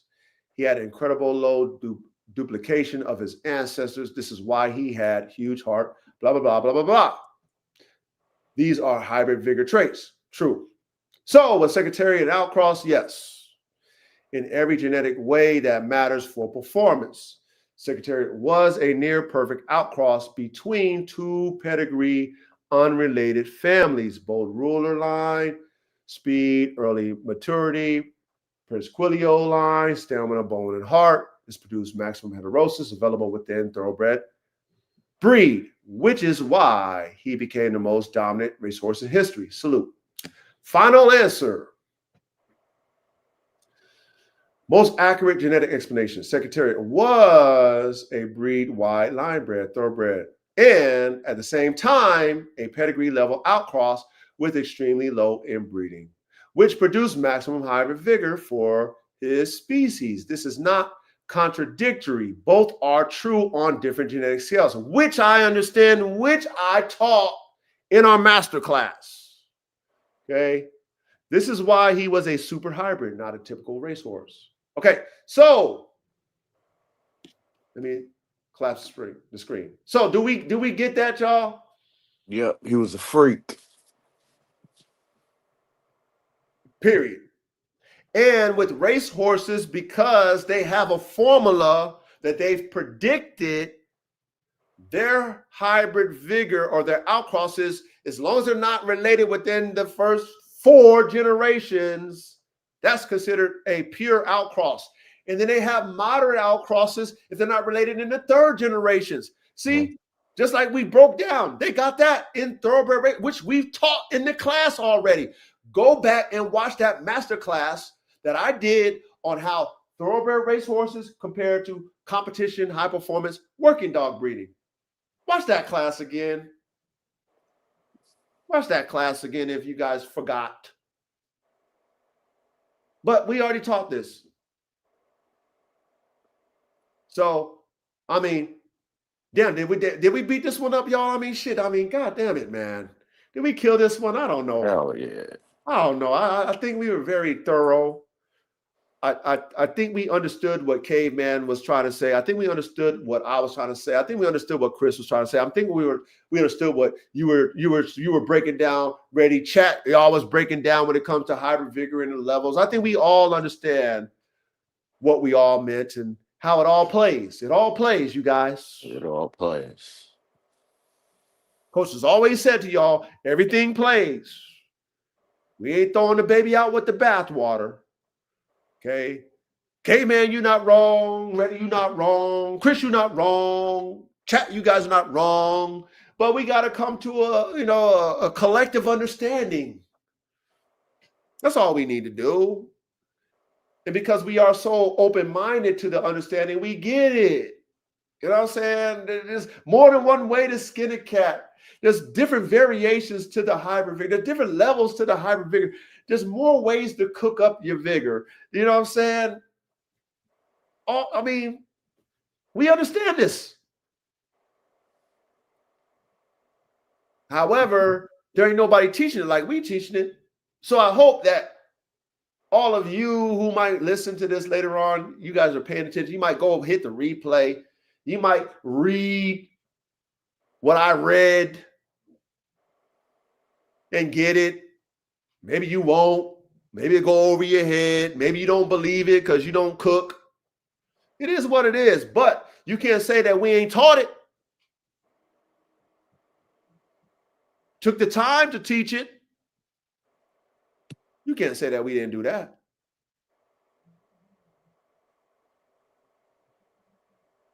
So please don't be closed-minded, you guys. And brother Chris, I still love you, man. Don't, man. Like I said, I'm the coach, man. Come on, man. The coach gonna talk to you the way coach talked to you, man. I was very respectful with talking to you, but man, you know, it's like, come on, man. I'm the coach, man. You better put some respect on me, Chris. Come on, Chris. I ain't no rookie at this shit, Chris. I really do this shit. That's why I tell you, like, I really do this shit, Chris. I ain't over here talking just because it sounds good. I really study, Chris. I ain't over here just, hey, let me just freestyle tonight. No, I really study this shit, Chris.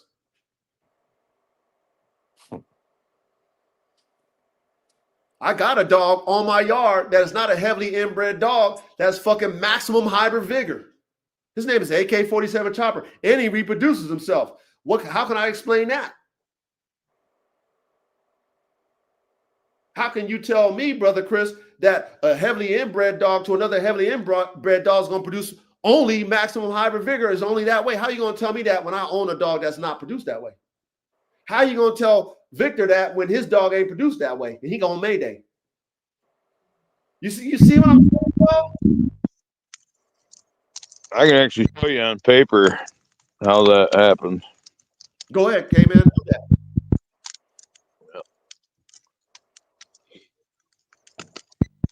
Yeah, I'll have to next week do the dry erase board. Hey, K-Man, do it on your page, man, so that I can put it up here and we can talk about it.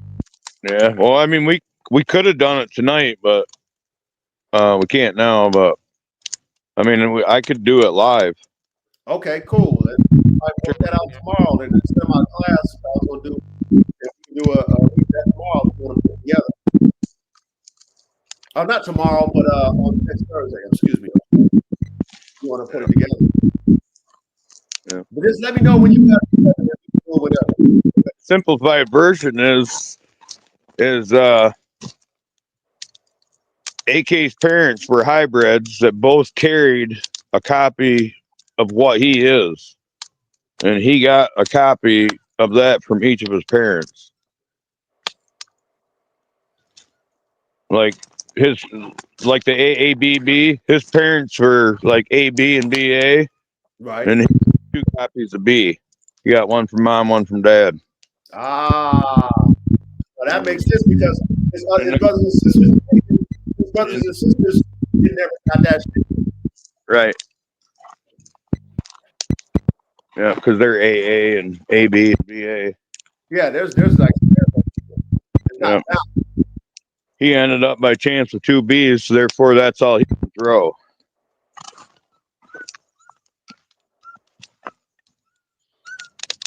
It's the same with like a red nose.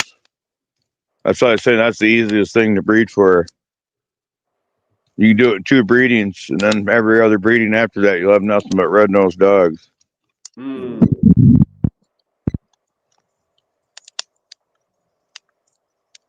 No, you're gonna have to put that together, man. Whenever you put it together, man, we'll have a class on it. Love for you to break that down so we can see it. That'll be dope. Word. Yeah, that'll be dope. So go ahead, K, man. You gonna say something? Yeah, those terms I told you will explain a lot to you, and yeah, it'll make so much sense. Like everything will just, when you see that, everything will just fall into place. Like, oh yeah, I get it. And that's why,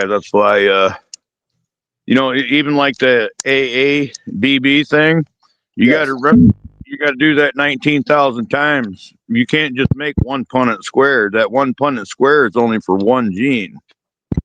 That's not for the. So, and with crossover, like you don't get all of your, like, let's say you get your X chromosome from your mom, which came from her dad. Well, you don't get all his genes because of crossover. That X chromosome has crossed over with other chromosomes, you know, 3 or 4 times before it got to that pup, and it has traded genes.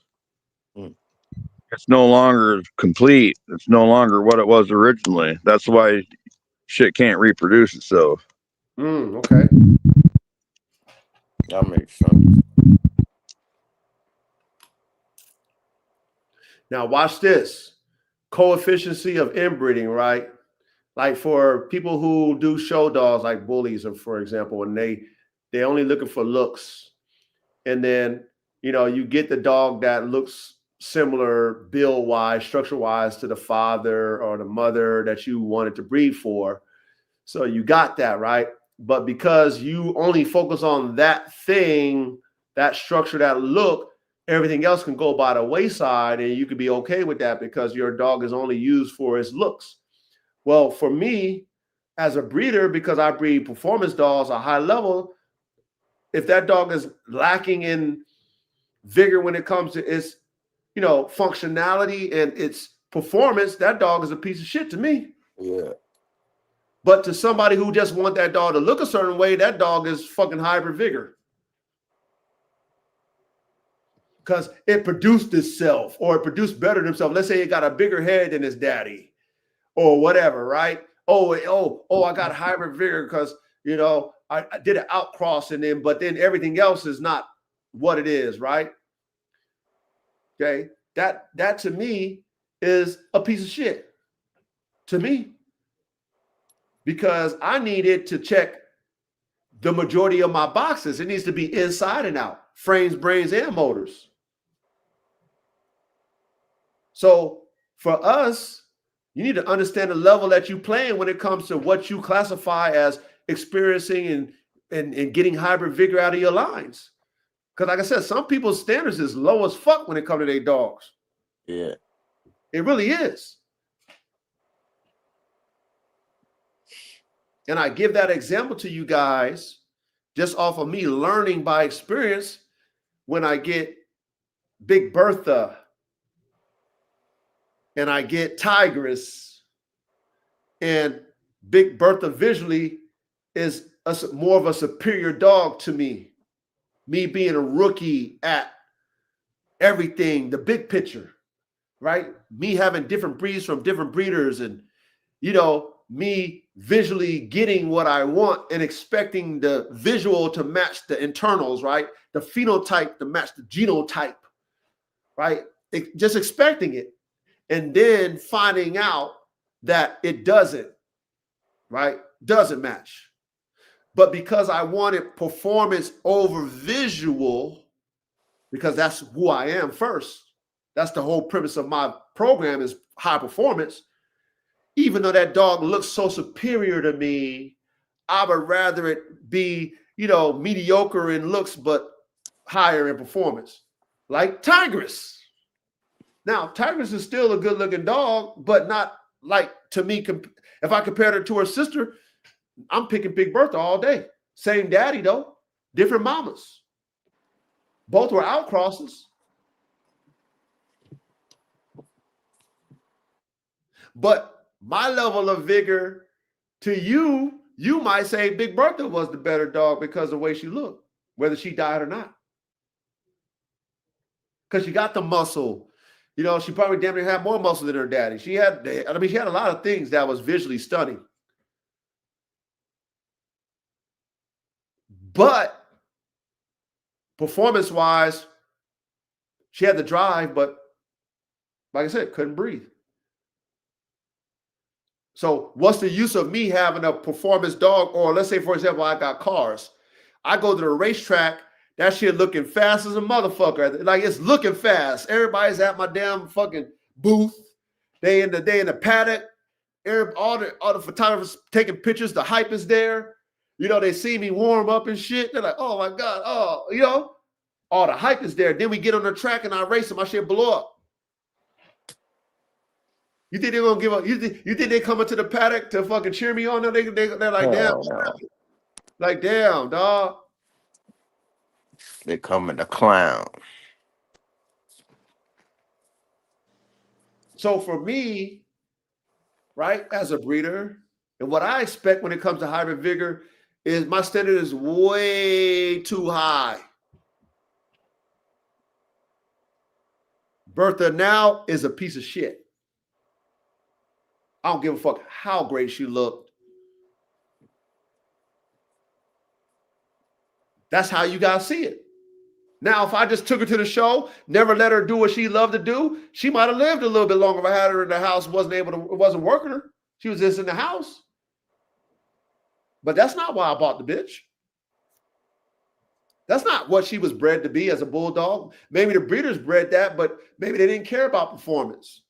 Maybe they didn't care that, the breathing needed to be fixed. They just compounded on the muscle gene, compounded on the head size. Whatever they was breeding for, that's all they cared about. Yep.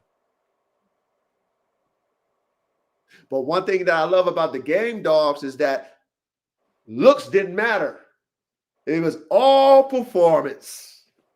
Yep. Function. That's it. Which is the hardest thing to breed for, by the way. Keep that in mind, y'all. Functionality and performance is way harder to breed for than color and fucking structure and looks. Way harder.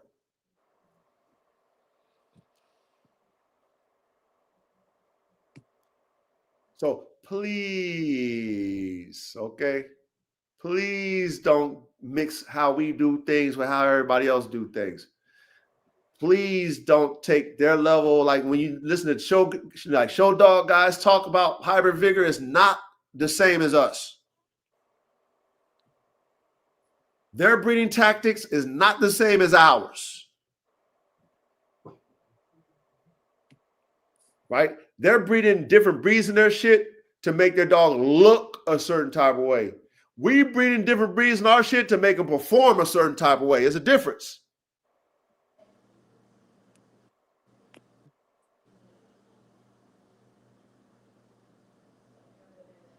So we're going to stay in our lane. They stay in their lane. We'll respect what they do. Hopefully they respect what we do. But what we do, they can't do. They can't do what we do. It's too hard. It's too hard. But I digress. Anything else you guys want to add before we close out? Fuck this shit up. I'm good. Yeah, this was a great talk. Yeah. A lot of knowledge, a lot of eyes opening. Yeah, that's why we do it. Yeah. I'm sliding in the home plate on the battery as usual. I'm rocking at 5%. Hey, You see what your boy Matt said, right? what do you say? Man, if you in here late night, you hold your dog or dogs to a crazy high standard. Facts. That was a crazy statement. Yeah. Must Period. be one where he's at too, huh? Yeah. Yeah. If you hear period every Thursday, if you hear you really holding your program and your dogs to the highest standard, that's why we are the high performance, right? High performance dogs. That's why we're at the highest level of performance. It's not just working. We're at the highest level. So yeah, this is the highest. We are pushing the limits. Nothing is impossible, even though, it could be, but we're not thinking that because that's why we keep making better dogs. So we're not, we can't do that. K-Man, you can't do that. Yeah, right. Wishful thinking, K-Man. Coach, stop fucking wishing. You're wishing upon a star, coach. Yeah, no, that's not how we think. Hey, Inquisitive Dejin. Hey, Inquisitive Dejin, you're going to love, okay, my next classroom, man. You're going to love it. Watch Inquisitive Dejin. You don't even know. You don't even have a clue yet, but you will when I do it. You will when I do it. I was like, damn, my brother Inquisitive Dejin is in the chat. He over there, he over there giving quality questions and shit. Looks familiar. You know what I mean? That's the same stuff he be doing in our chat, in our classroom, man. Adding great questions and great dialogue. So yeah, you're gonna love this one, man. The next classroom I want to do. Yeah, it's gonna be dope. You know what I mean? But man, I appreciate you guys, man. Paying attention in class. We did a 4-hour class. You know, Yeah, man. and like I said, Chris, I still love you, my brother. Chris, you already know that shit, man. I'm just the coach, man. Come on, man. You're dealing with the coach, a real one too, man. You know what I mean? The boy know what he doing and know what he talking about. I really do. And I got the dogs to prove it. So I'm just grateful that we have thinkers like you, Chris, like you, Reddy, like you guys chat, like you, Caveman. Now, we can talk, we can talk this dog talk, man.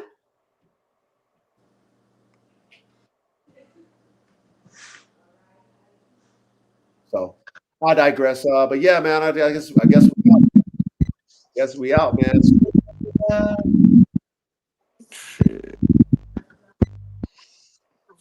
Yes. TESD, man. Been a while, my brother. Salute to you. Ricky, great question. Hopefully, I'll see you again. The show enough, my brother. Big salute. Wolf, big salute. Dylan, big salute. What's that? Some puppies over there? Hey, man.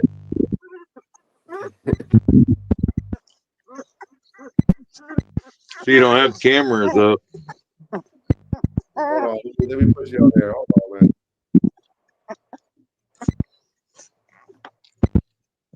That sound like new puppies, man. Yep. Couple weeks old. Great Dane. Oh, Great Dane puppy. Damn.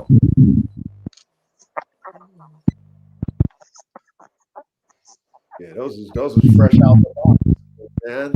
Out the womb. Weeks. Nice. If y'all want Great Dane puppies, y'all better holler at Caveman.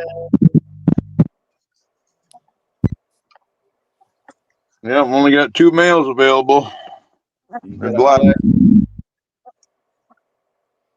What do you say? Black and what else? Black. I'm gonna keep the fawn. How many you got in that litter? Just 3. First time mother. She had 9 pups and she let 6 of them crawl to the outside and basically freeze. Ah, Pups can't generate their own heat when they're newborn. Right. yeah. Oh man. Yeah, she's a goofy bitch. She actually, she's a first timer. But Oh, that's why. Yeah. and she is a massive breed. They ain't the brightest tools in the shed. Yeah, they look good. Yeah, they nice and big too. Yeah, well, especially only being 3 of them. Yeah, they sucked up. Yeah, they got a On lot milk. of food. Getting a lot more milk. Yeah. Lots of high quality, high fat, high protein foods.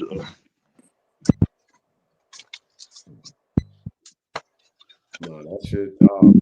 That's Hey, you know what, crazy. Caveman? I was really hoping that you kept some of your damn bull herders, man. You was the first one out to really use yours, man. I was hoping that you kept those shit, man. Yeah, ain't that big a deal. You guys would have snatched them up. Man, Caveman, I'm sitting on recipes, man. I know, that's what the bull herders are a dime a dozen. I don't think so, Caveman. You tell yourself so, my brother.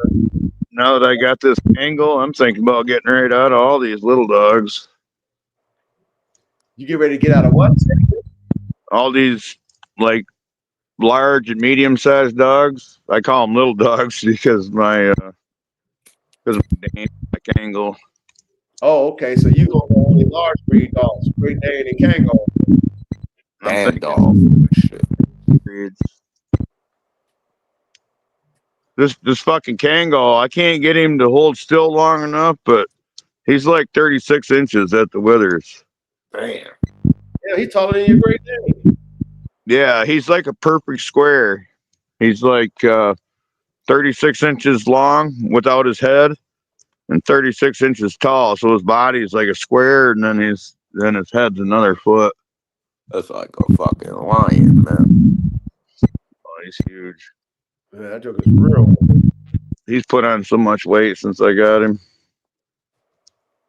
Yeah, you got to do that picture where he's standing up on your shoulders and shit. You better put that on Instagram. Yeah. You know what I mean? He damn near taller than you. I don't know how tall you came in. Oh, 5'11". Yeah, shit. Where does he look you dead in your eyes? I don't let him jump up on me. I don't want him to think that that's tolerable, especially with a breed like him. You gotta watch these fuckers. They'll try to punk your ass out and take over. I agree. So yeah, you don't.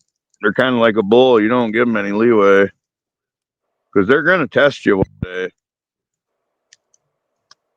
It's like kind of like a Malamute. They're the same way. They're gonna test you. They're gonna find out is this motherfucker bluffing or what. I Yep. think I can like him. Yeah. Yeah. My mother, she like when she gets excited, she can jump up on me. I have to check her ass like, bitch. Nah. When you excited and stuff, you can't jump up on me. Sorry. My mouth's got that look about him. Yep, you can catch him licking his lips. You thinking you fool, Kate? No, you know, when a dog licks its lips, it's because it's anxious. Oh, okay. It's nervous or it's thinking about busting a move or something. It's anxiety. That's why they lick their lips. Oh my god. Yeah, I mean that's what them kind of dogs you're after. That's what you got to have. Hard motherfuckers that don't respect people. When they licking their lips at you like they want to eat you. Yeah, yeah. I'm telling you, you got to have a dog that. I mean, any dog with manners is not going to work. He ain't hard. He ain't got it. He ain't hard enough. If he respects people, he ain't gonna cut it. So there's no balance. Well, there is a balance because you have to be able to break him. And Okay. yeah, you don't want a dog that you can't break. But the initial real hard, real primitive. yeah, and after you break him, you want to teach. Then you teach him that everyone else is afraid of him. Okay. Okay.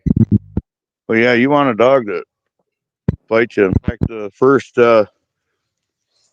shoot son book that I read years ago, it basically said if you got your dogs tied up out back, your prospects, and you go out there to test your year-old pup, and you ain't got to, if you don't get bit or got to whoop that motherfucker's ass, probably find another one. Damn. You go forcing your will on the dog shouldn't just willingly accept it. Right. Unless you've been doing that since it was a puppy. Yeah, you want pricks for these high level. If you want your dog to fight with me, you know what I mean? You don't want a dog that's got any give in him. Yeah, you want him to take regardless. Yeah. Yeah, I understand. Hey, according to Miss ChatGPT, our formula should extreme levels of murder, girl.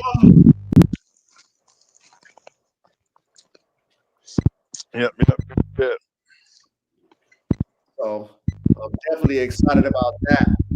And I am Mr. Like I'm keeping all my F1s to the family, so I'm gonna be selective on who put my F1s because I'm gonna use all of them. Ain't nobody getting no F1s in the family.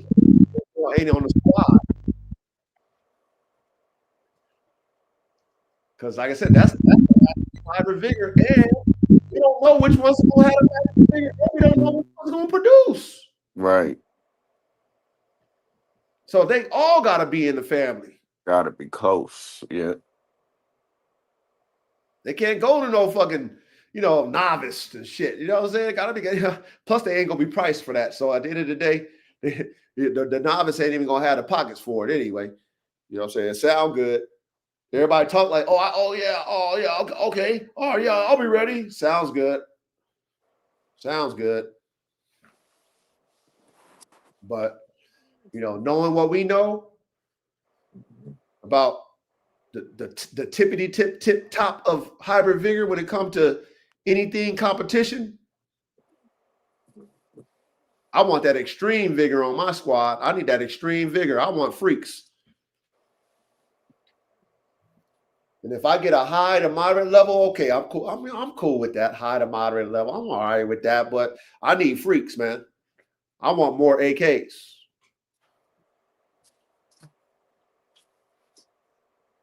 And according to what we learned tonight, I know how to get it.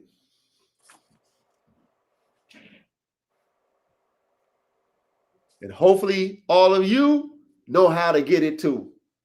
But yeah, man, we done, man. We done beat this one up, man. Great class. Like all of them, man. K, man, I appreciate you being available. I know you got a lot going on, man, but thank you for being consistent and showing up to the classroom. Thank you for understanding, K, man, that wasn't belittling you or nothing like that shit. You know what I'm saying? But I know you do already, but I just want to thank you as a man. You know what I'm saying? Know that I'm not discrediting your expertise. Yep, no worries. You know what I mean? Yeah, I appreciate you. You already know, buddy, man. Your expertise, your knowledge, everything you bring to the table, and stuff like that. You know what I'm saying? I got love and respect for my brother. So much love and respect. Ready? Much love. Much love. Oh, man. And third day, I appreciate you coming up. You know what I'm saying? Young dog in the game, Much love for the teaching. Yeah. No, we've been watching you dogs, training and stuff like that. Keep doing you. Asking questions like you do. That's what we here for. You know what I'm saying? Ask the question. Ask away. Ain't no question, no question. You know what I'm saying? So ask away. That's what we're here for. We're here for you. We're here for each other. And we're here to just excel and make these dogs better, man. Just keep raising the bar higher and higher and higher and higher. Yes, sir. Yes, sir. Salute to the chat and all you guys showing up every week. Thank you guys for showing up. All you guys watching the rewind, man. Make sure you guys take your notes. Take your notes. And big salute, brother Chris. I know you're gonna watch this later on, man. Big salute, brother Chris. Appreciate your feedback as well. But man, we out of here. Word. Salute to the chat, man. Peace out. Salute. We out. Peace. Salute. Peace.